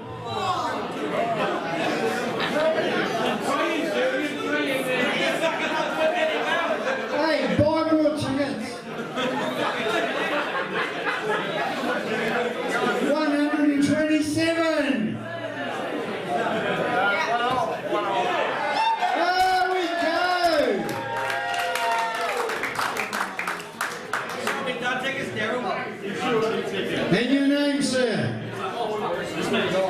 John.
So the disappointing thing about that is the money shot tomorrow, the first one, will only be worth $1,000.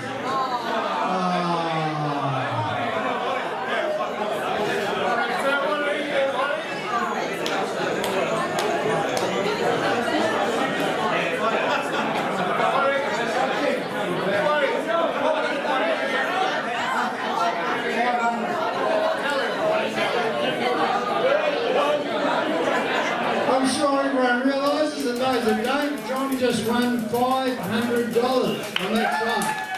Whoa! And as John left the arena, he said, Waddy, this has been such an amazing tournament, put the whole fucking lot on the bar! John! John!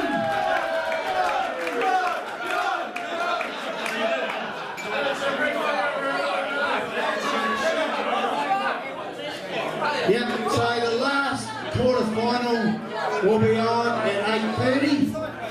We believe we have a streaming audience of about 600,000 Englishmen watching at 8:30 in the morning. Anyway, half an hour, guys. And thank you so much for your support all day. It's been incredible.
Righto guys, thank you very much for hanging around for what's going to be an incredible finish to the day.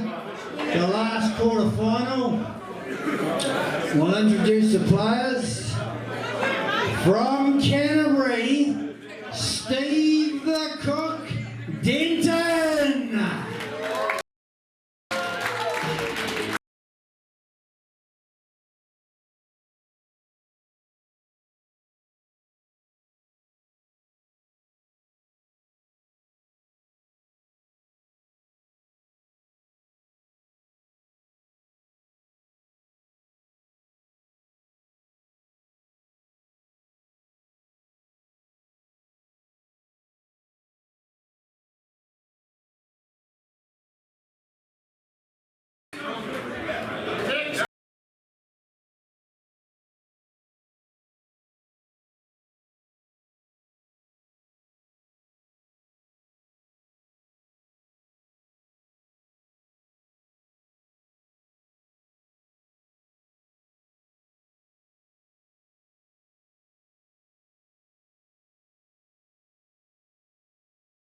Thanks guys, so Steve, coming to you first, yours looks so comfortable and relaxed in these kind of circumstances. Is that masking the nerves or is that actually how you're feeling right now?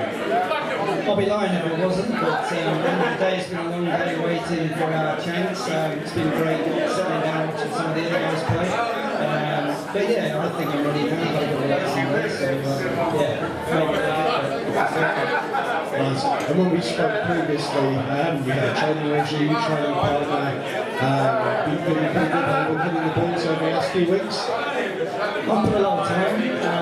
I've improved my game, I feel. I'm as ready as I think I can be. It's just about settling into the match and, and laying up on the side. And, yeah, I'm ready. Yeah.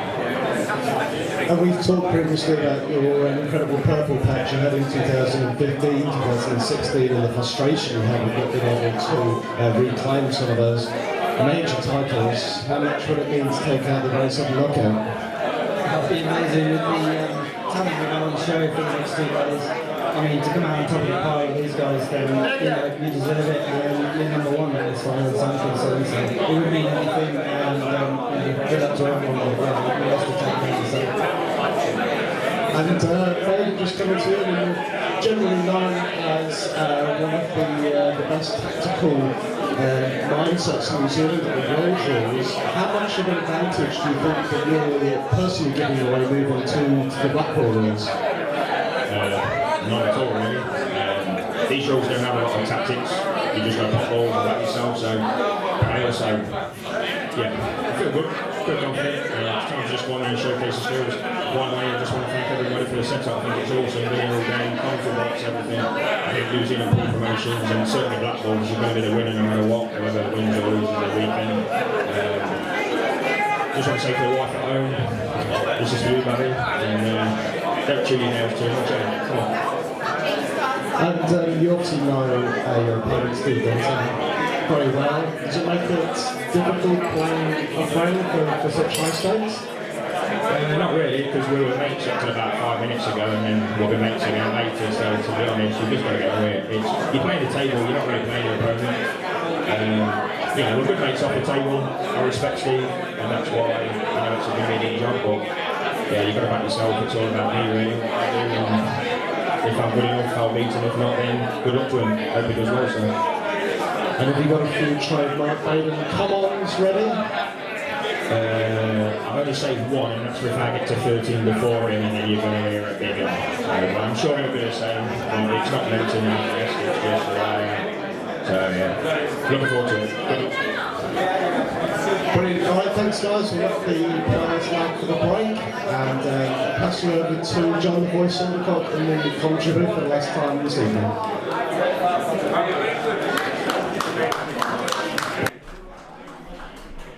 Right, thank you all for joining us. Just about to get going for the last match of the Great Southern Knockout. Baden Jackson versus Steve Denton. We're about to have the lag to determine who will break first. And this is why we had the other white ball underneath the table that you would not have seen. It's for the lag only.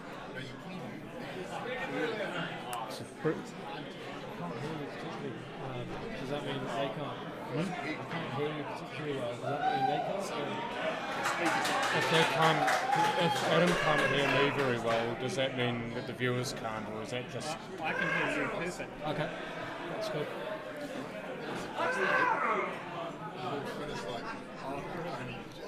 So Stephen has, by the look of it, won the lag.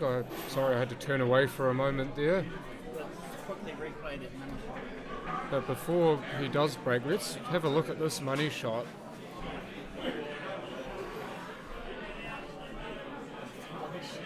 Look at this. There's a bit of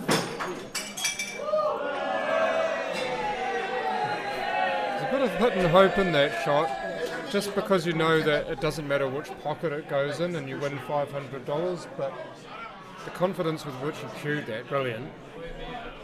So John wins $500 and it'll be worth $1,000 tomorrow. Steve with the first break and the first frame of this match. Let's get it underway. She looks dry there, Adam. How's it going, John? Good, thank you. Adam Shaw, by the way, has kindly offered to join me in the commentary box. How have you been enjoying the day so far? Well, it's been a dream come to fruition for you, hasn't it? You've had an awful lot to do with this, not just organising it, but with the setup, with the room the way it is. You see everything that you've built in the background and you put the sponsors on it. And without you doing that, then it doesn't look anywhere near as kick-ass as it would do. Oh, thanks. No, there was a fair bit of work that went into building the arena, or the area around the table and the platforms for people to stand and sit on to watch. But I'm really happy with how it turned out. Darryl did a great job painting it, and I think it looks really cool. I think it looks pretty effective. So, but that's something we can use in future as well. So we're into this match now. Yeah, brush off the yellow. That was lovely, aggressive shot there from Steve. It was a good shot from Steve, yeah. Settling in. You see we've got two very different people here playing each other. Steve, I wouldn't say he is more laid back, yes, but... Oh, he is. I know where you're coming from. He's more, maybe a bit more understated, but he is a fierce competitor as well. He is. I know how competitive Steve is, and I'm sure he would have been. He's not been playing as much as some of the other guys over the past couple of years, but I know he's put a bit of work in for this tournament, and he'll be giving it his best game today. Yeah, and Baden, it shows his emotions a little bit more than Steve might, and things like that. But two great players, and I've actually been looking forward to this match probably the most out of all the matches that we are seeing today. So hopefully we'll get a great close match. Both players playing well, and yeah. It'd be the perfect way to sign the day off, though, wouldn't it? To have an awesome match between these two. We've already seen three brilliant games already. Three very different games, but three brilliant games all the same. And this would just be a cap, wouldn't it? To see this one go a number of frames with some excellent pole. Yeah, definitely. I think he might have run too far there, has he? The cherry on the cake for today, because it's I'm really happy with how it's all gone today. There's been a couple of issues along the way. One being the timer and the shot clock. We just could not get it working properly. I had it working at home, but I'm going to work hard tonight and hopefully I can get that going for tomorrow. And I think that. But other than that, it's gone really well. I think everyone's enjoyed themselves. It's come down here, so that's the main thing. That was one of the big. Question here from Tyler O'Leary. Is the key to being a good pool player heaps of practice or being bald? Well, I would have thought practice got you to Carnegie Hall, but it seems that being bald in this day and age. I think one gets leads you to there the just other, John. as well. You practice too much and your hair might fall out, maybe. Is that what it is? Oh, are you talking about me? Oh, not you. No, I'm talking about these two. Well, not Steve so much, but there's a few people with follically challenged in the pool world, isn't there? Yeah. I actually have Brent Wells behind us. He is I'm going to hand over to join Brent me. Wells. Adam's just keeping the seat warm for him. Oh, no, wait. It's not good, is it? Just going to sort of speak really closely into. Hey, brother love. Once he sorts out his microphone, he sorts out his earmuffs. I've got no sound on. It's quite quiet. I couldn't. Yeah. You won't hear much of me. You'll hear yourself really well, but you can't hear John for some reason. But it still works for the viewers. I started hearing.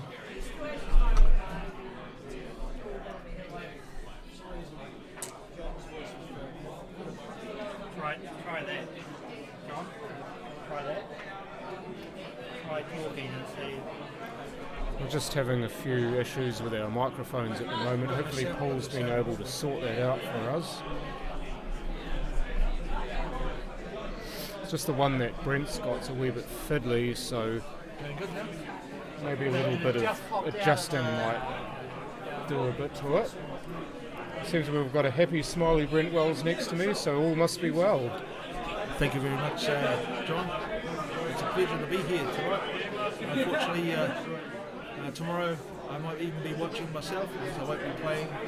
But this is all about Baden and Steve right now. First frame. And what a beautiful steak they have here today. Oh, they've got great meals here. I can actually plug this place as far as meals go. I had the steak last night and the roast chicken before, and then the schnitzel, all with lovely vegetables. It was a great meal.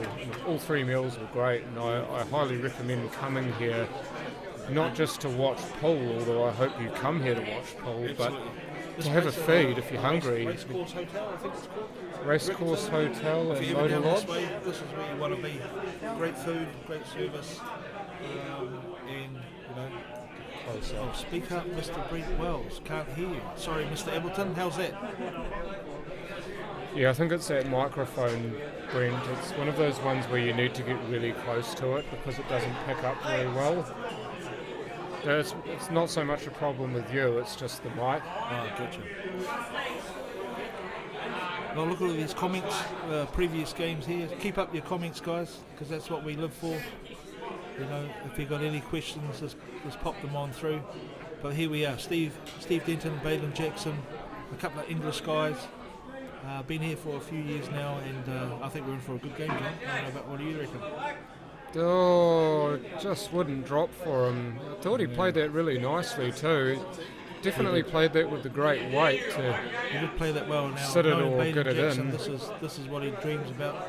All balls in the middle of the table, and the 8 in the middle of the table. I can't see him missing anything like this. Baden's the ultimate professional. Should just roll this one through into the middle. Well, it's all about being positive, isn't it? It's something that Baden alluded to quite a lot when he was commentating with me, is that you just have to be positive and clear in what you're wanting to do.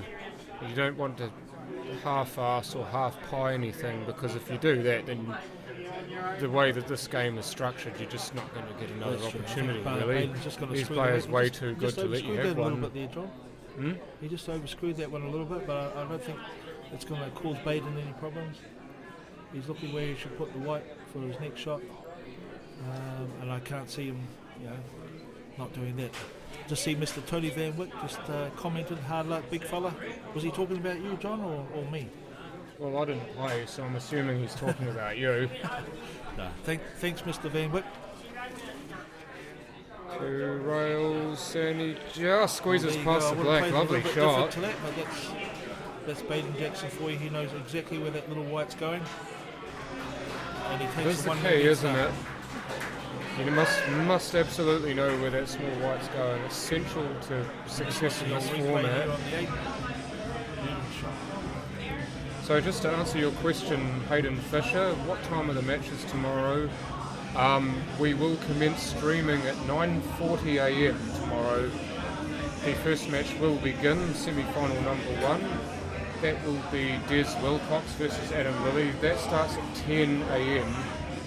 and we will have another money shot, round 2. It will be $1,000. And then at 2 p.m, semi-final number 2 will begin. Sorry, I've been just reliably reminded that it is only $500 and not $1,000 because it did go today. 2 p.m. is semi-final number 2. Sorry, it's always Brent. good to talk to a fellow left-hander of the opposite sex, of course. It's always good. Thank you very much for your comment there. Brittany, is it? It was quite hard playing at the start. I felt like I was going to be down-trailed, but when I got that first frame drawn, the relief was amazing. Yeah, it wasn't really going for you, was it? It was like almost everything you tried to do, you fell on your face, but you managed to find your feet. In that second session, you were 8-1 down, and then all of a sudden something just happened. And I mean, Simon's intensity wasn't quite the same, but you were able to pounce on that and make him pay, and showed just what a champion player that you are in doing so. I guess it's not often that someone will run 5 racks on Simon Singleton. Well, not run 5 racks, but win 5 racks. Let's not get too carried away, Brent. I felt like I was coming back, and he almost went off when it was 11-8, I think it was, into the middle. But at the end of the day, John, the best player won on the day. But right now it's all about Steve and Baden. Yeah, that is one thing that you were talking about there, Brittany, that I've always admired with you, Brent, is your humility and the fact that you're always a perfect sportsman, whether you win 13-0 or you lose 13-0. It's always the same, and you're always willing to stop and have a chat with people, but you don't just sulk off after you lose or prance off after you win. It's always the same sort of before you know it, you're playing another tournament, so you have to just keep going, so here's Steve. I think he's going to take the ball that's in between those 2 yellows. If he gets this one, John, he's going to be in a good position. Yeah, this is the key to unlock the frame, this shot. As he gets it, and gets back nicely for the red near the bottom rail. Well, Barry Epperton can hear me now. Thanks, Barry. Thanks for letting me know. Sorry that I was sitting a bit too far away from the mic. But my pick in this match, Baden Jackson. Baden's the ultimate professional. I've heard how well he's been playing. He's been beating up Tara on the practice table, and any time you can play your lovely lady and still have that professional will to win, I think he's going to be a little bit too sharp for Steve tonight. But hey, anything can happen. These players are great players. Anyone can. Nothing's a given, is it, with this?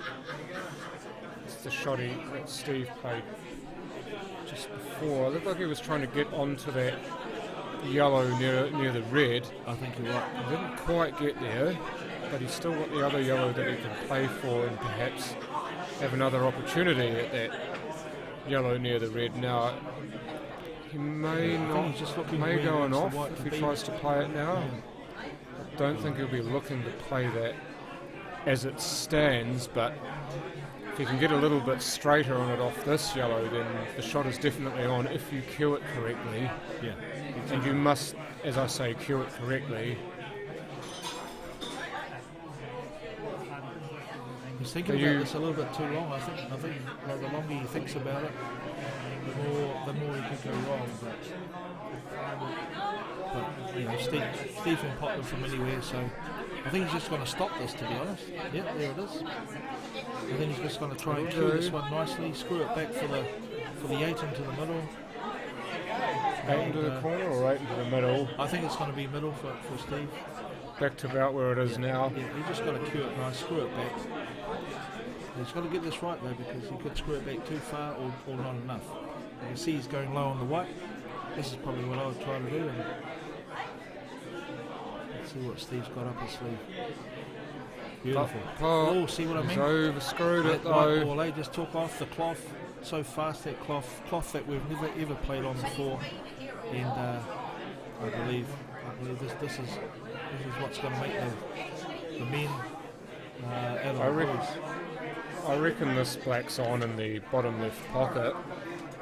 I know that's not what he wants, but what he wants to hear is that it's still on somewhere. Yeah, absolutely. And you'd have to go for it. I mean, there's no hiding here. Baden's got everything open. This would be amazing if he gets it though. Oh, this is a hell of a hard shot. There he goes now, let's go. Well, not quite what What's he he done here? He looked like he tried to kick it in.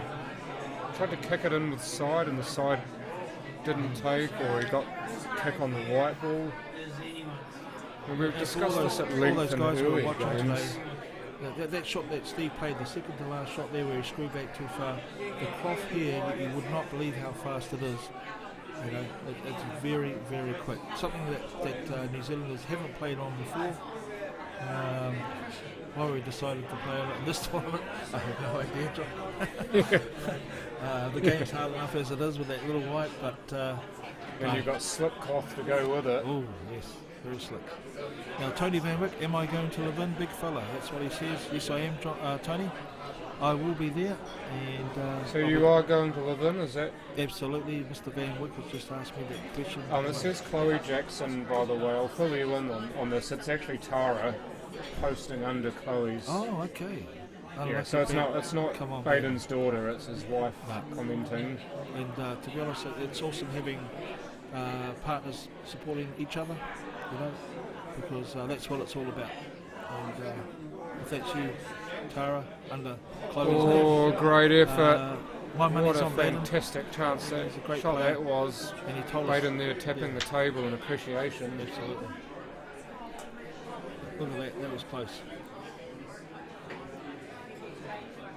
Now Baden did tell me, Tara, that he gave you a game race to 13 the other day, and it was 13-2 to him, and it was your turn to cook breakfast. You know, so you know, well done, Baden. Letting us know what was happening. She's not cooking for him, is she? At least. Yeah. But I think that was a good choice to lose that game, because Baden cooking is probably not as good as what you are cooking, because he said that himself. Samara Meads just had a great game. Brent, definitely enjoyed watching it. I'm glad you enjoyed watching it. It wasn't so good for me to watch, but thank you to my city club for all their support. And onwards and on to the next tour. We haven't got much time to think about our losses. There's a tournament just around the corner. Alright, let's get back to this game. John, what do you reckon? What's happening here? Well, Baden's got a free shot here because Steve didn't hit the black. Gotcha. So the first shot he's using now to try and promote the red on the rail. Get that near the middle pocket, and now he's got everything pretty much on. As long as that red passes the black. Now, yeah, he's having a quick look. I'm a little bit surprised he didn't look at this before. Because he had a perfect opportunity just to kick that out, but it must go. It must be on. It must go. I'm just picking that. But the more players look at it, the more it seems to go. He's not playing it now, but maybe he can in the fucher. It might not like the angle he's got now. Thanks, Gary James. And Riley. For those of you who know Riley James, unbelievable snooker player. if he ever decides to play Paul, look out team, because he's only 11 years old and he got like a 60 break last week at a peers That's tournament. freaky, yeah. That's pretty freaky. That's brilliant. It's more than I could ever manage on a snooker table. I think his partner's about 15. They made the final, so took a couple of old hands, Harry Hyanger and Jack Lemon, to beat them. But hey, Gary, thanks for your comment. Baden's just doing the ABC here. He's going to pop the red into the corner. Have two choices, either the red into the middle or the one in the corner. So I think the centremost red of those three, isn't it? As in the one closer to the centre line of the table running down. Or the leftmost one, I should say. Absolutely. It's a bit hard sometimes with balls with no numbers on them. Tara, you and me both know this is ABC for Baden. It's going to be 2-0 in the matter of minutes. I remember that. Do you remember it, Brent? The comment that Brad made about your comeback in the South Island final. Yes, Brad, that was a wee while ago now. I think I had here last time I played you in the South Island final.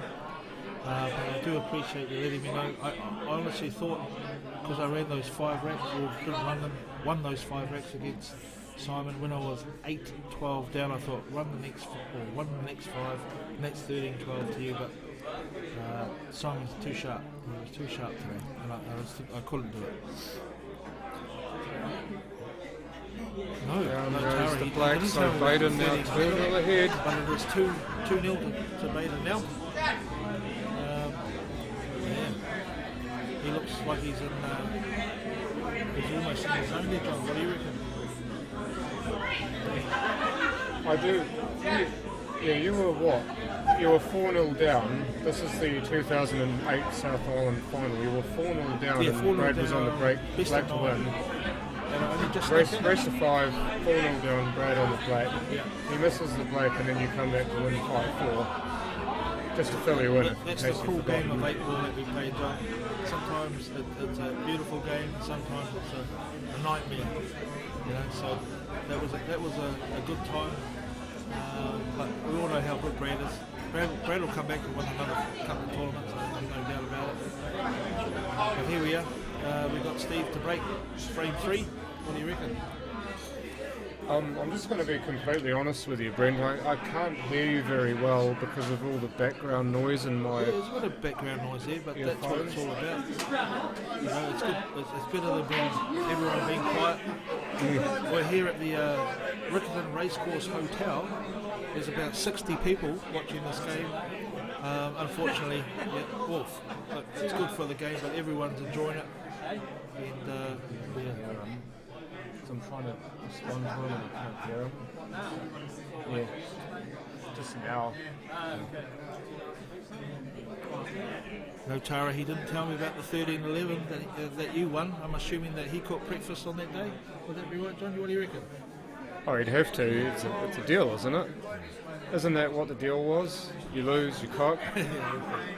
Well, what else do you play for other than money? If it's a husband and wife. It's a family show. We don't really want to talk about what they play for behind the scenes.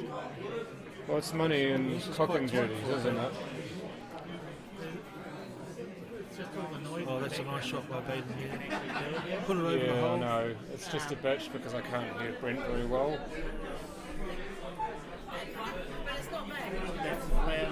Just to all those lovely people who are watching out there, just if you can, send me a quick message to let me know that you can hear me.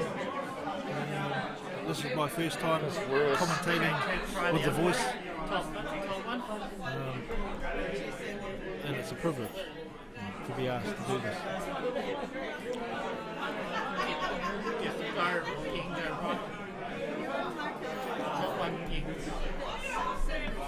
There's a nice containing shot there by Baden. I think he was just trying to make sure that yellow into the corner wasn't on, but unfortunately he's left it on.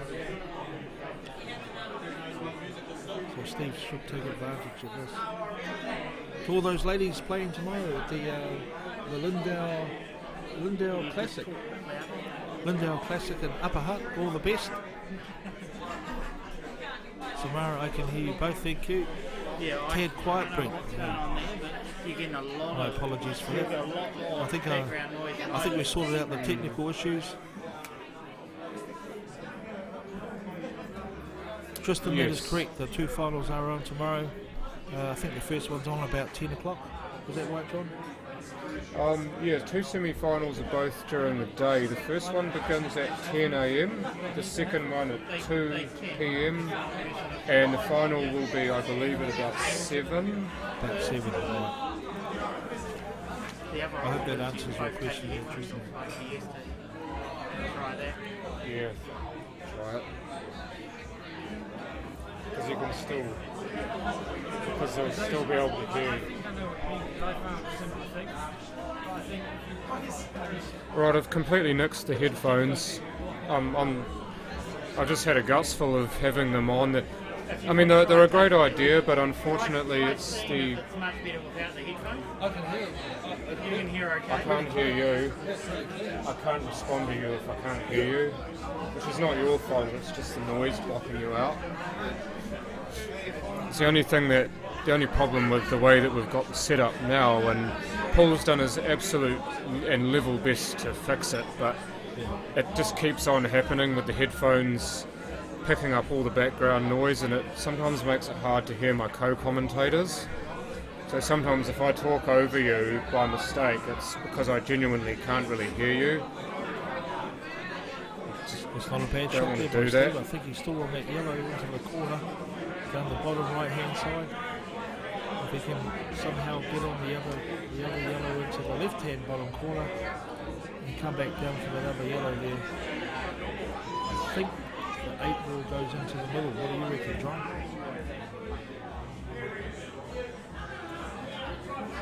Oh, played that beautifully, didn't he? It was like a drag shot with a bit of side to kick the ball in rather than roll it in, and still to stop the white ball in perfect place for the other yellow. It's a hard shot to play because the reason why it's such a hard shot to play is you've still got to cue through it, and you've got to allow for the side. Absolutely. Oh, he's overscrewed that one, John. What do you reckon? He's overscrewed that by quite a third of the table. This is another example of how quick this cloth is. Lightning. I think we've got a player out there named Lightning Lily. You do. No, you did right. I think he's not playing in this particular match. I think he just dropped the center. Even though it looks quite tight, I think that 8 must go into the middle as well. Yeah. The yellow does, we can tell that. Yep. Beautifully played. Now, we have seen players get these from this angle. You do have to play it slowly so that the ball grabs in from the jaw to go in. Absolutely. But these are possible.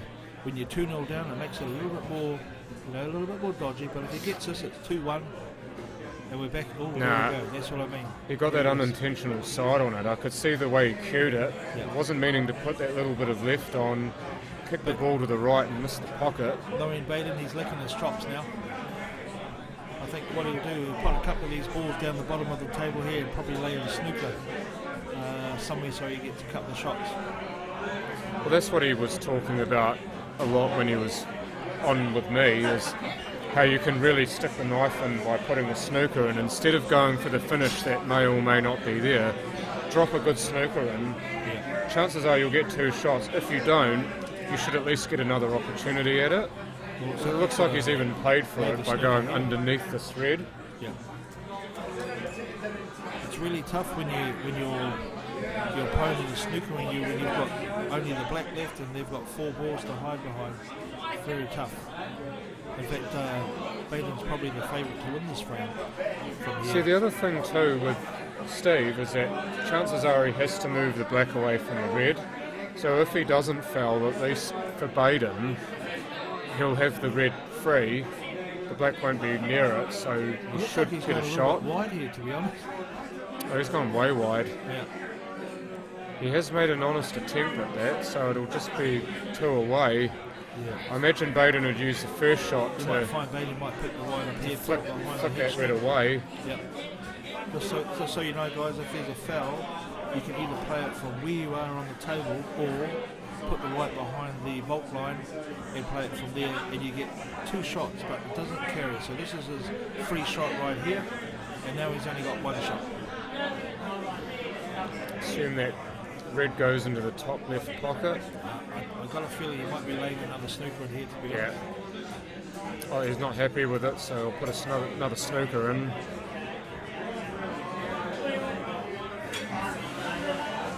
This is where your touch game comes into it.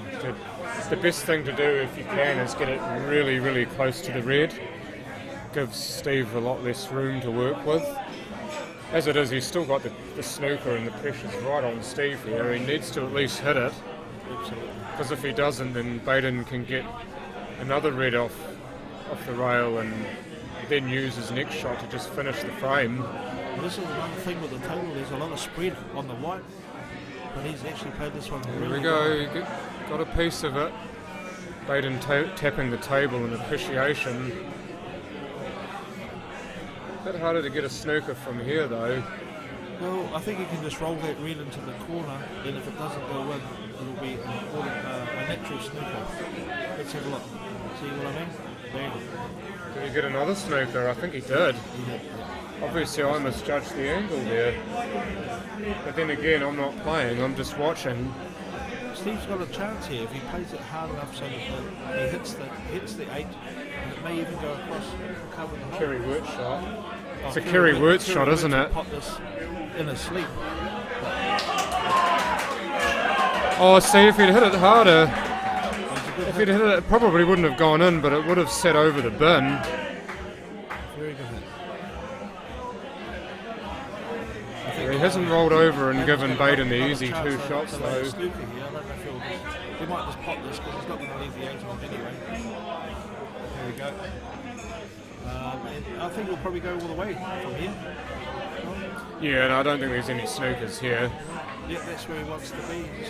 Wants to be pretty much just off straight on the red in the middle, and then he can just follow through, be close to the red into the this corner. Guy, after all, is the shot maker. That's his nickname. Yep. But there's a lot of different nicknames he's got. I mean, Jacko, I called him Wacko Jacko before. The shot maker, yes. The Don, Baden.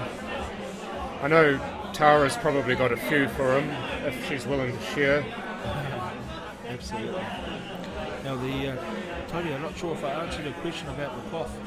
It is named, I think it's actually after your name, Tony Van Slip. It's a very slick cloth, Tony. Very fast. Something that we haven't played on before. Very reactive. And hopefully we get to play on it a bit more. Oops.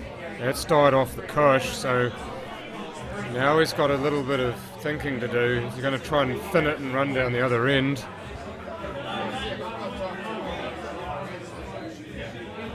Yep. And well played. He looked a bit disgusted with himself, but he came up with a good shot. What do you reckon? Is this a money shot? Does he get $500 if he pots it? Well, it's almost the shot that everyone's been getting $500 from today. The barber, I Peter like Bevins, that. the barber. Is that your nickname, bro? Well, that is his profession. Little does everybody know. I know Peter Bevins well. He's got about as much here as me. Camellia Cox says double. Tempted to agree with you, Camellia. Look at this. Oh, the double kiss. If this sits... No, it won't. It'll just keep rolling, and that's near perfect. If that had sat near the rail, that would have been difficult again for Baden. With the old double, you would have got that double, Camilla. Unfortunately, it was... who was playing that shot? And down it goes, and there goes a fist pump. Steve Denton's not quite as good as you on the old doubles, Camilla. I hope all is well with you and the Fado. Say hi to Healy for me. I do believe that Camellia and Healy are expecting a baby. Yes, they are. Well, I don't know if it's public knowledge, John, but do we put this on our Well, live no, stream? Baden's already said Baden's already said it. Baden's already said okay. Everybody knows, because Baden is very good at spreading the word. So congratulations to Camilla and Healy. I'm sure there is going to be a crazy good pool player coming out of you two. Yeah. personally, Time for the ginger I mongrel. would honestly tell you to get them into golf. A lot more money in golf. What, no And it love gives for the us old sport you fellas actually more play? chance. No love for the sport you actually play at the moment. What's wrong with pool? Nothing wrong with pool. They're But, both games that require a lot between the ears. So we have 3-0. I might say 2-0 down on the screen there, but it's actually 3-0. Baden Jackson over Steve There Denton. we go, just finished it. Steve's trying to do what Brent Wells did earlier today and give a really good healthy start to his opponent. I don't recommend that to anybody. Well, it makes you feel unhealthy, doesn't it? It's good for the other dude, but not so good for you. And Camellia Cook there. Thank you, guys. Golf is definitely the sport. I'd stick to pool, only because I'm much better at pool than I am at golf, but Brent's good in almost every sport he plays. Looks like Stevie's taken the red ones here, so he's on reds.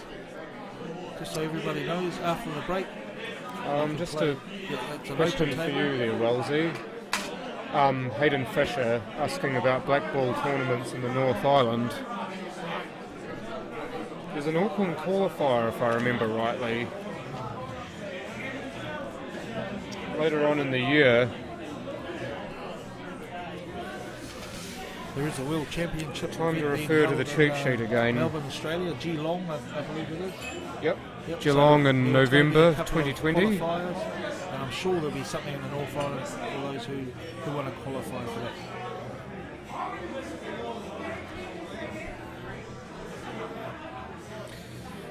So as far as qualification for the teams to be sent to the Worlds, there will be a men's team, a seniors over 40s team, a masters over 50s team, there you go Brent. Yeah, that's me. And an under 23s team. I just missed out on that one, John. Only just. No, it gives all us New Zealanders a chance to represent our country over in Australia.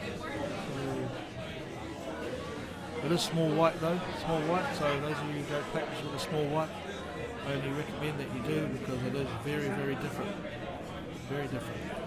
Oh, it would have been an absolute pressure cooker over there, wouldn't it? I've never even thought about what it would take to play in one of those. I've never played at a level anywhere near that. I know you have, but just the noise in the building as well, when especially a local player gets on a roll and starts to dominate, it's like, okay, you're playing one player, but you're also playing several thousand spectators as well. Absolutely. And you were starting to feel that when you were playing, that people were getting onto your side once you started winning a few frames, and that must have been quite buoyant for you. It was. It does pick you up. It gives you a little bit more inspiration to come back. And all my supporters out there for Brother Love, they would have been yelling at me as well. Why are you giving this guy such a head start? Well, I don't know what that happened. It didn't happen. It is what it is, as Matt McKinnon says in his interviews. And you just got to go on from there. The better player will on the day. And Simon's going to be hard to beat because everyone knows Simon's the ultimate professional. I wish everybody the best tomorrow. There's only going to be 4 left after tonight. 4 left. Sorry? There's only going to be 4 players left after tonight, so I wish them all the best. And 3 of those players have already been decided through, the battle to the death. The first semi-final, as we mentioned before, Adam Lilly versus Des Wilcox, 2 great mates who grew up playing pool together in New Plymouth, both under the tutelage of Calvin Dunlop, who will no doubt be watching where he can. And the first semi-finalist for the second semi-final is Simon Singleton, and he will be playing the winner of this match.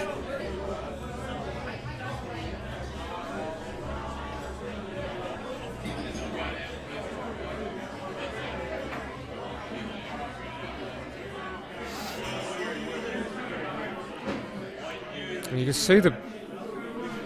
see how that shark rack actually moved when he played the shot. Ball moving off the shark rack scuttled it out of the way, but it didn't impact the ball going into the pocket.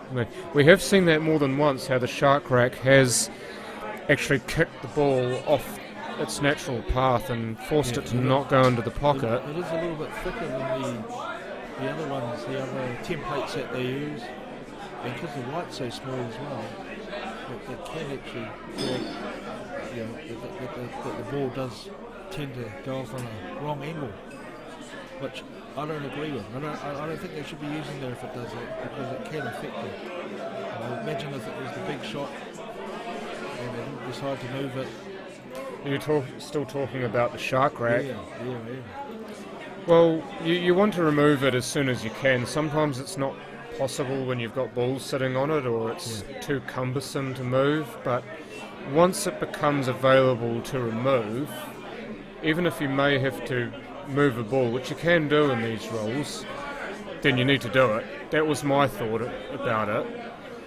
That was what Simon was thinking, and that's, I'm sure, what Baden was thinking as well. I just got a text from my lovely lady Cindy. She can't hear me. That's probably a good thing. Well, I can't really hear you that well either, and you're sitting right next to me, and in fact we're touching elbows at the moment, and I still can't hear you. Maybe that's just because your voice is a lot quieter than mine. Yeah, I'm a little bit quiet. Maybe it's just because I'm used to actually speaking into a microphone. Right, I'm pretty sure Baden was trying to pop that one into the middle. Brent, you've gone quiet. I'm very shy right now, Chloe. Oh, Tara. Very shy. I'll talk to the team about that, see if I can get my voice out a little bit louder. We have a very good technical team here on cue. Yeah, apparently your mic is as loud as it goes. That's a great shot by Steve there. Still left in the little yellow down the corner, but there's nothing that Baden can really do with that one. Well, it's the only yellow he can see, and there's the red blocking everything, so it looks like he's going to try and play try to squeeze in behind the first of those two reds. Try and poleaxe that yellow through there. Now, it doesn't look possible, but if you do play it at pace, you can actually force that yellow to go behind the red. I know it looks daft, but it is possible. In fact, he's gone in behind the red to the yellow to push it away, leaving the white down the end of the table with Steve not having quite the shot that he would have liked. Steve will be feeling a little bit anxious at the moment, being 3-0 down. I only know this because I was 3-0 down not so long ago. I was feeling a little bit anxious, wondering what was happening. And before I knew it, I was 6-0 down. So Steve's just got to keep thinking positively and try and come back at Baden. Top hole. No. Short out. Shots like that are not going to help him. Baden's,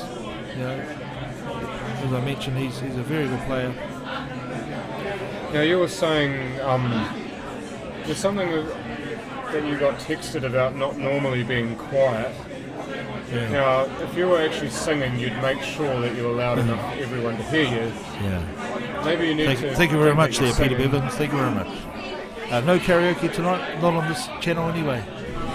Just making sure that we can let everybody know what's happening on the table in this big competition. And right now, Baden Jackson is looking pretty sharp. Well, he's having the run of the table at the moment. Steve has had opportunities to clear and put his imprint on this game, but it just hasn't happened. He's finding himself in much the same position you were in, Brent, when you had the chance but couldn't take it, and you find yourself in an unhealthy position, and then you feel yourself starting to slowly get constricted. I think if this goes into the middle, which it didn't. It does, but he didn't cue it right. This is where Steve's got to take advantage now. You know, you're 3-0 down. You've just been given a lifeline. So it's How do you make the time to use Masters it. team? Well, I'll let Brent answer this one. We've got a cheat sheet right in front of us. Read away. Masters team, you have to be over 50. Super League 2020 best finisher. I'm assuming that's 50 over 50. Yeah, for the Masters, I'm only assuming. You also got a Dunedin qualifier, a Christchurch qualifier, now an Auckland qualifier, which you'd be interested in there, Mr. Tony Van Wyck. And then, of course, the black ball rankings, which I don't know how we're going to get that because we don't play black ball, but I think I'm sure they've got something worked out. And there's a wild card. So if you think you're wild enough, Mr. Van Slick, you could be part of the team. They do have How does that sound? current black ball rankings as well, and I'll just read them out very briefly. First, Simon Singleton. Second, Baden Jackson. This ranking is for the Adam Shaw third, Kerry Wirtz fourth, Jimmy Henry fifth. So he'd be a senior, wouldn't he? Yep. The master. Yep. So he's by virtue of that already in the team. Tony Van Wyck sixth, so you'll be in as the second ranked player. Adam Lilly seventh, Michael Hayes eighth, Matt McInnes ninth, Dean Garnett 10th, Steve Denton 11th, Glenn Coots 12th, Steve Alderson 13, Brendan Ing 14, Neil Wally is 15th, Phil Wilkinson 16th, Dan Bowen 17th, Brad Campbell 18th, Dave Bissett, number 19, and running out of top 20 is George Elvin. George Elvin, he's from Tauranga, I believe. Mount Maunganui. Is that George Elvin? G. Elvin, I'm only assuming it's I think George, it's yeah. George, yeah. So those are they're the top 20 players at the moment on the Super League / Black Ball list. Right now we're using a sort of hybrid Black Ball Super League list because of the level of infancy with which Black Ball rules are being played in this country. Yeah. But Black Ball, it's lovely to see this sort of exposure to it, and especially with this professional feel that the tournament has. Well, thank you, Tara, for letting me know that you can hear me now. Steve asks, yes, Tauranga, Brent. Oh, yeah, that's where all those good players come from, isn't it, Steve? I'm pretty sure Brittany would agree with you there. Theo Millen, nice one, Wellesley, much love. Thank you, bro. It was a mean comeback, but it's only a comeback if you get right to the end and win. It was a hard luck story. It is what it is. Well, that's the thing about this game, isn't it? Is that it's not over until that last black drops and the white stops moving. So even if you are 12-0 down in a race to 13, you've got to cling on to the belief, however small, that you can still come back and win. Oh, absolutely. The game is not finished. You might be feeling really down because you're one frame away from losing, but think about it this way, you're potentially 13 frames away from still winning. Situation's bad, but it's not terminal. You can still make a fist out of it. Steve Denton most definitely making a fist out of this with that shot. This could be Mr. Denton's first frame.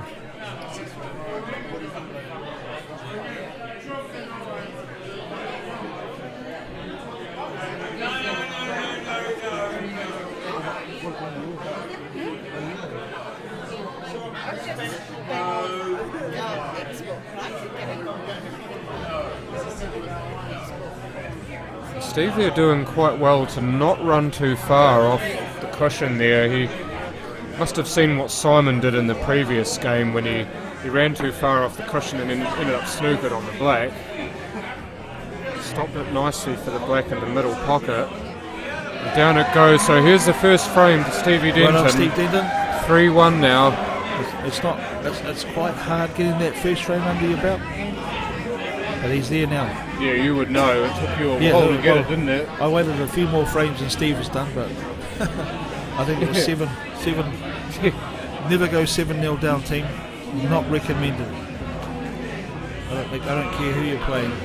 Stevie as well will have a lot of home support here. He does play for Kashmir, which is not that far away from here. It's in Christchurch. Baden, of course, from the Manawatu area. Yeah. Not quite from the same place as you, but still representing Manawatu. For those who are watching on the live stream, Did they get that view? The live streamers? Sorry? Did the live streamers get that view? Yes, they do. They see nice. exactly what we so as see. you can see, there's quite a few people still here watching this game tonight. So it's very popular. What's happening here? On cue, and the team here have done a fantastic job in promoting this tournament. And long may it last. Yeah, I totally agree with you. And one thing that you'll find with this match is that the crowd will get more partisan as well, with the hometown favourite and the outsider being Baden, but so many people still know and support Baden that you will get a number of people who are here to support him, especially from the North Island. You do get a good north-south sort of schism when it comes to players. Even those who used to play for the South Island now play for the North and vice versa. It tends to be an island thing. Absolutely. But Steve definitely has the home field advantage here, as you see him just make a mess of his first shot there. Yeah. It's not like Steve. It's quite late at night. What is it, 9 o'clock? And you've got to bear in mind that these guys have been waiting all day to play. They've come in here really excited, and you know they're trying to do their best. Yeah, just a pint of Coke Zero, thanks. The lovely Sarah has just dropped me off a beer. Handle, the same size as that. Fantastic hostess she is. Alright, what do we got here? Baden's going to try and cut the yellow inside the red. Ooh, didn't quite go like he planned. Where do you find the ranking list? I'll be completely honest, I don't know. I'm assuming that you'd have to contact some sort of authority to find that out, but I will ask for you where you can find that. I'll just if you ask Karen Edwards nicely, she might tell you. John, there's a question there from Handsome. I don't know who that is. Doubly Handsome. Is this the finals? This is the quarterfinals. The semi-finals are tomorrow, followed by the finals tomorrow night. All right, Handsome. And then we got Summit Mongo. What was the final score between Brent versus Simon? Simon won, Brent lost. Yeah. 13-7. I think it was 8, John. But sorry, 13-8. 13-8. I decided to give Simon a 9-1 lead, and you can't even give one of his pussycats that lead because they'll still beat you. Wasn't it 10-1? Makes the comeback even better if you tell the truth. It's only a comeback if you win, John. If you still lose, it's not a comeback. That was a lovely cut down the what, rail. The venue here at the Riccarton Racecourse Hotel is fantastic. They've got great food here. I tell you what, they'll make sure that Brother Love doesn't fade away, that's for sure. Yeah, they've got some mean meals here, eh? I was just talking about how good the meals were before. Where can you get that? So that was yellow first. That was yellow first, yep. Just covering the pocket there for that red. Summit, I will see you at Levin. That's where it's all happening at Easter. The Easter Classic.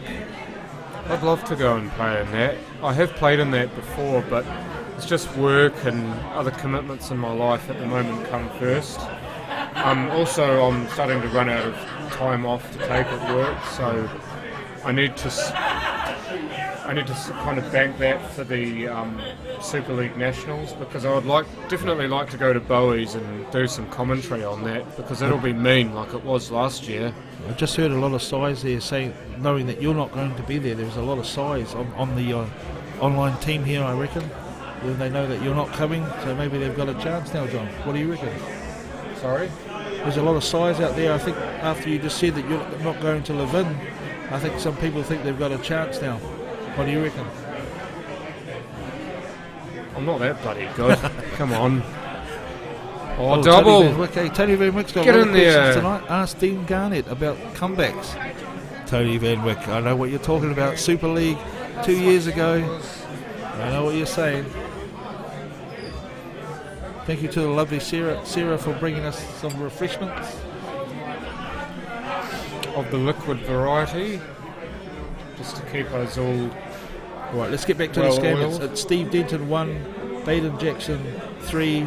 It's race to 13, ladies and gentlemen. We're in for the long haul tonight.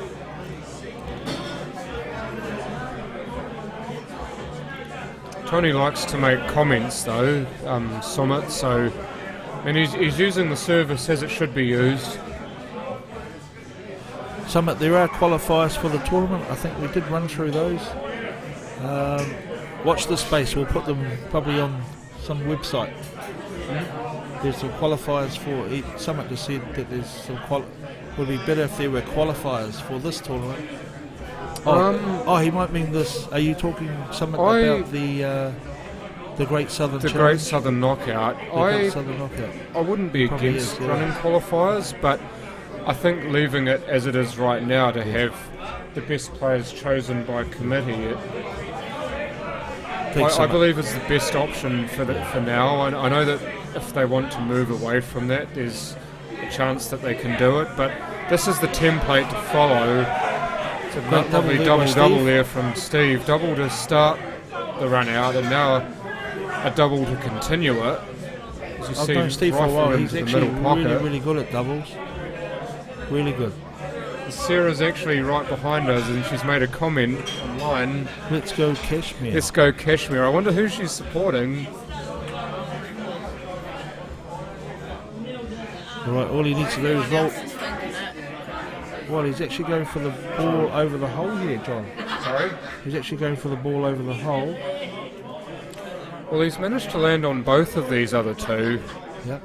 I think it's a better option because you take the ball over the hole last, you're never guaranteed position. Yeah. I know that you might think that it's easier because you're never going to miss it, but I can tell you from first-hand experience, getting position from balls over pockets, with the rails being in close proximity like that, that's not easy.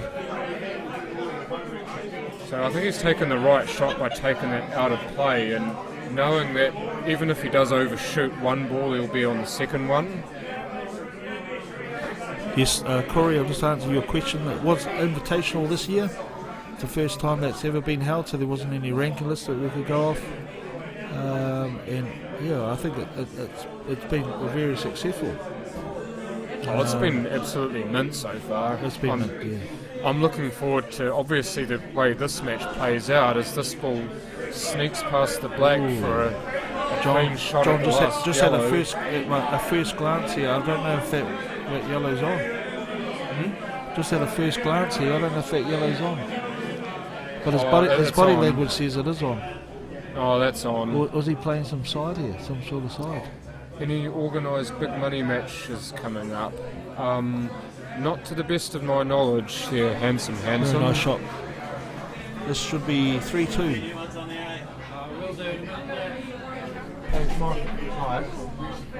Any big money matches that you know of coming up? Big money matches. I don't know much about them. Alright, there's Steve making it 2-3. So we're very much on here. 3-2. Got the music in the background's always good, Adrian. Avicii levels. I think that was the only highlight when I was Rip Avicii, by the way.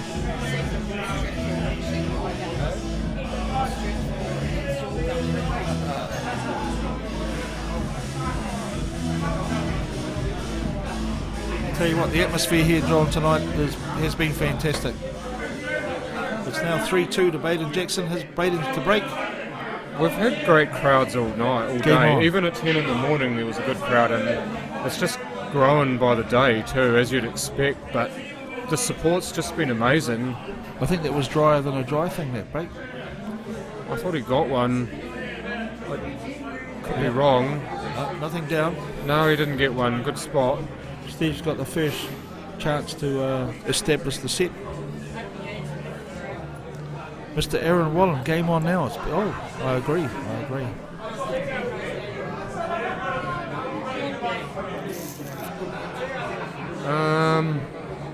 Well, they do say that in matters of mind it is always you versus you, Summit, but I don't believe that's what they meant.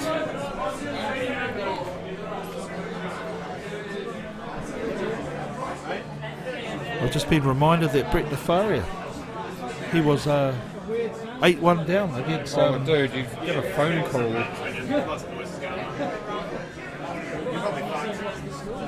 Brett Nefaria was... Someone was trying to call you, I don't know who that was. Against Matt Edwards in the quarters of the first Super League and won 13-10. So he knows how it feels. The difference is, Brett, you came back and won. Brother Lover, unfortunately, is now demoted to the commentary box. To continue the horsey jokes. Yeah.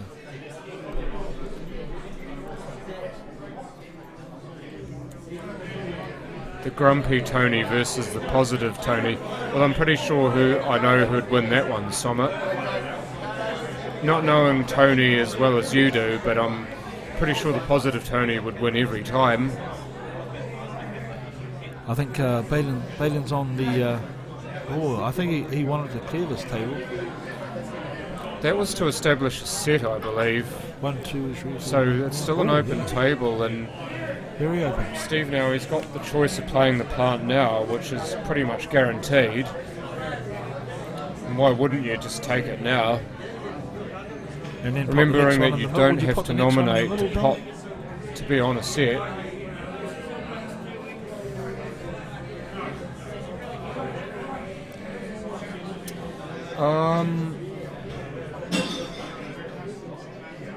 I can't remember, to be honest, Corey, if that's true or not.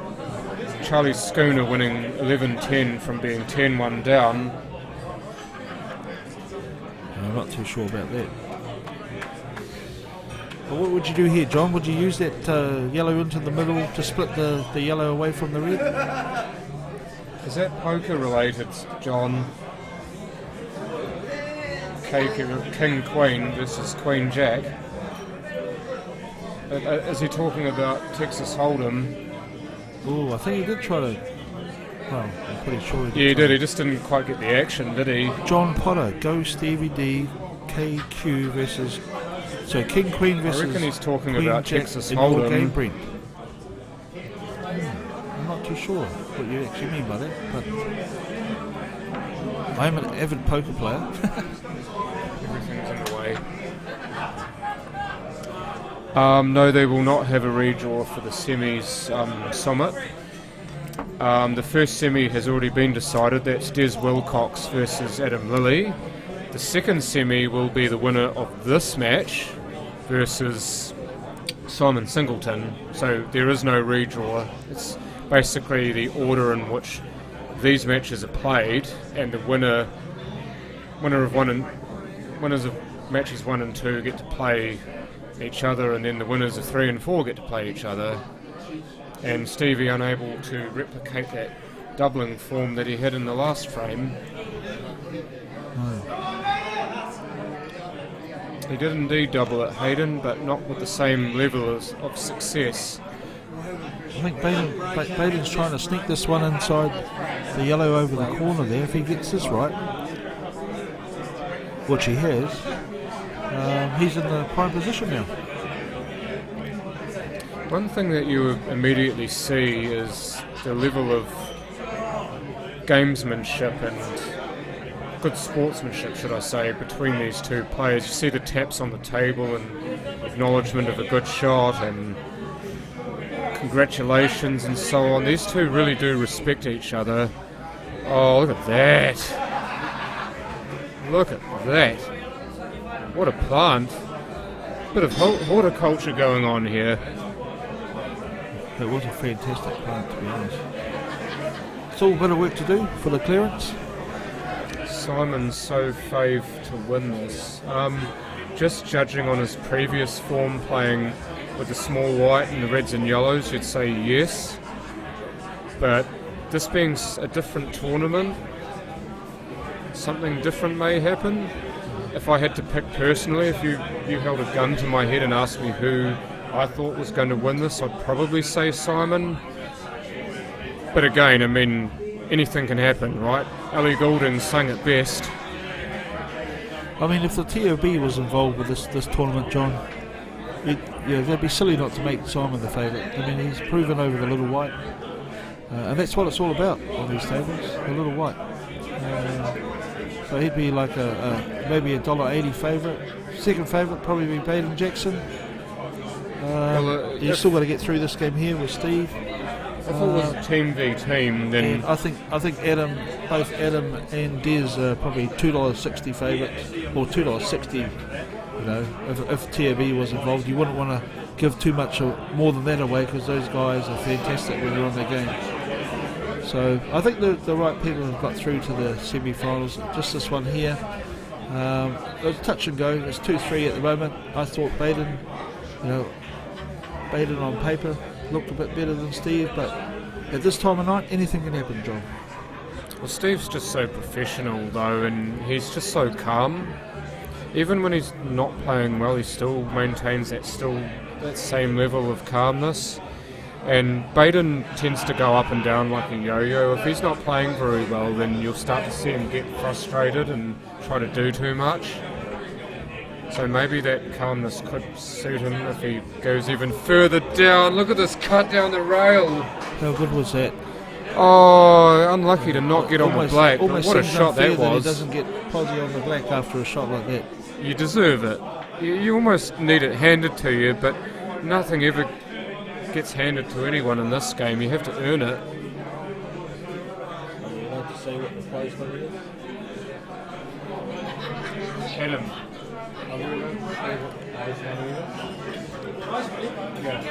Someone's up.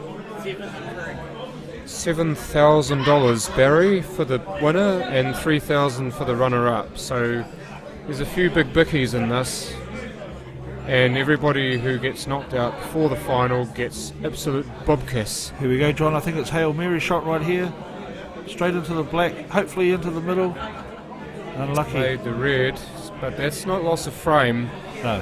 And these rules, if the black is still on the table, you cannot lose the frame unless you deliberately foul. Now, that was not a deliberate foul. We made an honest attempt, actually hit the black first, potted the red. So Baden has a free shot and then a shot after. Yes. One idea would be to promote that red centre of the cushion closest to us.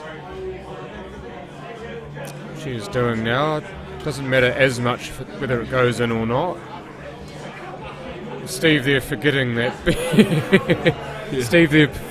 Baden had a second shot. You see that a lot in the old Super League 2 shot. I think I'm one of the worst. You know, that's when I've got 2 shots and I go to walk away and my opponent tells me, hey, you got another shot. He's like, hold on, mate, I've got another shot. Get back in your chair, back in your corner.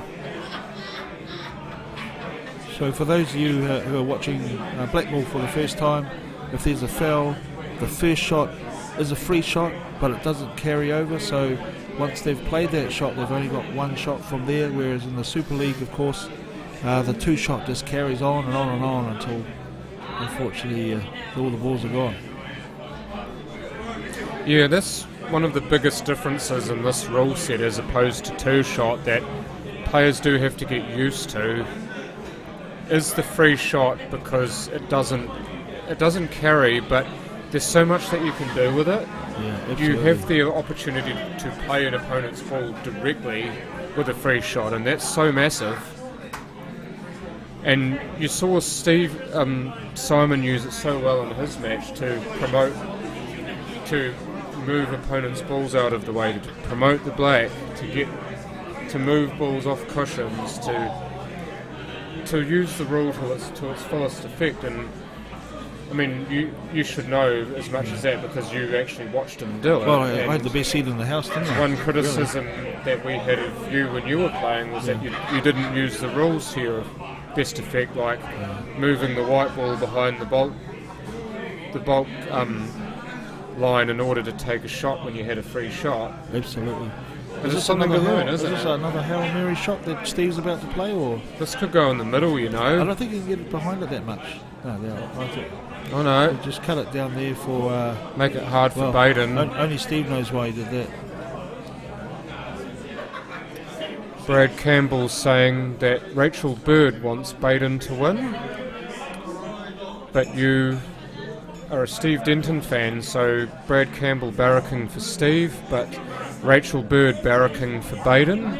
Is that a house divided?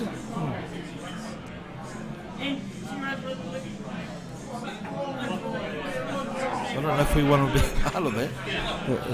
So Rachel Bird wants Baden to win. A shout out please, I want Steve to win. Go Steve. Sorry? So go Steve, is it, or? Well, yeah, in Brad's eyes, yes. For Rachel Bird, she wants Baden to win. Now this shot, what he's got to do is get on that second red that's in the middle on the left hand side there. Yes, it is a house divided. I don't know what he's doing here. This is not the right shot. I don't think this is the right shot. He should be playing that one over the hole. It's not covering any of the other guys' balls. Half a thought saying to try and promote the black on that shot, but not really necessary. I know Baden himself probably would have thought, well, no, I don't need to, because it's introducing more risk than needs to be. It's just an idea sometimes that players Rachel have. Bird, house divided. Here we go. Any half a chance to promote the ball, then you play it, but you don't necessarily have to. Perhaps he thinks he can just get behind the black and put it in the same corner.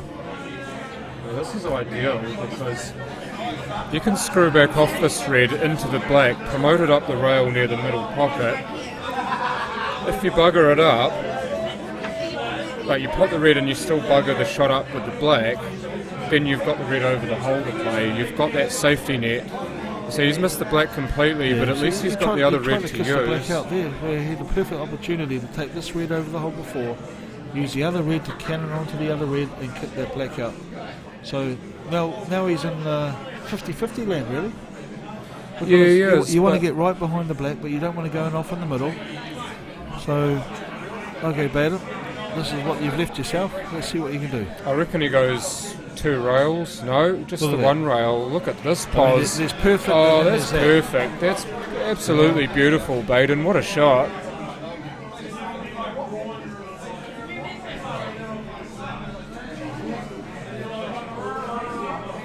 And there we go. Drops the black. 4-2. Now we shall have an intermission. 4-2 to Baden Jackson. We will be back very shortly. I don't know how that little white reacts. It's hard to tell you how good that shot was for him to get so close and perfect on the black. So well done, Baden. He's 4-2 up. We're racing the 13 tonight. And I believe it's Steve's break in the next frame. I believe it's Steve's break in the next frame. Legs. The voice stuck with me, ladies and gentlemen. Break anyway. Oh, we've got a break. We'll be back in 5 minutes. This is going to be exciting.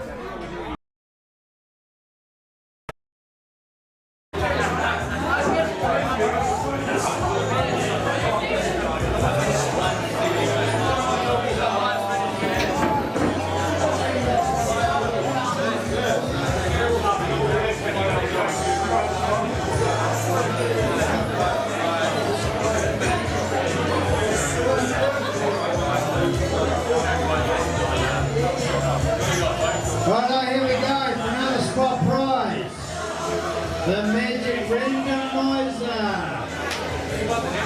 Surely we can get it first time. Number 97.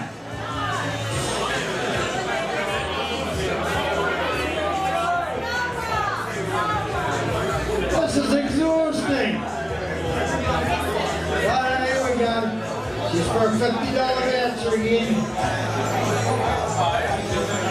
Number 95.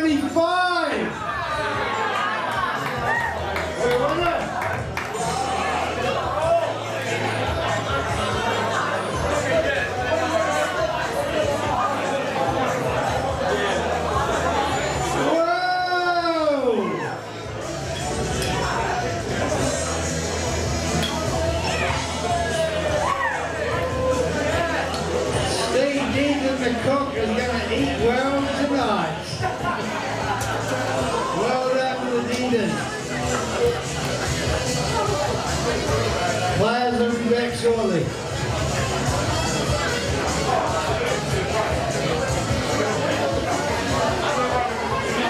So just remember, 10 a.m. tomorrow morning is the first semi-final. Adam Lilly, there's Wilcox, and it's a race to 15. It's an extra 2 frames. 2 excitement machines. Tell everyone to get down here.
Was Bailey back?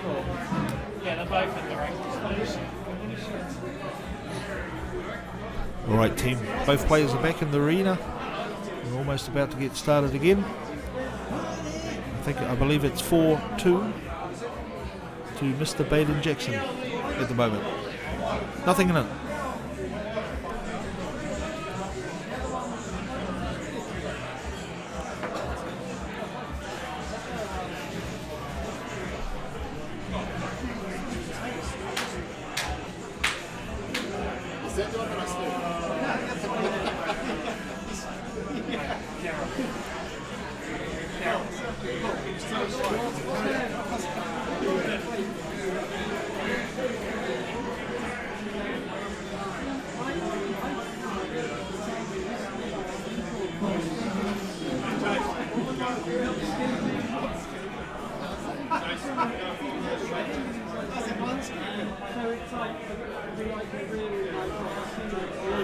Righty ho, we're back. All right, ladies and gentlemen. That's Cindy, you're texting again. 4-2. Mr. Baden Jackson over Mr. Steve Denton. Mr. Jackson has just broken. Was that your baby doll you were just texting there, Brent? It was my lovely lady. I was just texting. Oh, very good. She's all set, ready to go in the Linda ladies tomorrow. Did you see that white ball stop on the shark rack? And that's why I don't like the shark rack, John, because it does affect the way that that ball moves. You know, at the end of the day, they should take that off straight after the break and carry on. Yeah, I know you guys will be sick of us talking about the shark rack and moving it when you should. Now, Baden's going to ask for it to be moved now, which he can do. Now, he can get that device that... There it is. Yeah, this is what Michael's doing now. He's just getting that little ball marker. If the ball marker doesn't rest on the shark rack, then he's fine. Otherwise, you'd have to remove it and perhaps move the ball manually to do it. You're going to need some good fingers here to do that. You know, that's why I don't like that shark rack, John, to be honest. It needs to be more a natural part of the game where you don't have to do this sort of stuff. Yeah, now, I think Michael's done a really good job of that. But as good a job as he could have done and getting some applause for it. Well, I do like the shark rack, I won't lie, but it's just when it gets left on the table and you can't remove it, it can become a hindrance. I have to agree. Alright, Mr. Baden Jackson at the table. You see that? It actually would have helped him though, the shark rack stopping the white ball, because it's given him that angle to get on the yellow down the rail if he so chooses. Yeah. I don't know if I like that shot, to be honest, because he's now going to have to play this one quite firm to get on the next ball. And we all know what playing firm down the rail means. It could be disaster. Well, no, he obviously backs himself to pop the next ball, even though he's not going to get that perfect position on it. Well, that ball over the hole in the middle to the right-hand side there must be... Does it cut? Better than I thought. I suppose that's what you're asking. Yeah. Where he's laying his cube just there, that tells me he's going to play the cut on the ball near the black spot. That would take the white ball around down the other end of the table, which would be ideal. I agree. Obviously it's not going to be an easy cut, and in fact he's decided to shelve that and go for that ball in the middle. Gets a bumps the red. Now that's actually turned out really ugly for him, because now the red's over the pocket. Just looking to see if the yellow goes past the yellow near the middle into the corner pocket. Now, if it does, then he might take the shot on, but if not, there's not really a hell of a lot that he can do, because I don't think there's really any other shot on for him. It's not easy for me. It's going to prove me wrong, though, I reckon. It's not ABC like we like to see it. It could be ABD. All depends on the shot right here. Now. Oh, the double! It's a great effort, but he's pots the red. Mr. Brad Campbell's asking you a question there, John. But that's only this afternoon. This morning I had 1,600. Oh, yes. Yes, I do remember that. I don't really know if I should be telling that story. Just to give you It was enjoyable, yeah, but everyone's in suspense now, John. I think you have to tell the story. Really at liberty to tell that story.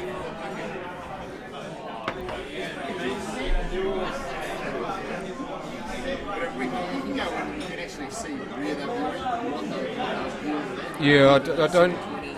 I'm usually pretty open to telling embarrassing stories about myself, but I think on stream that might not be appropriate.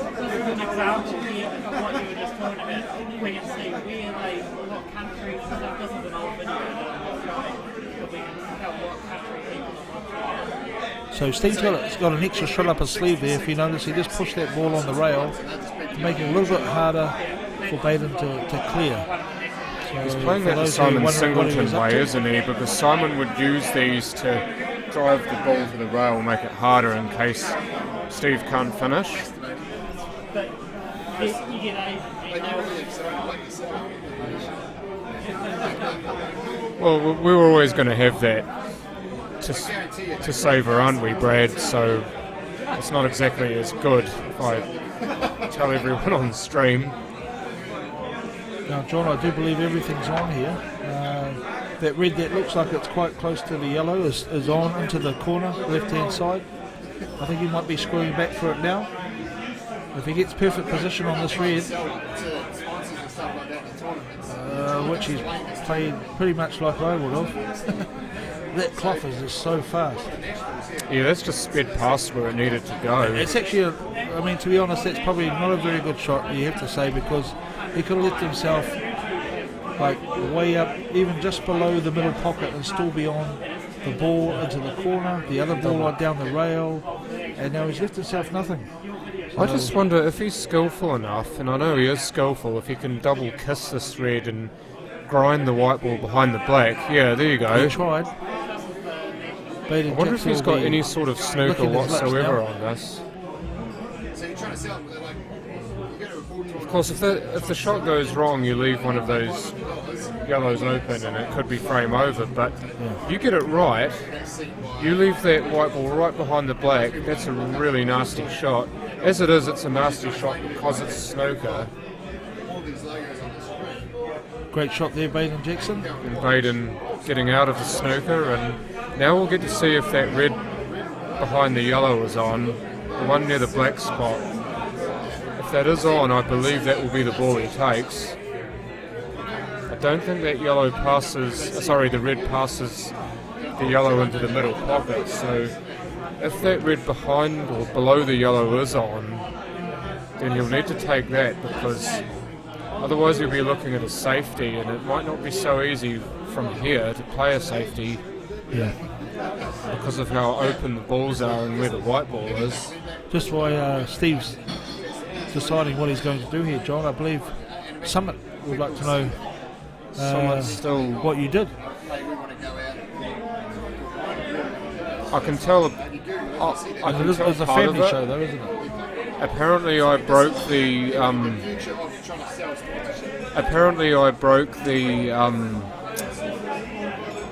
The bathroom sink at our hotel room. Well, not the sink, John, but the whole unit. Happened. Was it just you involved, or a lovely lady involved? Why are you asking me that? I don't know. You just said you broke a sink in the toilet. I'm just trying to work out how you could do that. I leant on it. This was back when I weighed 120 kilos, Brent. Oh, and for those of you who don't know now, John's about 50 kilos. I don't know what he's done. Not I'm quite. very envious. But I'm about he's a lot fitter. In fact, I believe roughly. I saw him on Facebook running some sort of marathon. Half marathon. Half marathon. I'm about 78 roughly at the moment. He's now 78, so for those of you who know John, he's looking pretty fit, very fit. Oh, does he get lucky? No, it just stops short. But in a way he has gotten lucky because of where he's left that yellow. Yeah, I think Baden's got an easy safety shot if he just nicks off that yellow, runs all the way down the bottom.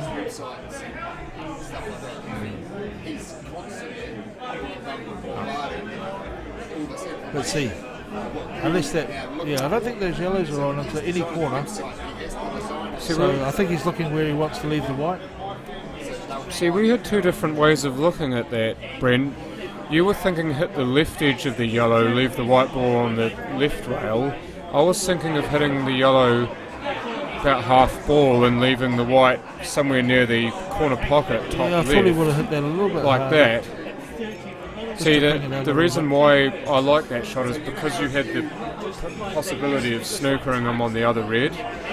Obviously you take the pocket into play for the white ball, but you do get, if you do get a snooker, then you do have the chance of getting a free shot, and a free shot's really handy there. Ooh. Yeah, did that well in the end. Trusted the table there. It's a lot of table trust. Now, John, you're getting some more questions here. You used to feather the cue for ages back in the day. True. I usually only feather twice, or no, one to aim, and then 1, 2, and then I stroke. That's usually how I hit a shot in pool now. Whereas before I used to feather something like 15 times. Wow. So you did right. I think Baden's just trying to seal the deal here with that shot. And I think he's looking pretty good. Unless this cut goes in, John, he can go up and back and split the red out. It's a bit, I know it's a bit, adventurous of me, but can he cut this red in, go up and down the table and split the other red in, or even get onto it into the middle pocket? Well, wouldn't you love to be able to do that? I believe that can be done. Whether it's a viable shot, I'm not sure. He doesn't look like it looks like the way he's queuing, he's just going to run into it and try and grind it near the pocket. Now, just I don't like that shot. So Baden can now cut this other yellow one, split them up, and that's the end of that. We don't do anything stupid. It's this is again a Baden Jackson way of playing. Is you don't want to do anything stupid and let him in. You might want to make him make a mistake. See, Baden's in the position where if he makes a mistake here, he lets Steve right back into this frame. That's a nice shot, but I think he's underran it. He's left. Oh, that's not a very good shot. Oh, he's got that red into the corner, the red into the middle, the black into the corner, and the dream is still alive for Steve Denton. I don't actually know whether he can see this outright. He must have to go off the bottom rail. Oh, I see. But he doesn't want to go in off, and he hasn't. He might have gotten a jaw snooker here. Two things to look at. Is he jaw snookered on the yellow over the corner pocket? And is he snookered on the yellow next to the red? I believe he can see the yellow next to the red, and in fact the way he's queuing it up suggests to me that it's on. Would you even go for this? If that yellow's on in the middle, I think you have to go for it. The yellow's on in the corner, definitely. Steve's starting to put the screw in. You know, I think you have to go for the... in the corner? That's a toughie. In the corner for me. Yeah, 15 was a lower estimate there, Summit. I do think it was more than that, I'm sure it was. Asking how many feathers that I made before I actually 15, I would have been asleep after 10. Player.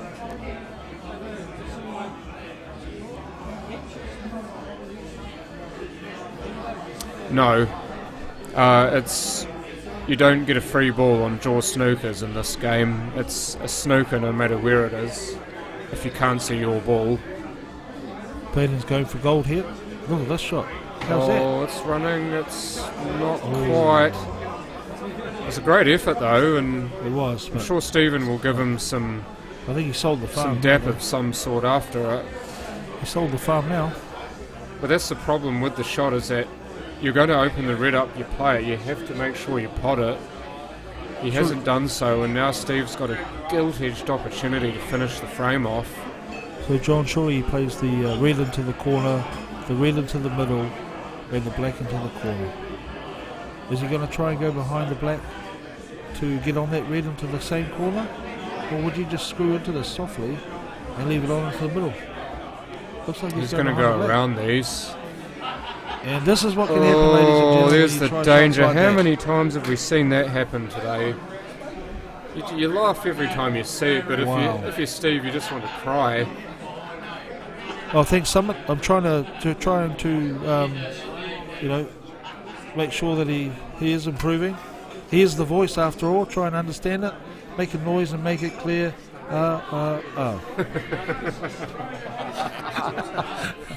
Thank you very much, Summit. And thank you for that questionable John Farnham impression, Brent. Oh, great try. Unfortunately now, as far as selling the farm goes, I believe Steve's now done it. Right about now, he wished he just rolled that ball in and played the other one into the middle.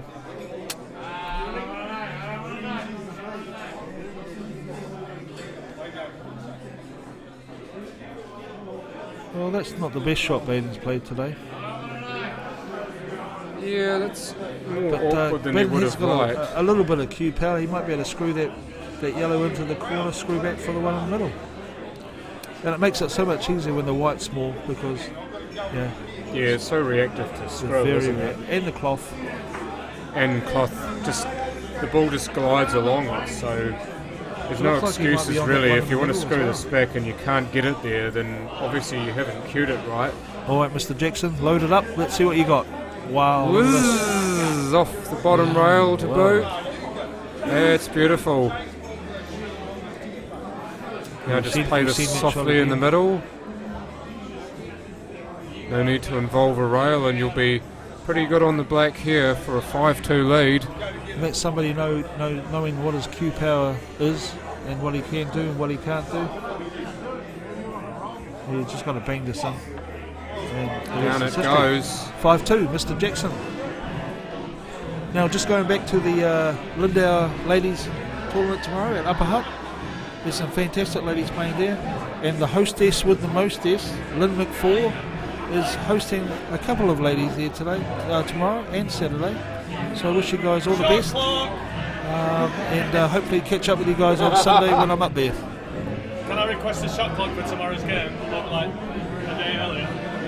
For those you don't know, the postman's just turned up. Delivering beers by the look of it. The postman's turned up delivering as per bad normal. lines. He's rewritten the record books today. The postman does deliver. I'm here to deliver a shot clock. Oh, the shot clock. Where can you for those put who it? don't know, there is a Up 40-second your shot clock, but we haven't seen it yet today. Yeah, jaw snookers. Carl Van Beek asking about jaw snookers. They are the same in two-shot as they are in these rules. You can't get a free ball, obviously, in either set of rules. If you are jaw snookered, bad luck. You have to play it from where it lies, and it's a foul if you don't hit your own ball. In chartered club rules, however, you can, if you are snookered, then you can take a free ball, and the jaw can snooker you. So if you're snookered by the jaw, then you can call a free ball. Everyone's like, oh my god, that was doing me. I didn't do that pub yet. And I was like, oh, I sort of heard it, but it didn't bother me. It's quite an interesting arrangement of balls around that middle pocket. It's like a little something that Simon Singleton would do for like a what do you call it? A drill, like a practice drill. Yeah. It was linked up to that speaker, so it was like they were playing at the level. Oh, how's he missed that though? Something obviously caught him there when he was cueing that. It's an ugly miss, and these balls around the middle pocket, looks like at least two of them do go. Looks like some sort of Simon Singleton training routine, that little round circle there, eh? Skill shot. Whether he played for it or not, it's all good. could be helpful for that ball down the rail, Brent. Well, you're going to have Yellow down the rail. in Mr. Baden Jackson. I reckon he did play for that. But I don't think it's worked out as good as what he thought it would. But he's still got a chance here. Now we'll be looking at how Mr. to get Des onto Wilcox that just yellow asked, that's blocked by the impossible red. snooker turns into a stalemate. I believe if it is an impossible snooker, then it's a re-rack. I believe if it's an impossible snooker that you can't get out of, it's Only a on the re-rack. black. Is that right? I think it's only on the black. If you cannot play a legal shot on the black, then I believe it's a re-rack, or a stalemate or a re-rack. Yeah, impossible basically means that you cannot hit the ball legally, so there is no clear path for the white ball to take to legally hit the black. That would be impossible. And if that is so, I believe the frame is re-racked. Well, there's another sign which of is a bit unusual because normally the rule was if you cannot, if you play a deliberate foul, then you lose the frame in black ball rules. But you're not deliberately trying to play your opponent's ball if you cannot see your black and you can't play a legal shot at the black. Thus a contradiction, thus a re-rack. We need to get that defined there, John, because I did study the rules, and I believe that if it was an impossible snooker on your ball, then it is a re-rack, whether it be black or not black. I don't think that was a total snooker, was it? Yeah, or was so it not? Well, it's a total snooker, guys. You don't have because to he hasn't hit a rail. No, he wasn't contact. snookered, so it's a foul. I didn't actually notice whether he was snookered or not, but he wasn't, so no rail after contact is a foul. So in this case, it wasn't a total snooker, so you have to on any ball, so a rail. Yeah, okay. I thought it was only the black. I could very well be wrong. If I am wrong, then thank you for correcting that. Just promoting some of these yellows. As That's you a can really see, good Baden's shot. used his first shot there to make sure all the balls are separated. So Baden's now a favourite to win this frame. What do you think? Agreed. And he can get on that hard yellow right now as well. Or he can promote it, but he hasn't made the pot. Baden Jackson's made a lie out of Brother Love. Baden Jackson's made a lie out of Brother Love. I thought he would have cleared that. Yeah, well, we've been made liars out of several times in the booth, so it's not exactly going to be the first time, is it? At the end of the day, you've got to realise it is like 10 o'clock at night. These boys are getting tired. They are going to play shots. Lovely cut in the middle. Now that's hopelessly unlucky though, as far as not getting a shot on that cannon goes. It would have been nice to have been able to get a shot at that punt right now, but it does appear that he can pot the one in the middle pocket. But in fact, I've been wrong again maybe. I think Steve can see this. Yeah, you can see it, so don't mind me, I'm blind.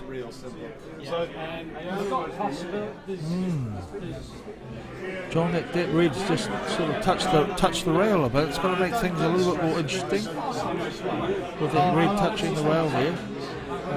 He would have liked it to have come away from the rail just a little bit, because now he's got to rely on what he thinks the cushion's going to do when it reacts. And as you and me both know, I think the fact it doesn't listen to what you're trying to tell that it's closer to the rail helps him on this shot, because he'll naturally get the kick off the cushion. It's just how he plays it and where he hits the cue ball that determines how much of a kick out from the cushion he gets. Yeah, that's not bad. But still, he's going to get a bit of a spread on this one, and if he cannons into that ball that's just off the rail there, he is going to snooker himself. Off there, boot that up there, It's it half ball, like in the middle. I think he's just going to screw this, guys, and be on the one in the middle. Let's see. And around the side of it, what a shot! That's why we were shit to watch. He missed the minefield and ended up perfect on the black. Look at this. Just to close the gap. It's about to be 5-3. Ladies and gentlemen, there it is, 5-3, race to 13. We're in for the long haul tonight, ladies and gentlemen. I hope you guys are in for the long haul as well. Hey, no complaints me here, and John, Brent. the voice are. We'll be here right to the end. Yeah, you're saying we're here for the long haul. You almost made that sound like a complaint. I'm not complaining at all. It's a great poll. I love watching it. Love commentating on it. How many streamers we got? 142. Just to let you guys know, we've got 142 streamers watching this game. Fantastic, guys. Keep up the support. This is what it's all about. When you were playing, we got up to 155. 166. Apparently, when I was playing, there was 166 people watching me getting a lesson. So I don't know if that's good or bad. And only but we do 5 appreciate likes, you guys so- tuning in. Because at the end of the day, this is what it's all about. Yeah, well, it's all about you guys, isn't it? And you don't support this, then what are we? We're just two idiots talking into a microphone. But you support this, you support the stream, you support the game, so 5-3, Steve we Denton give in the back break. to you That's a nice guys. break. Did he get a ball, John? Ooh. I don't think he does. I reckon that's dry again, and let's have a look. Something that you're going to love here, Brent, Oh, is he that they hit can remove the white shark really rack. nicely. Notice how the white jumped up and then stopped in the middle of the table. That's the perfect break, unless you don't get a ball. Yeah, that's the only thing he missed, wasn't it? But it's a pretty important thing that he missed. Baden's chosen the yellow ones, of course. Promote the yellow somewhat down the rail.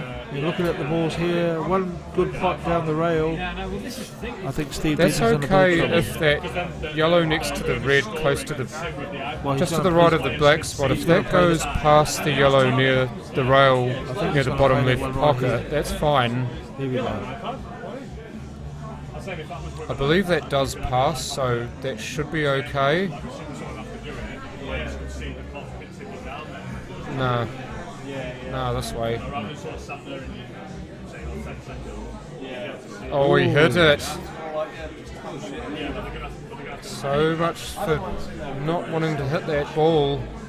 So often you think to yourself, I mustn't hit that ball, I mustn't hit that ball, and it's that negative frame of mind, you end up hitting that ball.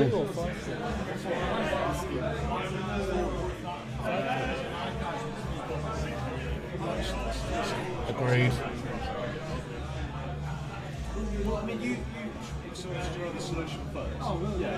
Mr. Stigemeyer, I do agree with what you're saying there. The longer the races, the more you get to see some really good pool. When it's short races, it's a bit cutthroat.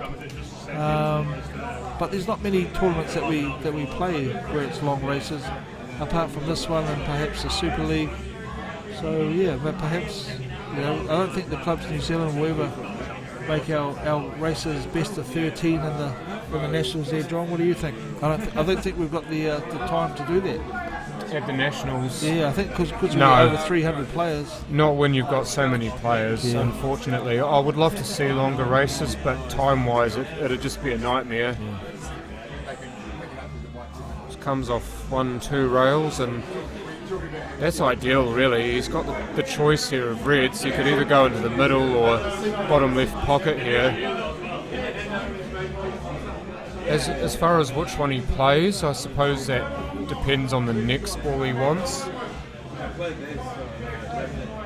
I think he's quite straight on the one in the middle though, so it wouldn't surprise me if he takes the one in the corner, just so he can manipulate the angle on his next red. Because it's the red on the rail that's going to be the real issue here. Can't get on it right now unless he's got a little angle on that one in the middle and he can screw back for it.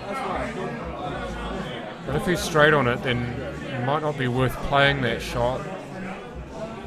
So I do believe it's the red in the corner now. Yeah, I think the red in the corner, if he just sneaks in between those two yellows there, it gives him a bit more options. Oh yeah, off the yellows Decided to come straighten off it up. Nice shot. So this red that he's going to put in the corner, he gives him a chance to get on the other side of the middle pocket to pop the red down into the corner, roll the other red in, and Bob's your uncle. Yeah, agreed. And he's got the position. He's got the natural angle for it too. There we go. There it is. He's used it Exactly what I beautifully. said. That, as far as weight doesn't goes, drop, is near perfect. Yeah. He's got to make sure he's got enough angle because that black is not on, except for in the middle, in the corner. So he's got to make sure he's got a bit of angle. He might have to screw this one a little bit, John, like he did there. And Oh, look at he that. caught He's the used yellow perfectly. He caught the yellow. The yellow made it a big hole, and he managed to just Yeah. get that hand that reached out. And now this is perfect. Look at that little angle he's got on that red. Just roll this in, and then we're 5-4. The shot clock is 40 seconds, but it's not being employed, as far as I know, just because of the difficulties of setting it up. Right on the rail here, he's really got to be careful of his cueing because of the small white ball. I think Steve Denton, he's got a very nice cue actually. Yeah, well played, well cued. All right, that's 4-3, 4-5, 4-5. 5 to Baden. 5 frames to 4 now. Steve Denton. Baden leads the deficit just a single frame. We've got a close one here, guys. Folks, do not go anywhere. This is hotting right up.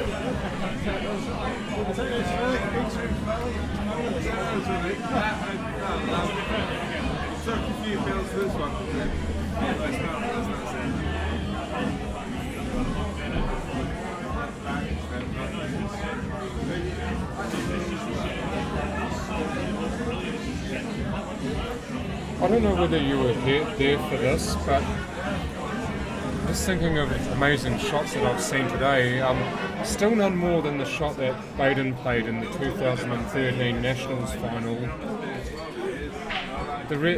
Where he had a ball right hard up against the rail, past the middle pocket, on the wrong side of the middle pocket to the corner pocket that he wanted to play it in. Banged it down the rail with side. Absolutely banged it down the rail with side. Oh yeah. I think just trying to explain the shot, and obviously we don't have a telestrator. I can't write it on the screen. All right. So Mr. Baden Jackson has made a ball off the break, and he is selecting red ones right now. Don't really want that little kiss on that red, but you've still got a chance to get on the other side of it. Yeah, a bit of both, I think, Terry. There has been a little bit more safety played in this game, especially the first few frames of this game. Also, these players seem to be wanting to be a bit more sure of what they're doing, so they're taking that extra second. I think, Terry, I was trying to speed things along. That's why I made sure we were 10 frames at 9-1 down in the first hour. We're on a yeah, time. They We're on tend a to go a time bit frame faster when there's one player that's a long way down, don't they?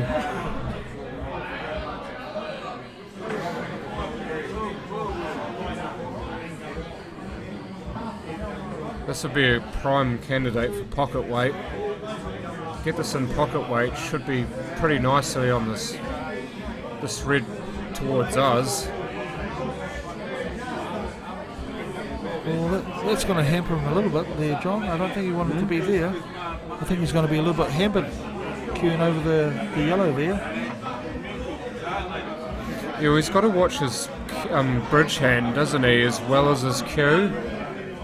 Because of how far away it is, you can actually cue through them, which is handy, so he's just got to cue straight.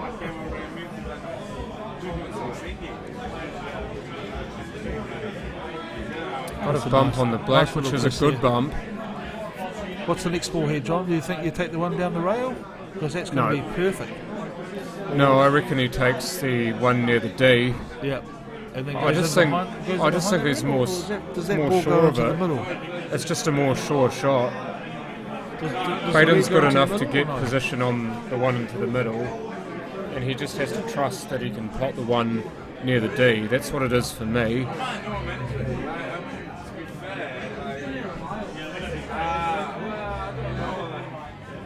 Thanks, Terry. I do appreciate that.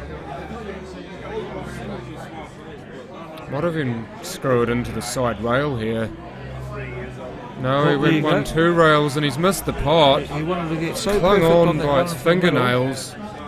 And that's what happens, John, when you try to get so perfect on that one into the middle, because it wasn't easy. Well, it's so easy to do, isn't it? And the that position was beautiful. Let's make no bones about the position he had the ball gone down. It would have been very similar to what you see here, and that's ideal to get on the black. Well, do you so think you see why he's played it the way he has Do you think done. Steve takes the double on here, John? The double? That looks like a perfect double to me. I'd be very tempted to take double here. I reckon he's got to. I think it's the only time he really gets a shot at this ball. Because it is the a red prob- being it's there a is a problem nuisance, ball. so you've got a clear double, take it. Oh, Terry reckon Terry's in. He's in for the double. Thanks, Terry. Ben, the game's tomorrow. The first one starts at 10 in the morning. That's semi-final number 1. The stream will start 20 minutes before that, as the double was unsuccessful. The second semi-final starts at 2 p.m. and then the final will start at approximately 7 p.m. tomorrow. Those are your times. What after that? Had he potted the double? To be fair, I'm not 100% sure. I do think that the yellow closest to us was on. But of course we'll never know now because he didn't pot the double.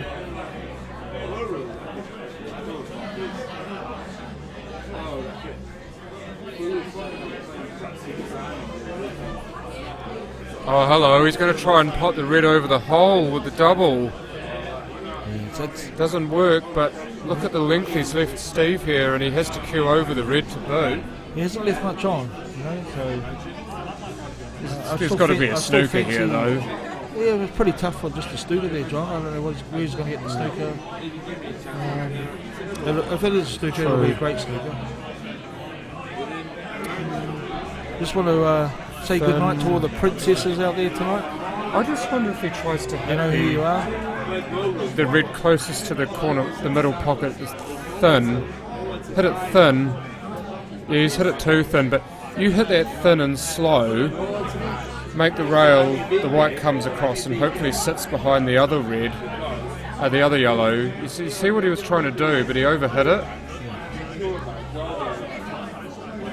You hit that thin and slowly, you might get behind the other yellow for a snooker. $10, Wendy. If you haven't been here yet, if you haven't been here today, it will cost you $10 to get in. You do get a free beer, house wine or soft drink upon entry, so as well as watching some awesome pool, you do get a drink. It's well worth your money, it's well worth your time, so make sure you get yourself down here.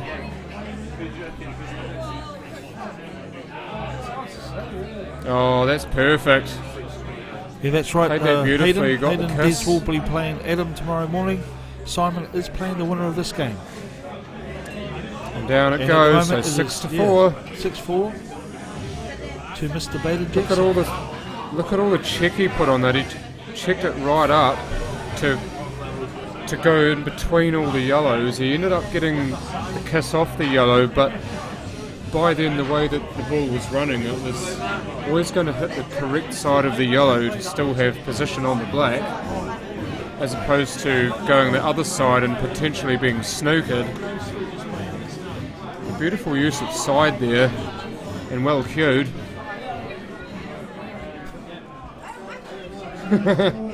I just got a text from my one and only princess who's listening tonight. Wanting you next to her rather than You should here, be sleeping. right? You've got a tournament tomorrow. Go to bed. All right, Simon. Oh no, Steve. Simon. I got Simon on my brain after the Hey.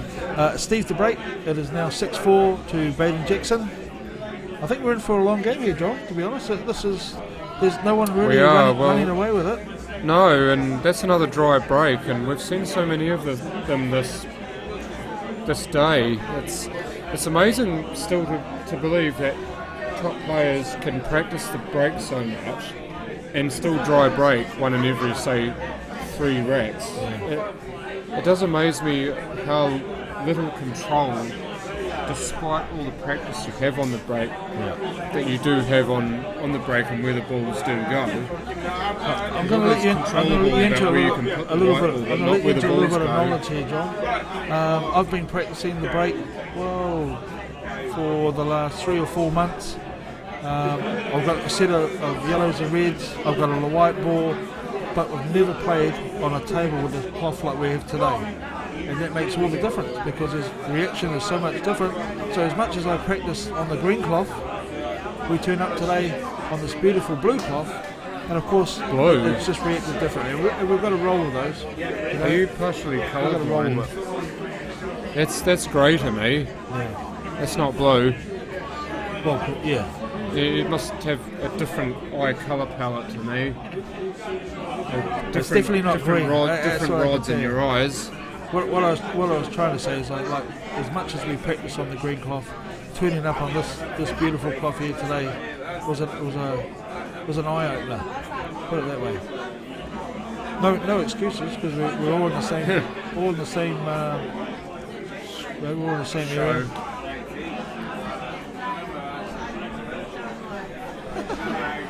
Thanks, Terry. Thanks for backing me up.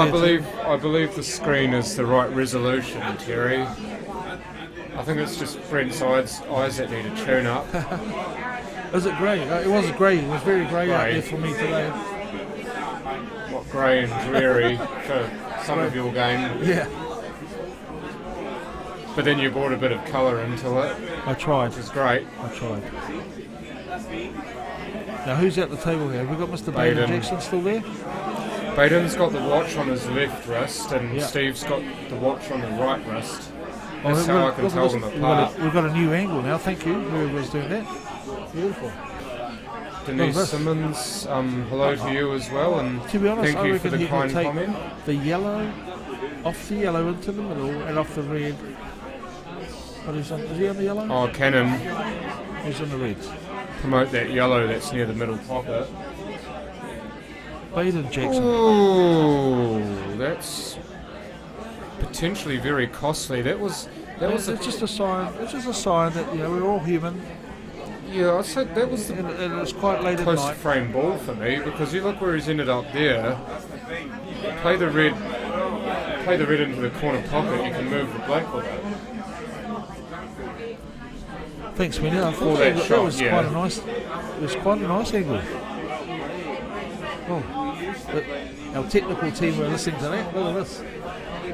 That's a good shot. Got that horribly wrong though. He's trying to cover the hole and he's overhit it. But yeah, just thanks for the comment there, Denise. I've had a circle of commentators around me today, and Brent Wells is your man for the job Denise Simmons right now. all the way from Blenheim? Is it Blenheim or Nelson? Denise Simmons from Blenheim. Is it Brent Simmons' partner? Yes. Nice. Hi Denise. Well, Wendy, Denise and Wendy. And tonight, thanks for watching. This game is going to be quite tight. I can't see anyone running away with this game very, very quickly. So yeah, stay tuned. The other one. It's good for a look, that previous angle, but I think this one being that top-down view does give you a better look at all the sponsors and the table in general. I know for some shots that side-on angle is better, but in general it's this angle that we'll be going with.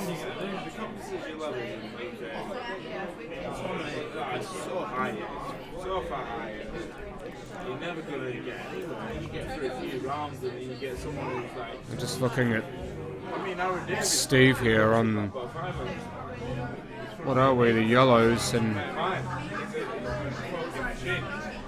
having to do something with it, and he's actually played that quite well because that red won't pass the yellow into the corner pocket, so Baden's going to have to think of a different way to play that as opposed to just getting easy posse on it. Black's still in trouble as well, so you tie another ball up as Steve's done, it does create more doubt. What score was Simon's match? He beat Brent Wells 13 frames to 8. Karen. Where are we located? In terms of within the building or where this particular game is? Because we are in the same building as the players at the Racecourse Hotel and Motor Lodge, but we are just sort of back and around the corner so that the players can't actually see us and we can't impact the players by speaking too loudly and putting them off. It's actually a really good setup because we can talk in our normal voice and not disrupt anyone. What other voice are we going to talk in, John? Have you got an abnormal voice? As in, yeah, no, my voice is abnormal to some people anyway. Just use that voice that you've been using all these years. That's what everyone loves. Well, relative to the table, yeah, we're a fair way away from the table, but we've got several good views on the table. What you guys see is what we see, and we've got the benefit of being able to switch the view. Baden's got himself into a little bit of a strife here, a little bit of strife. The double's not on, and I think Steve's got to have a shot where he's going to be looking at maybe possibly snookering Baden somewhere. Well, I like what Baden actually did there because he went to try to push that yellow on the rail and make it harder for Steve, because Steve's not anywhere near guaranteed to finish here either. So you try to put the squeeze on the other player by making it harder for him to finish if you can't. That's that defensive or more tactical side of the game that Baden plays really well. So it's more to think about for Steve when he approaches the table, and when you've already got a frame like this, adding another thing to the memory bank sometimes causes an overflow, if that makes any sense. Yeah, I agree.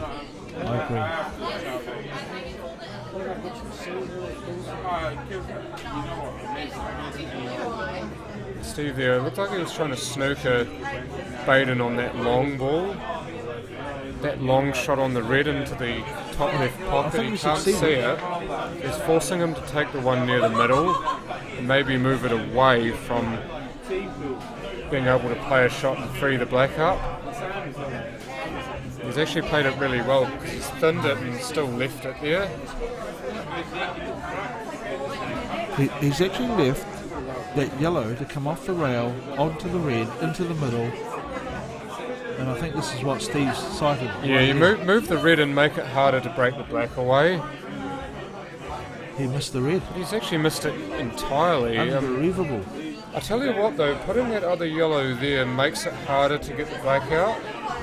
Well, I think doesn't it? It's another obstacle. Do you think the black's on for the double back or not? Is it going to contact that That's yellow? what he was looking at there. I reckon that's why he put his cue on the table. Yeah. I would say no, but I could be wrong.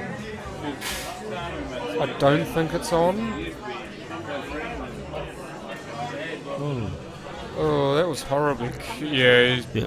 I'm not surprised he did that. Baden knows that wasn't a good shot. He knows when he's not playing a good shot. Yeah, he kind of jabbed at it, didn't he? And maybe his cue touched the rail before it touched the ball, or it pinged off the rail before the ball, and he miscued it. Yeah.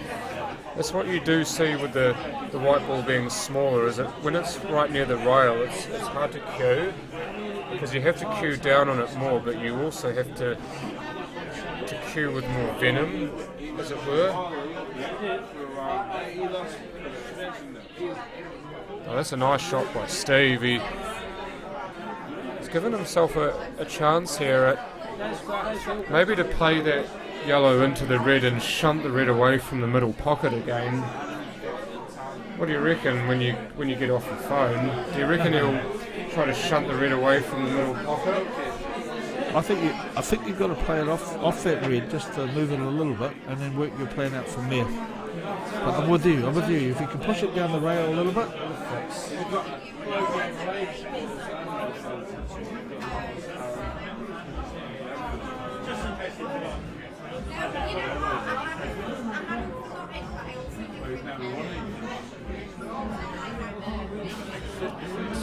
Yeah, he wanted that to stop. As he was pointing at that yellow he just played, he wanted it to stop a little bit sooner, so he had Baden snookered. He was just trying to tighten the noose ever so much on Baden in this frame, and he just kind of missed an opportunity to do that. I'm getting all these texts on. Bro love, top commentary, a hidden talent. I don't really want to be commentating all the time, I'd rather be playing, but this is if a I'm good not playing, this prize, is where I want to be. This is where I want to be if I'm not good playing. second prize? Plus you were never playing in this match anyway, so you couldn't affect the outcome.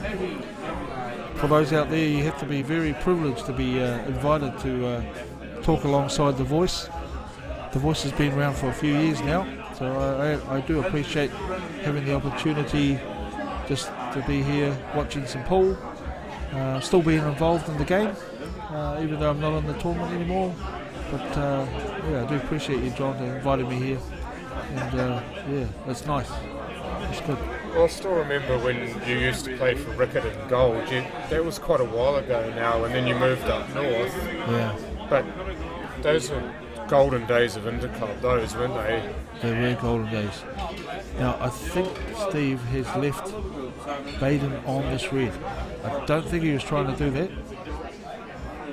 Why is the table grey? Because we are playing with the same cloth that's played in the UK Pro Circuit, Wendy. Just happens to be grey, and it actually, what it does, it makes the balls pop more. You notice the balls are a little bit easier to see on this cloth. Even though there are no green balls, they're still easier to see because of the contrast between their colour and the colour of the cloth. And also the light hits it and makes it sort of pop. Well, that's my opinion anyway. Is Baden going for the shot, or is he just playing reasonably safe? No? I think he went hard out. Or is he going to get lucky? Is he going to get lucky? All right, Baden Jackson. Everyone deserves a bit of luck every now and then.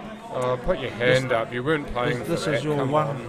I don't think you've been lucky at all today, and that's your first bit of luck. Oh, and then he has it taken away. Followed by maybe not so good of luck. It's a good song, that, from Queens of the Stone Age. First it giveth, then it taketh away. Mr. Gazza Hale, thank you. Thanks, Gazza, for all the, your fantastic support there, putting a grand on me with your local Indian bookmaker. Unfortunately, he's going to be getting a lot more buttered chicken from you in the next few months because I lost. But I do appreciate your support. Yeah. You should have put a grand on him before he played his match, Gazza. I decided to give your friend Simon Singleton a 9-1 lead, and you and me both know what that means. Disaster. Hope you're well. At one point it looked like and, you... looking forward to you taking this game up on the small table.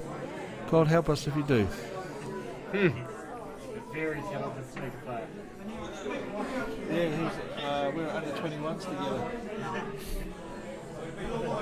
I love the sound of him every year. Hey, Sarah.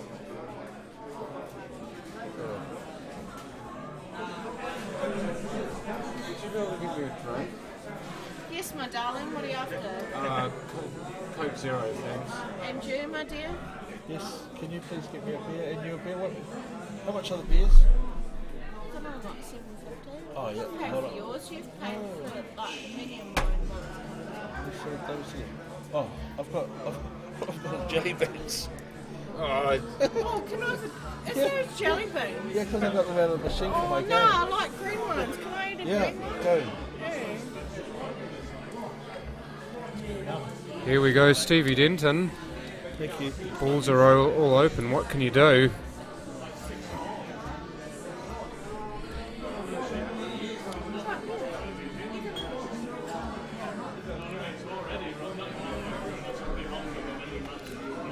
This is pretty much ABC for a player of Steve Denton's class. Yeah, the only demons he'd be battling here are the ones in his head, and hopefully he's just banished them all. He's actually starting to look quite fresh. A bit more fresher than what Baden's looking at the moment, but I mean, my money's still on Baden because Baden's class, Steve's class. They're both class. But, that's why this is such a good game to be showing last. Not that they never were. Not that none of them were great games to show last, but hit that one I so think nice, just the intensity of this one's just been different for me. You can see what it means to Steve. He's not usually an emotive person, but you saw it there with that little pump of the cue after he potted the black. You see that it means an awful lot to him, and he knows that Baden would have done much the same thing had he been in Steve's shoes. Then again, there's that mutual respect between the players.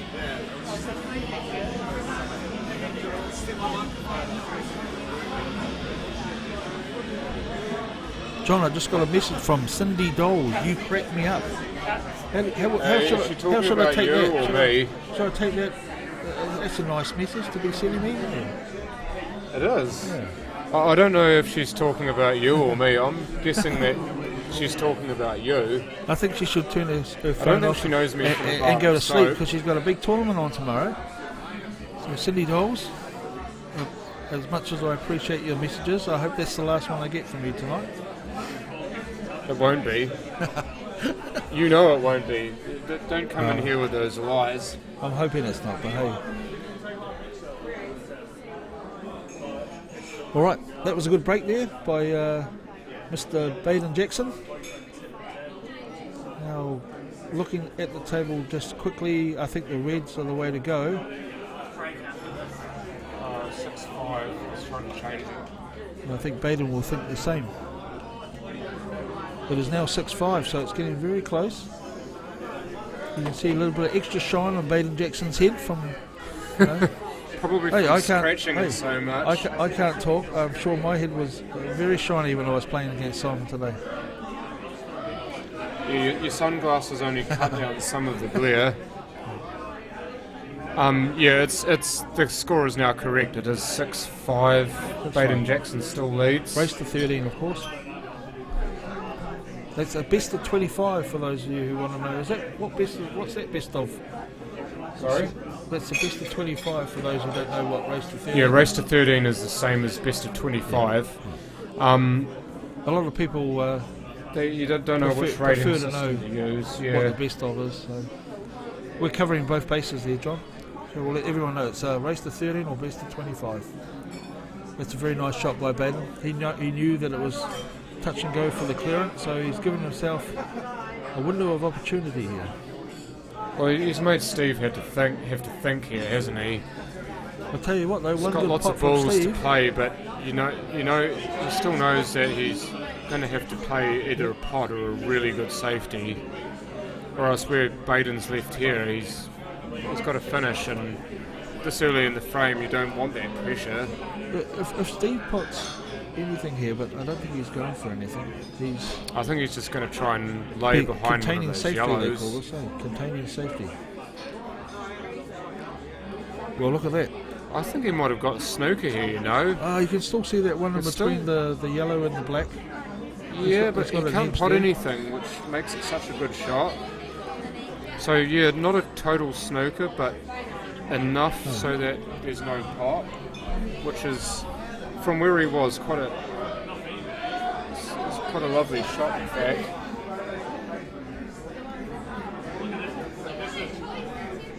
I don't know why I'm getting these messages on my phone. Hi Brent, if you've travelled overseas in the past 2 weeks, I haven't travelled overseas in the past 2 years, John. Oh, so you can ignore that then? I'm assuming everyone's getting these messages, all about the coronavirus. Which is, that's not a good thing that's happening at the moment. Yeah. I don't need to be getting those texts. I haven't been anywhere. Double. Double. Does he have the legs? Does he have the legs? It He's does. hit What a it. shot. What a shot. See Steve Denton tapping his leg in the background for what was quite a lovely shot there from Baden. This was Mel the other morning. On the bed. Oh, where's Mel? She's over here on the left. Oh, she's there somewhere. Seven of them. 7? Yeah. Sorry, I got lost. 8 pussies in my bed, John, eh? Oh, Hey, 7 alive. plus 1. That's the postman, by the way. Jonathan, a Coke, is this your Coke glass? I don't know. Oh, no, I got lost. I got talking. Oh, and a beer.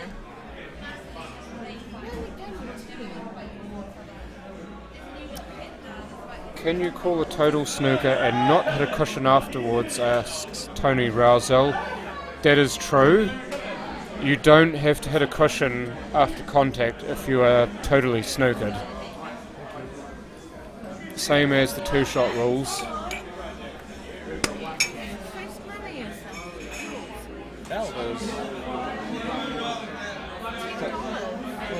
I'm supposed to get you a beer and me a beer. But you can take the corner. There we go. Is that us?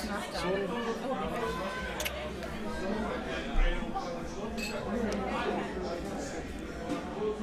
Oh, there's that cuss. Gets that lovely contact on that last yellow just to stop the white ball from running potentially behind it. It was a beautiful shot Baden just played there. I mean, at 6-5, he's left a bit of angle. I think he's going to pop this red into the middle. I reckon he'll stun into the black here, or try and put some work in it and get a decent you think he might piece of the black. I think he's going to pop the 8 in the same pocket.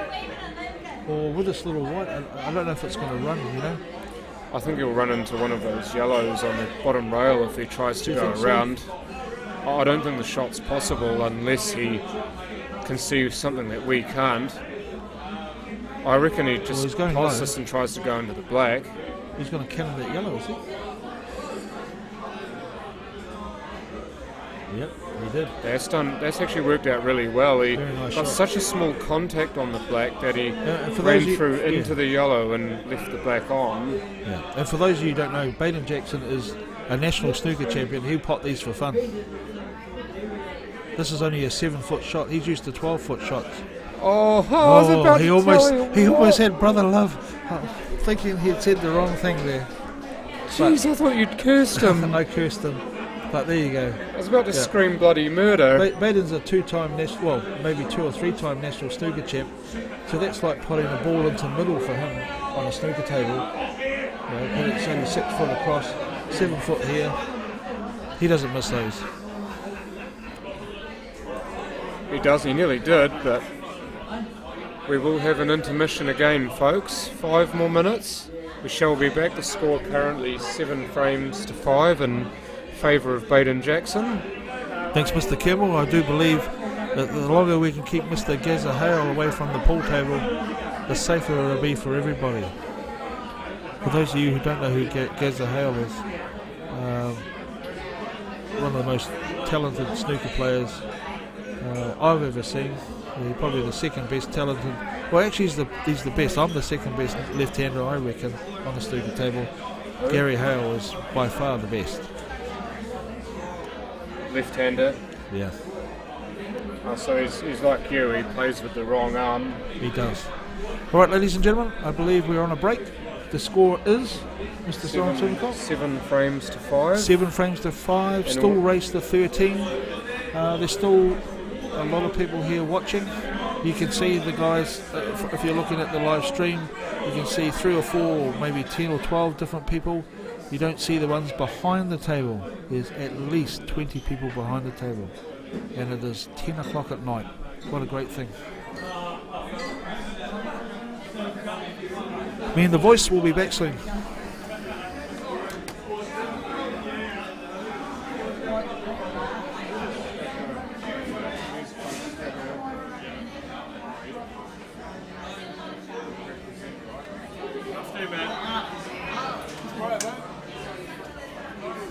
Denton play like a bit of a start.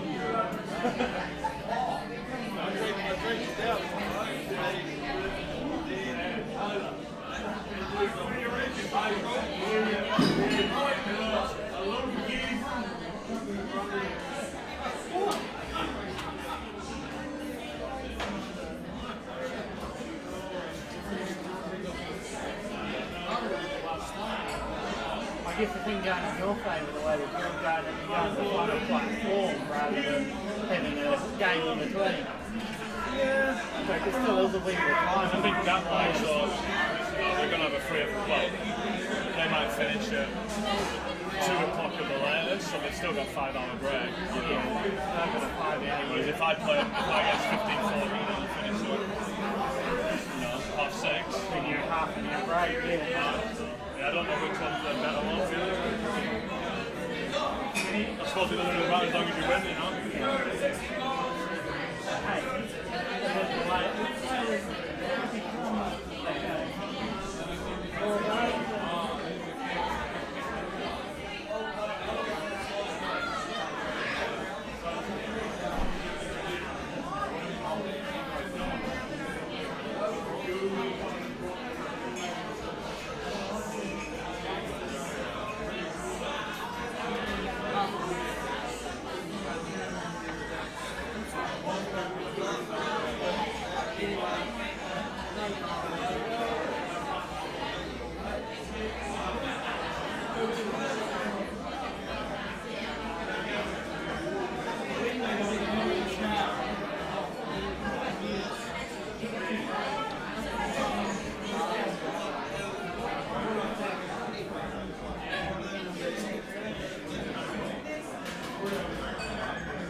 Right, what at 7-5, Denton Jackson.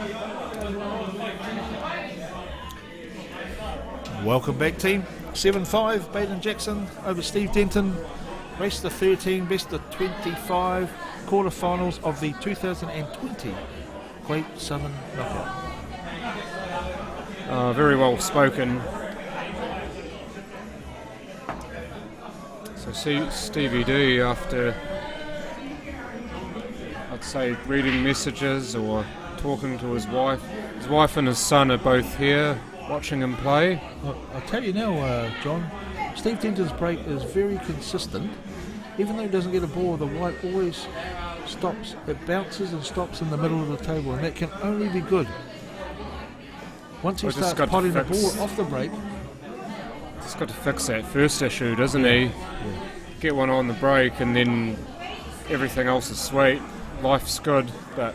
Life is good. Makes it difficult when your opponent's always getting the first meaningful shot at the table.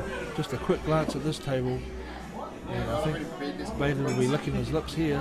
Although, I don't think he wanted to be where the white is here to get on that red which is That's on all the right. right-hand side of the I table think there. I still reckon it the red next to the D, because you'll have with the white ball spreading more, you'll have the natural angle to come back through for the red in the middle. I agree. I don't think he needs to do Into anything. the corner, and from I don't know what's happening here. This doesn't look right. He's trying to cut it in the middle. I'm not too sure. Oh no, it was on. Okay. Didn't think either of those balls was on. He into the corner and played that red in the middle. The other red in the corner. But hey, everyone sees the game differently. Obviously, it's different from here. John to Heavy on the Mana. table, isn't Hello, it? John Heavy Mana. He's joined the queue. When are you going to start playing this game and get as frustrated as we do with this little white? There's another dirty miss from Baden, and he's just looking at the table like, what did you do? No, that wasn't a normal Baden Jackson shot, that was. Just wondering if Steve can put the red, the yellow in the D, and perhaps promote the yellow on the rail. I just wonder if the angle is there for the shot, or will it spread too much? I actually think the shot's on. Is he going to try and kick this off the rail or just get behind it, John? He's If it was got me, I'd both try to get behind options. it and probably going off. That's what I would do. Because I did it all night. But there's a good chance that you will go on off. That's what makes that shot dangerous. So but I'm thinking maybe he's just got to put a ball into the middle here and then work something out from there. He's got options. Put the ball in the middle. That's not the option. Oh, not there. I can only put that down. Dig a John, hole. honestly, I can only put that down to the time of night that it is. They've been waiting a long time to play. Here they are, and he played that shot there.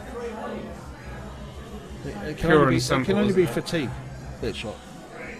Steve Denton's a class player. He wouldn't play that shot in a number of years, but today he just played it.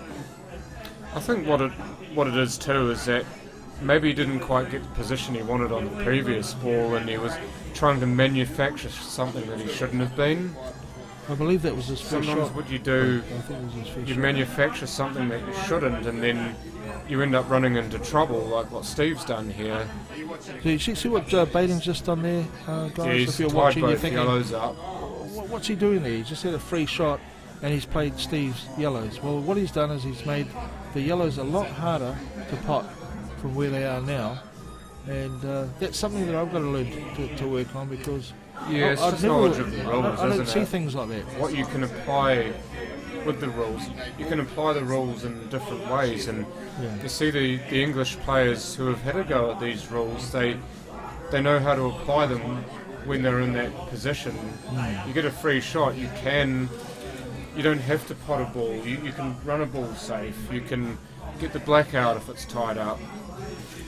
So much that you can do, and you just need to look at the table and figure out what's going to help you the most.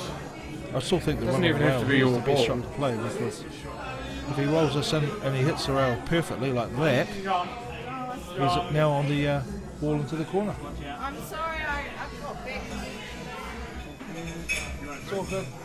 All good things come to those who wait. Hey, all good things come to those who wait.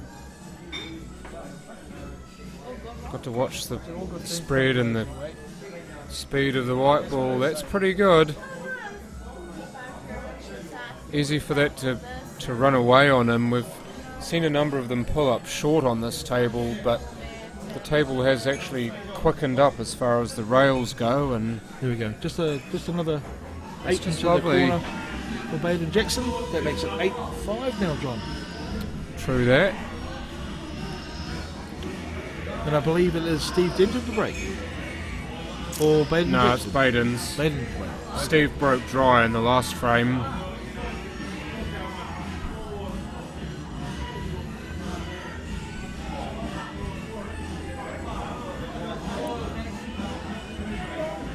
So Tara Jackson's still up and still... please do. For those of you who don't know, the Great More of Southern it. Knockout is being played in Canterbury, Christchurch, where it all happens, and we're at the Riccarton Racecourse Hotel, living the dream. Yeah, try and keep everyone awake out there. Including the voice. Here we go. 14th frame, Baden Jackson to break. And guess what? It's dry. Dry is a dry thing there, John.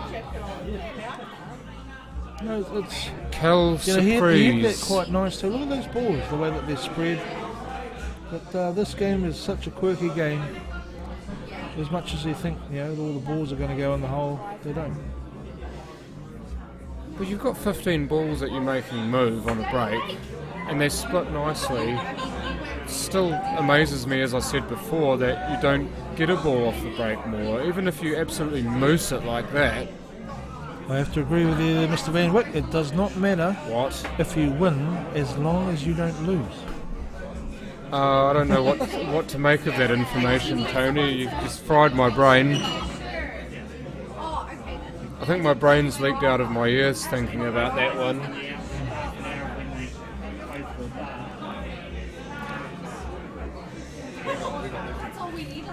Yes, I know. From one Tony to another. Such wisdom, Tony. Such wisdom. For those of you who know Tony Van Slick, he's been around for a long time. He's played this game as long as I have. And he could easily have been here this weekend. The big fella. The big goose, they call him. The big goose. Thanks for hanging in there with us tonight, Tony. Do appreciate your comments and everybody else's comments out there as well. We're here for a little while yet. It's only 8-5, race to 13, ladies and gentlemen. Hang in there with us. This game could turn into something spectacular. Well, it's good things coming to those who wait again, isn't it? Exactly. Also good things coming to those who work for it. As Steve is having to do here. That's a nice shot that Steve's just played there. John, it's I reckon looking, he's overhit honestly it looking slightly. 8-6. As from here, I think he just overhit that slightly because he wanted to be on the other side of the red so he could then play the one down the rail. But don't you play the one down the rail now anyway? Take your medicine. Take your medicine. You know you're not going to get on it with that other ball. Take your medicine. Fine cut this into the hole. If it doesn't go in, it's covering the hole. You've got that yellow covered. Happy days. That's true. It's quite a risky shot because if you don't hit it right, you don't get the cover. Now, it depends on how Steve's thinking here. If he's thinking, well, I must play this ball now, get rid of it, then you take the cut. Otherwise, you play the straighter ball, try to get better position on the red that's not on the rail, and use that to get position on the red on the rail. But that's difficult because then how do you get on the black? With the straighter ball, it's actually not straight. It's actually on a worse angle than you want. It's off angle on the wrong side, isn't it? Yeah, and Steve's taking this one now, so good luck rolling this up and coming. Oh, he's going to play it down the... Oh, very well. Okay. This could be it. I reckon he'll be trying to stack this. Yeah. I don't think he'll want this to go in at all. He'll be playing this just enough to run over the pocket and make an absolute nuisance of itself. If he does pot it, he will get a shot on the other red. I'll give him that. I don't think he's going to try and pot this. I reckon he'll just try and make a grade A annoyance of himself. I'll try and pot it if I was him. He's played it really well either way, and it has gone down. One more pot and the game's over. Yep. Big pressure. Remember, pot, even though. if he left that ball over the hole, if Baden had somehow got a snooker, Baden could have got both those balls away from it. So it's best to, when you're behind, attack. That's coming from Brother Love. When you're behind, attack. Everyone says be defensive. The more defensive you are, the more you go behind. And look at this shot. Perfect. Well. Not quite. I think Baden can burrow into that, kick it away with the yellow that's not being covered in that pocket. I think you're right there, John. I've seen so many of those shots missed today, though, so I'm not going to count chickens yet. I think he'll be just trying to get rid of the rest of these balls first, because those two balls that are near that pocket where the red is, those are good balls for the black. You leave those last, and especially if you can open the pocket up. Yep, I agree. Or maybe even take one of them now to open the pocket up and play the other one of the two last. I'm thinking, John, if that ball is on into the middle pocket and Baden plays this correctly and moves that red like that, oh, look at this. This frame is over. That's a great usage of the angles, isn't it? And awareness of where the white ball could go to thank you make to another shot for Thank you to our himself. technical team giving us a great angle of this ball. I think it's potable into the middle, and the rest is history. Just needs to come off the rail with perhaps a bit of stun or stun right. Do that and come more into the centre of the table so he's got the yellow closest to it. Imagine that would be the way you'd be thinking. Just keep it simple. Overran Overran a little. That's alright. Just don't spread the white too much on this shot. Was it, John? You spread the white too much on this shot, you risk flicking off the yellow and going and off. He needs to hit the yellow quite solidly here if he's going to deliberately run into it. I don't think he'll run into it. I think he'll screw into it. You screw off the top rail, try to get position that way. Screw with 5 o'clock. 5 o'clock on the white, which, if those who know, is a clock. 5 o'clock on the white is just bottom right hand side. Screw into it, and it'll come off hold. 2 cushions and still be either on the one into the middle or the one into the quarter. Here we go. Let's run into it, but that's okay.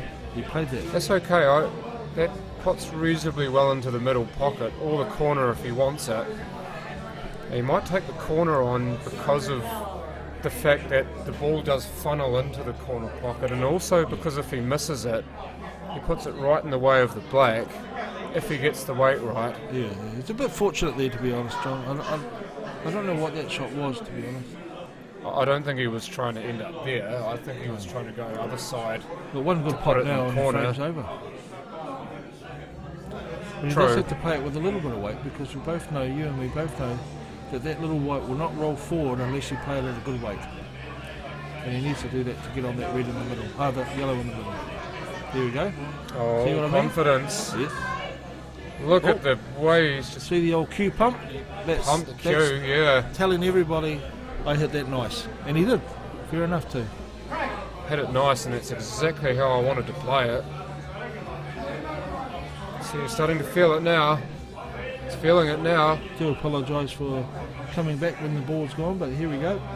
This is the big ball down the rail. Just roll it in. And gets nicely on the black. This to go to 9-5 ahead. He's now accumulated a 4-0 head. Oh, there we go. He's got a 4-frame lead. It's the biggest one of the match.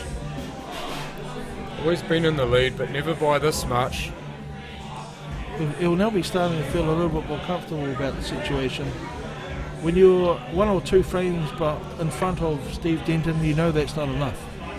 Even 4's not enough. I think Baden will be saying to himself, this is really when you do start to keep his head held underwater. There's a little turn in this match yet, I think.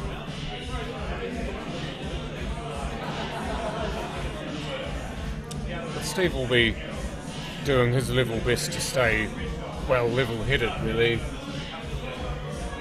And it's just so important that he realises that it's 1 frame at a time.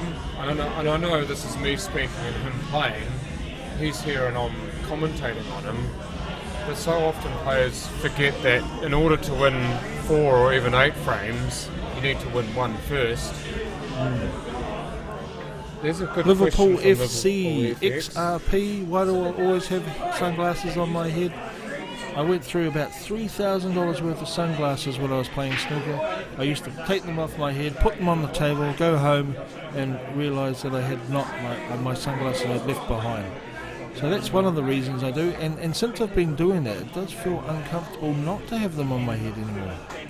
So there you go. They don't end up disappearing on you. No. Also, that break's dry again, and so thanks for the question. Should I be surprised that it's a dry break? We've seen how many dry breaks this game? How many dry breaks today? It's like Thank you, Tony Roswell. Hitting I like them to really think well my future and is not bright. dropping them. But yeah, alas, there is a normal reason why I have these on my head, and yeah, it does feel uncomfortable not to have it on my head anymore. So I don't go to sleep with them. For those of you who want to know, do I go to bed with them on? I do not. Those of you who share a bed with, I can tell you as well that you don't sleep with sunglasses on your head. No.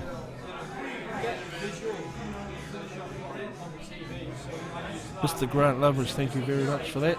It has become a trademark. I didn't want it, tried to make it a trademark, but it has become, so I'm just rolling with it now. Is it Harry Hyenga? Is he the other player who often wears sunglasses on his head? The Big H, Harry Hyenga, does play with sunglasses on his head. In fact, there is a lot of people now who play with sunglasses on their head. So, yeah, I'm not too sure why that is. We've probably got totally different reasons. But as the great Matt McGuinness has said, it is what it is. Hey. As he said more than once in his interview. Yes, that's right. Kerry lovely shot. Kerry has bounds normally, up from his stance as well. Kerry has. Tony just asked. Kerry normally has his on his head as well. True. Today he didn't. Perhaps he should have. I don't know why he didn't. It might have made a difference. But Kerry's a class player. He usually does. Maybe he needed them for his match. Maybe that would have helped him get those 2 extra frames. Yeah, definitely.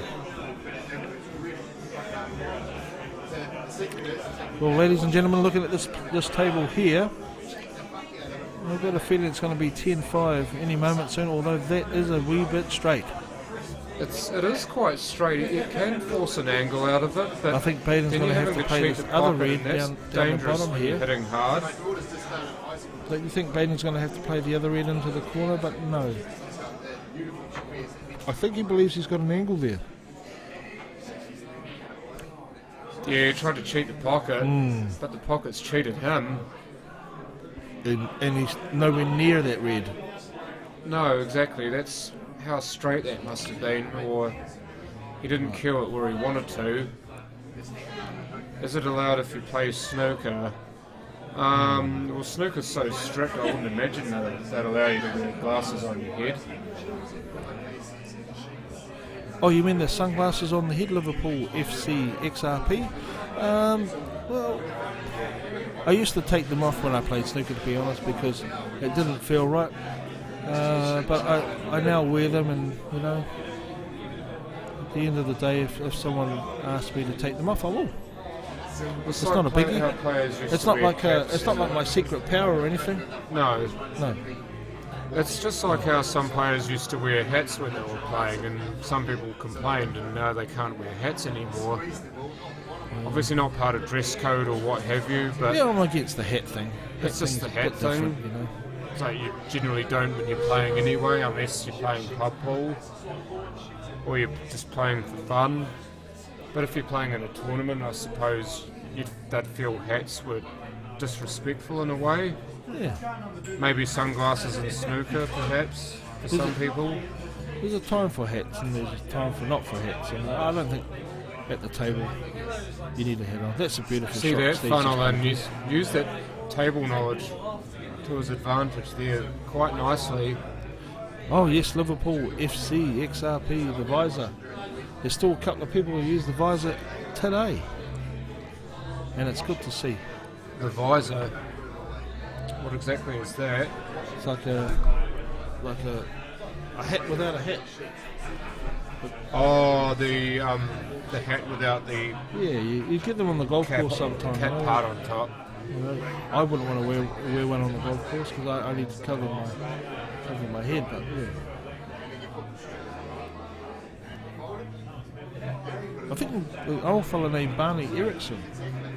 Now that's an old name from the past, Barney Eriksson, for those of you who didn't know. myself included. He used to wear the old visor.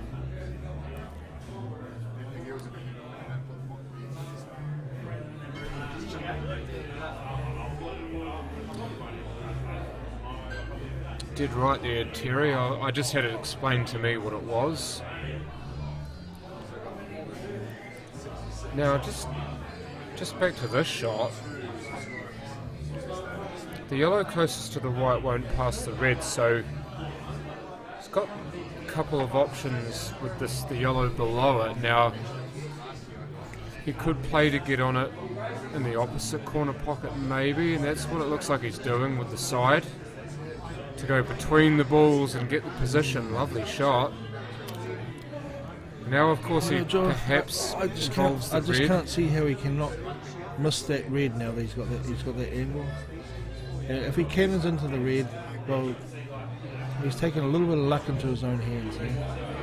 If he cannons into the red, then it depends on A, how hard he hits, and B, how much of the red he hits. If it's a glancing blow, he should be okay because the white ball will come off the back rail and back towards the other yellow. But if he hits it full, he might get snookered. See, as soon as he put that side on that white with this little he was trying to avoid the cannon, monkey wasn't ball he? that we're all using, it just does not like it. Oh, I don't know why he was trying to avoid the contact. I reckon he needed to play for it. Play for a certain contact on the red, knowing that it was near Peter inevitable. Bivens, John Lancaster. Well, there's a name from the past. Do you know who John Lancaster is, John? No. No, me neither. Not old enough, nor do I live in the right part of the country, unfortunately, Peter. For those of you who don't know the Iceman, Peter Bivens is a very good pool player. He's not bad at snooker either. He'd probably hit me for that. He'd hit you or he'd hate you? He'd hit me. Yeah. I think he thinks he's a good snooker player. He is. He can play snooker when he wants to. But, he's a dangerous man on the pool table too, so look out for him. We might be commentating one day when he's in the final of the plate. Oh. Just kidding. Is he going to hate you for that Just too? Mr. Grant Lovers, on the other hand, well, he's... No, there is no draw tomorrow, Karen. The first semi-final, which is at 10 o'clock, that is Des Wilcox versus Adam Lilly. The second semi-final, which starts at 2 o'clock, will be the winner of this match, which looks more to be like Baden Jackson. And he will be playing against Simon Singleton, and the final will be played at 7 p.m. Also, the two semi-finals tomorrow are both a race to 15, and the final is a race to 17. Thank you, Mr. Loveridge, for mentioning those 2 century breaks that somehow I did make in a snooker tournament, or 2 separate snooker tournaments. However, I did not win those tournaments. So, for those young fellows who are out there, century breaks only wins a frame. Unfortunately, it does not win the tournament. So, as nice as they felt, I would have felt nicer if I actually won the tournament. And I do appreciate Mr. Loveridge telling me how good they were. Thank you, bro.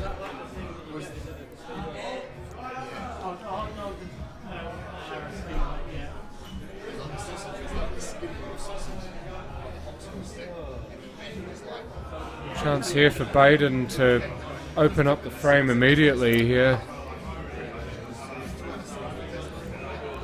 Well, he hit it. I was wondering if he might try to spit into that red near the middle pocket just to open it up. Yeah. But maybe it was too risky a shot to play first up. Then again, for a player who likes to take a risk every so often, I'm a little bit surprised he didn't play it. Do you think he's going to try here, or is he just going to get a little bit of an angle on that ball into the middle? I'd say angle on the other ball. No, here we go. No, he did try it. Yeah, see, he did. He canned it just a little, a millimetre. Yeah, he ended up just getting a piece of it rather than the whole pie. Yeah. But we all know what he was trying to do, so well tried. Mr. Baden Jackson. All right. What's he doing This here? might, it's Oh, on. shit. Was it on? It's on past the other red into the corner. I had Simon Singleton no. play that exact shot against me today to get on the black, and I was sitting at the far end in that corner where that hole was, and I knew by the time he hit that ball that it was going in. Ouch. Yeah, it's not a good feeling when you know what's coming and it's not good. Right. And now what we just need, as far as Steve goes, he absolutely must get on one of these two balls near the shark rack, the two yellows that are close to each other. My question to you is, John, why is the shark rack not being moved? It's not. I don't know. There's no ball sitting on it. You get rid of it. It's not influencing anything. You need to get rid of it. Oh, he's going to take the one down the rail first. Okay. Get rid of the hard ball, or if you don't pot it, at least you leave it over the bin. Now Baden's got to perhaps play this red now. If he wants to play a double, then it's there for him. Otherwise you play the double, miss it, and potentially leave the whole frame open for Steve. That's the risk you take. There's also perhaps an opportunity for Baden to play a skill shot somewhere here.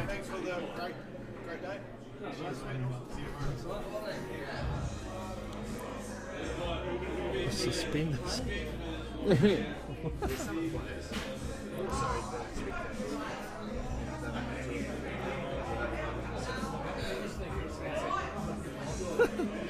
Thank you, Des Blair. It's too heavy. I just heard from the legend Des Blair. For those of you who know Des Blair, 3-time National Clubs NZ champion, and he's very familiar with the little white ball. Hi Des, hope everything's well up there in good old Hamilton. Sitting here with John, commentating tonight. Definitely been an eye-opener, and hopefully I'll be invited back. You're definitely welcome back. I don't know exactly what the schedule is tomorrow for co-commentators, but I do know that you've put in a mightily fine shift here tonight so far. Oh, I'm enjoying it. Even Kieran's all the way over and from Ireland. He's listening. Oh, you're back in Ireland there, Kieran. Yeah. Oh, I awesome. think Kieran's the guy who used to live with Simon. He down did, in Queensland, yeah.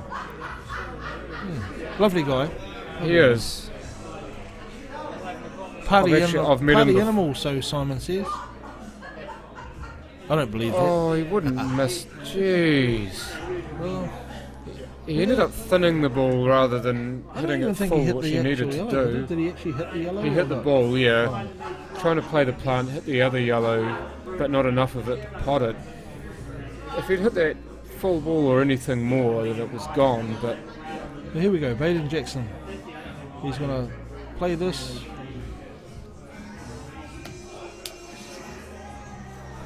The legend Sam Blackwell's just leaving the building. Ex-teammate of yours back at Riccarton, right? Yeah. It was. He's a bit bigger than last time I met him. He's way tall now. Yeah, he's growing up, hasn't what's he? happening here, John? Does that red sneak past the yellow? Yeah. It does, right. Easily. And I think that's the shot too. If you play it at a pocket sort of weight, then the white should come out and still be on the red near that pocket.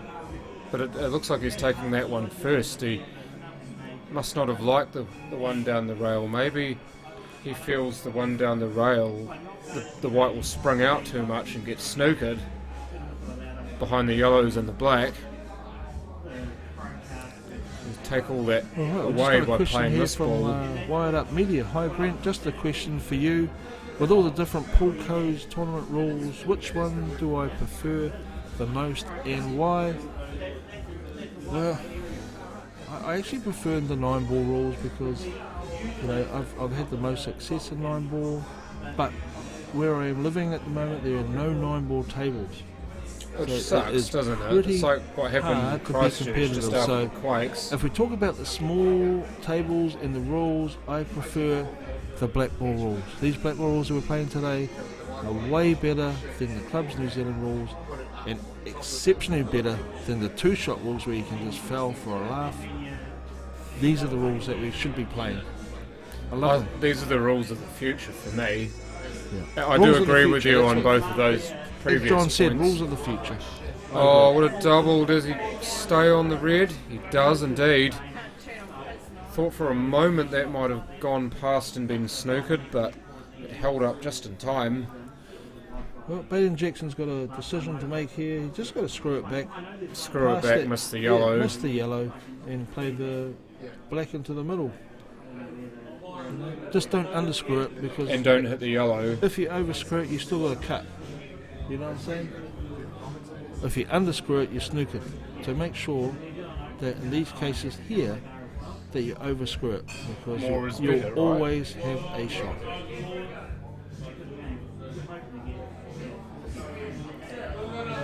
There he goes. He's There it actually is. given that a lot, and Yeah. see, that's fine. That's still on. It's not perfect, but it's not snookered. So Baden should be able to back himself to pot this. And I know the way he's been playing, he'll be thinking, right, this is down. He just needs to cue it to that effect. Right, this is for Baden to go 11-5 up, race to 13. He's overcut that. Has he overcut it? He has overcut that, ladies and gentlemen. Again, no nap. These don't nap, so that was always going to miss. And with Steve having those two balls up the bottom there over the hole, I them believe now. that he's now favourite to win this frame. Cole Van Beek, thank you. Thanks, Cole. Yeah, I know how much you love the 9-ball game, Brittany. You actually represented New Zealand at 9-ball, I believe. So, and I used to love playing 9-foot game as well when we had tables in Christchurch before the Quakes. Were you talking about me in 9-ball tables then? Well, no, I was saying Brittany was saying story of my Oh, life. Brittany, No story. 9-footers within an hour and 10 minutes. But I used to play 9-ball when we had a league in Christchurch before the earthquakes, and I used to love it. I never considered myself to be class at the game, but I just loved the game. And we now do have some venues in Christchurch to play 9-ball, but I haven't really been able to get back into it. It's been this sort of game that I've been focusing on. Well, ladies and gentlemen, I think Steve Denton is now favourite to win this frame. You just got to get on this one. Oh, he's overhit that. What's he done here? Wait, where's John? this going? What's No, he he's doing? alright. He's alright. It looks like he can play either of these two yellows off the black. Probably the bottom of those two yellows off the black into the middle, but of course he needs to be careful. Thank you, Freeman. Freeman, do appreciate your comment there. Awesome He needs to be commentary careful tomorrow. that he does I'm not hoping pop me the and John black. will be back. We'll do the same old here. And Kieran, yes, I know. Well, I don't know what it's like to have two kids to come along, but I'm hearing you. I'm hearing you. And I don't know that feeling either, Karen. Cole, I'm with you. These rules, there's no messy stuff with these rules. It's either you do it or you don't.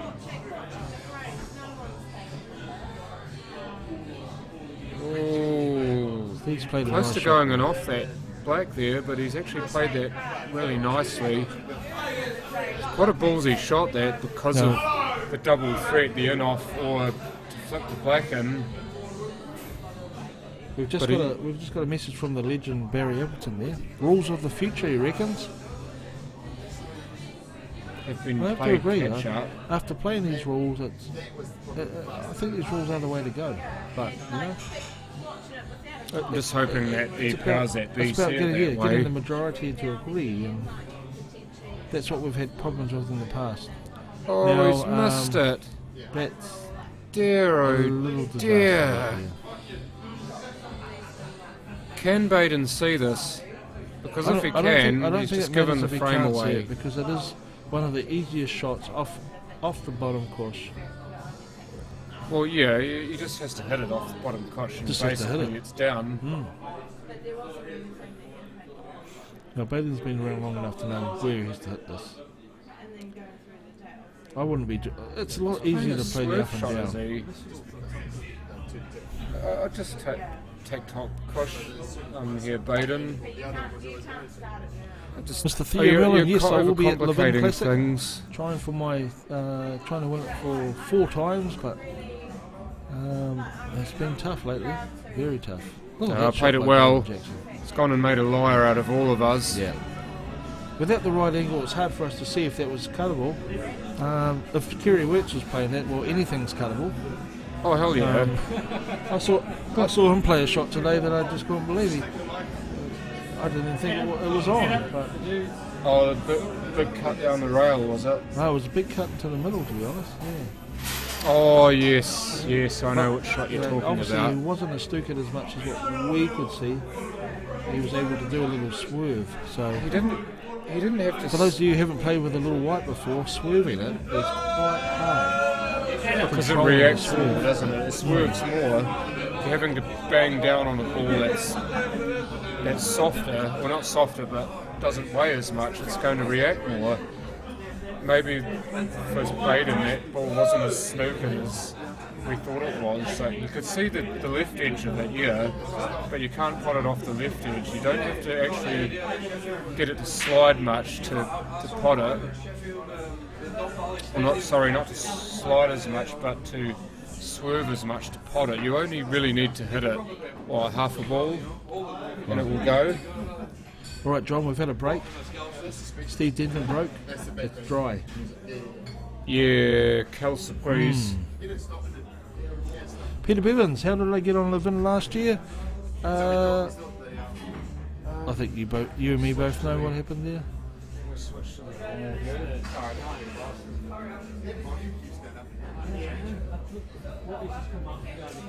How did you get him on in Levin last year?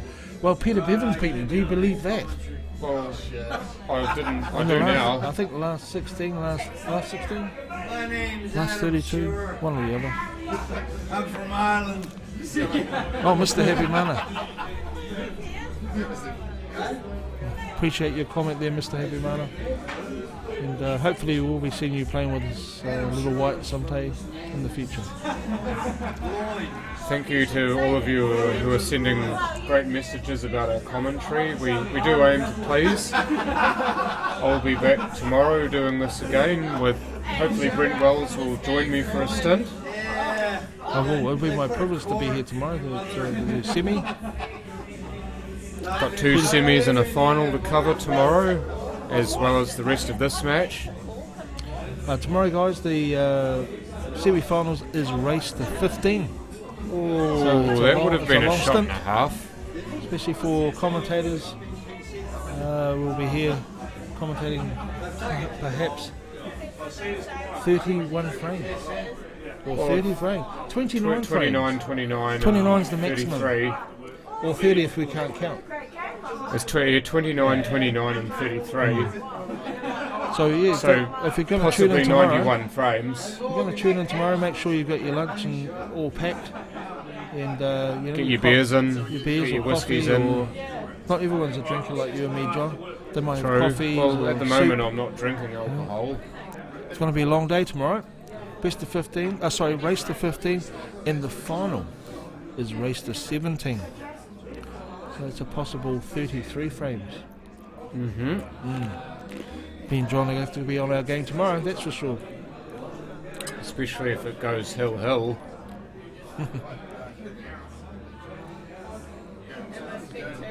Baden just looking to put the poo in here. Just looking to Samara Meads, why would you be saying put a big turn Peter? into it there, just try to drop behind the red for a safety.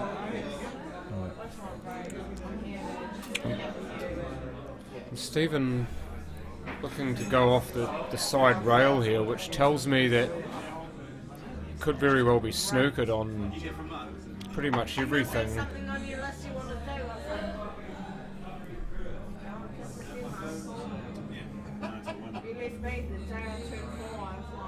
could see it. Didn't matter if he'd potted the red, because the yellow goes down. Now, just for those guys who played pool before and you get a little bit behind, when you're 11-5 behind, you cannot think too far ahead. One frame at a time. It's one shot at a time, isn't it? Well, one frame at a time. Like, as soon as you think too far ahead, thinking I'm 6 frames behind, there's no way I can win. Well, you're not going to win. You're not going to that win way. You know? So just go one frame at a time, and if you win every frame, well, at the end of the day, you'll catch up. Red went in, but that's okay because he potted a yellow. Mr. Graham It's Cole, just the legend, gone Graham ugly. Cole, just sent us a message there, John. Colesy. Thanks, John and Brent, enjoying the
get to the end of the day, even if you are still playing pool, you kind of, your body's wanting to rest, but you know that you can't. You've still got work to do.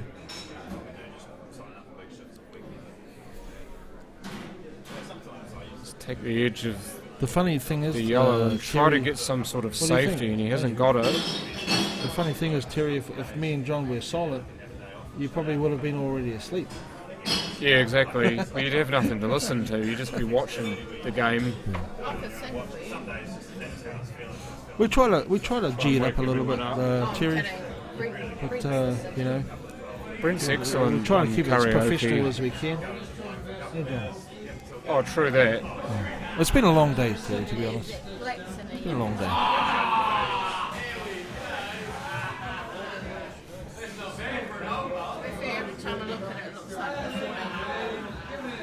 14 or the 12. It doesn't look purple, it looks great. Thanks, Tony. Yep, you're right. One game at a time, it surely is. It's the soft tone at this the time thing of is night. There's a tournament on every weekend. So 14, it looks like a 14. you don't get time to think about your losses because before you know it, there's another game on. You want it out of there. It's no good there where it is. Baden Jackson No good is where it looking is. pretty So good Baden to will try and use one of take these this reds frame. to Not too sure move where the it back away. goes. Maybe down the bottom left. Oh, sorry, bottom right hand side. He could play this thick and come off the other red to get the split here, I reckon. I don't think he needs to split, John. I think that black's on either to the bottom right hand side or the top left hand side. True. Has to get near perfect pos on it to do that, though. So he's going to have to be judicious in his shot selection here. If he wants to play it, say, top right, then I would say he's going to have to play the ball on the right last, because that's the ball that will naturally get in there. But if he's looking top left, bottom left, then maybe come off a couple of rails to the ball on the left.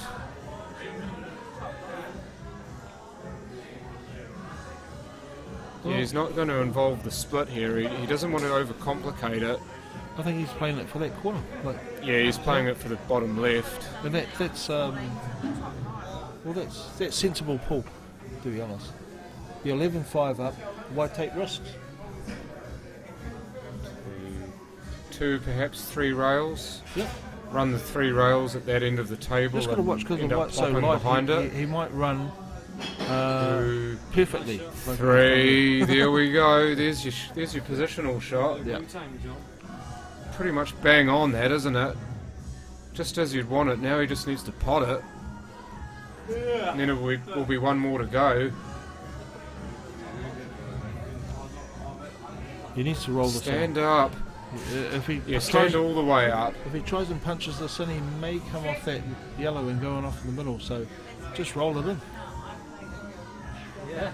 Oh my goodness. He came off the jaw. That's exactly what you were talking about. I tell you, it's hair raising experience here at the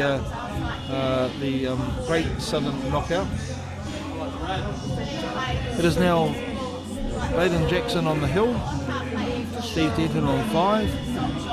Sorry? Baden Jackson's now on the hill, Steve Denton's on 5. Yeah. Sorry, I was distracted by Wu-Tang in the background. Anthony Kempton, how did I get on? I tried, it didn't happen, but I do appreciate you asking. Now I'm commentating. Second, right? That's good. You came second? I came second, yeah. That is good, Paul. And Denise, tomorrow will be even better, Paul. He's got some fantastic classes tomorrow. A couple of young fellas to start us off with, eh? We've got Adam Lilly, good Des mates Wilcox. as well. Used to play together, fantastic used to practice mates, together. But Des Wilcox and Adam Lilly. I can tell you now, tomorrow they won't be mates. They'll be like, you know. Your invitation got lost, Tony. No, it'll be good games. And of course, if Baden Jackson does happen to get over the line here, which it looks like he will be playing the Postman. Yep. And the Postman does deliver on Saturdays. Yes, he does. Yes. Except for the last Saturday of the Nationals last year, where he got knocked out in the first round. Right, here we go. Baden Jackson has broken. He's got a ball. He's got... I don't know if that red and yellow, either one of those pass to go into the hole. So he's got a couple of things he's got to work on. To be honest, if he plays this yellow off the red, kisses yellow the off the red to make the other yellow on, isn't it? I don't think he'll be playing this straight off the hole. There, I hate it when I'm almost right. And there you go, ladies and gentlemen. That's how you win a match. Yeah, you've just opened up everything for yourself, haven't you? Yeah. Yeah, some people will say it's a ballsy he should stop shot this, because he's play a stop involving shot another here, ball. play the other yellow onto the other yellow, which is over the hole. Some people will say that was a ballsy first shot to play because of the fact that it's a shot to establish a set, but I really like it because of the confidence with I'm which hearing he's you, playing. but when you're 12-5 up, yeah, that's the shot. I like the shot because look at what's happened now. Yep, exactly, and now he's gonna. Well, that didn't work out as good as what he could have, but that's fine. That the yellow in the middle goes. The yellow in the middle goes. That's all right. Nothing to worry about here. Tara Jackson, I can see you just posted a little post there. You'll be happy to know that I think this is all over. Yeah, he's just gone from strength to strength, hasn't he? ABC for Baden. Only had a 1-frame lead at one point, but then managed to kick his game into the next few gears. So what he's going to do here, John, let's commentate this one out. He's going to cut this one and play the yellow into the middle, and if he's got enough angle, he can play the yellow into the same middle. So you're talking about the yellow that's further away from the cushion first? Yes, I wouldn't be playing for the other one that's close to the rail. Neither.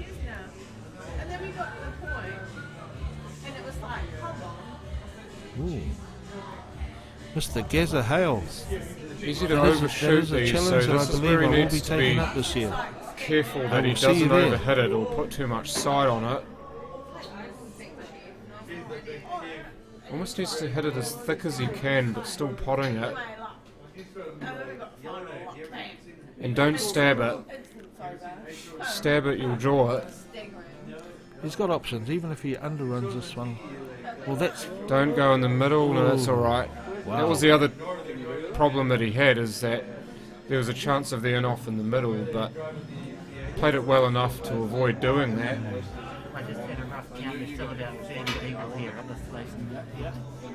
Yeah. Shit. Very nice. We've just had a rough count, there's still at least 40 people here tonight watching the game. 30, 40 people still at this hour, that's brilliant. At this hour, that's good. Don't get snookered, no, he's all good. Well, he's played that perfectly. I've seen it too many times. Ladies and gentlemen, I I believe, without getting too far ahead of myself, it is going to be Baden Jackson and Simon Singleton tomorrow. The postman. It's come off nicely. Look at him, look at the camera. What's Baden's nickname? The shot maker. The shot maker. It's going to be the shot maker and the postman. Will this be the last shot he plays? It's going to be Lightning Lily and the Wiz. There's the Wiz Wilcox. There's the Wiz tomorrow. So well down done, goes Baden. the black. And after what seemed like an epic, even though it was only 18 frames long, we have a winner. It's Baden Jackson, and he will play in the second semi-final tomorrow up against Simon Singleton. Thanks, Tony. I do appreciate your comment. To everybody else who's been listening tonight, thank you. We will be here tomorrow, I believe, John, at what time?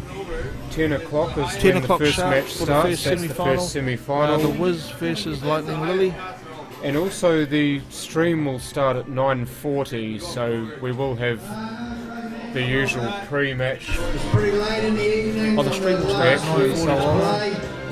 It's been a good night, guys. I do appreciate you guys hanging in there. I know you practice hard for this. Have a good sleep. See you back here tomorrow. Can only be one winner. Congratulations, Baden. Played very, very solid all night. Hard to beat. And we wish you all the best tomorrow in the semi-finals. You do get the afternoon game. Finish it so late. So thanks for travelling all this way to come down and play. And as I say, commiserations, Steve. And I'm handing over Alex. Just one last thing. Thanks to all the spectators that hung around late. You've been tremendous. The support's been awesome all day. Cheers.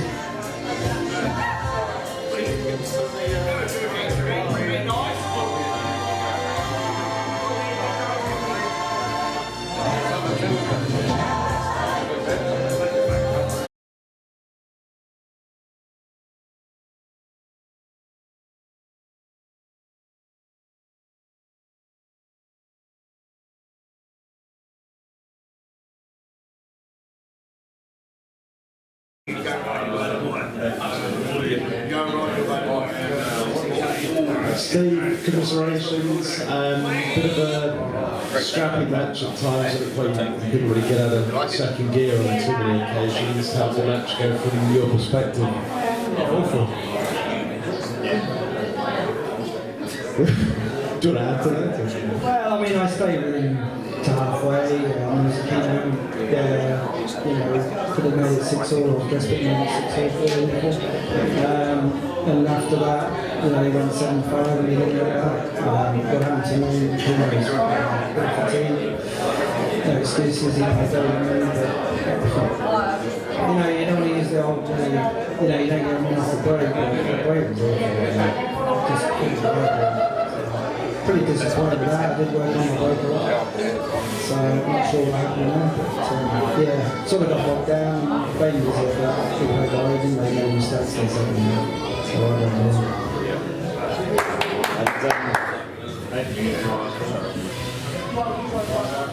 Yeah, well, like I said, it was really a match of two halves. It was pretty nip and tuck. Up until about, I think it was about 6-5, and I think we just rattled off 7 frames in a row to take out the match. And so it's been feeling pretty good, especially with the second half of the game. I got off to a good start.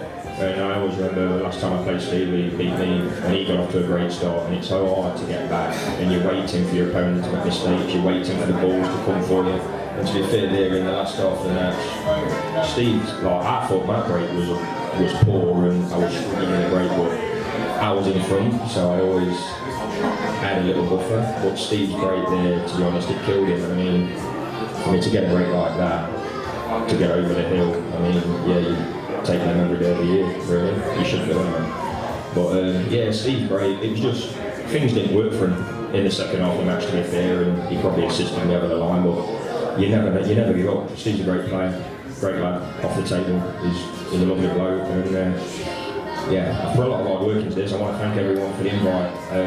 You can't just take it for granted because these are your rules and all that you're automatically going to get invited here. People like Glenn Coombs still in Auckland, he can blow anybody off the table. He can beat any of us 8, and he's not here. Healy White's not here. You've got to think of the players that aren't here, and then respect everybody that is here. You've got to respect everybody anyway, and that's one of the things I think that helps you get over the line, having massive respect for your opponent.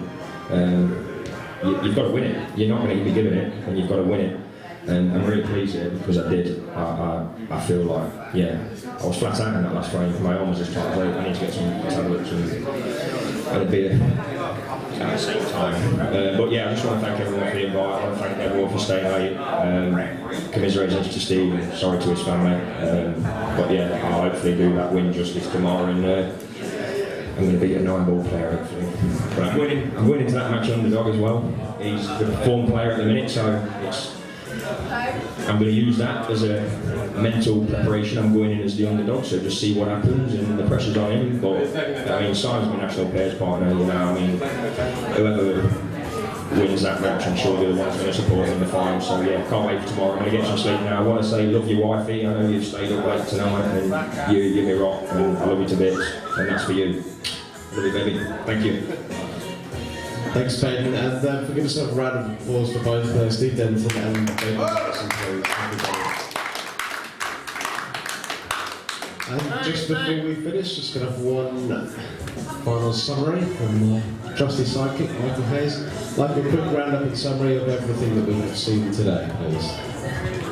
And I'm really not sure how I'm still your sidekick. I think maybe tomorrow you could be my sidekick, something like that. But no, it was quite interesting. We've watched all the games today, commentated on a couple. It's been interesting. There's been a lot of similar themes and comments from a lot of the guys after the benches, and the reality is that at this level, the margins are super fine, and the deciding factors have been things like the break and getting a start. There's been almost every match today. I think it was every match today. The player who made the best start ended up winning, and things like dry braking just cost you at this level. I mean, everybody here is good enough to run multiple racks in a row, and the difference is often just who gets to the table first a bit more often, and who gets the best set. And you don't always have to play that bad to come on second best, and so everybody here can hold their heads high, and I think Baden touched on quite well there. There's some class players that didn't even make it to this event. So yeah, rough day for the first, for the 4 guys who haven't gone through, but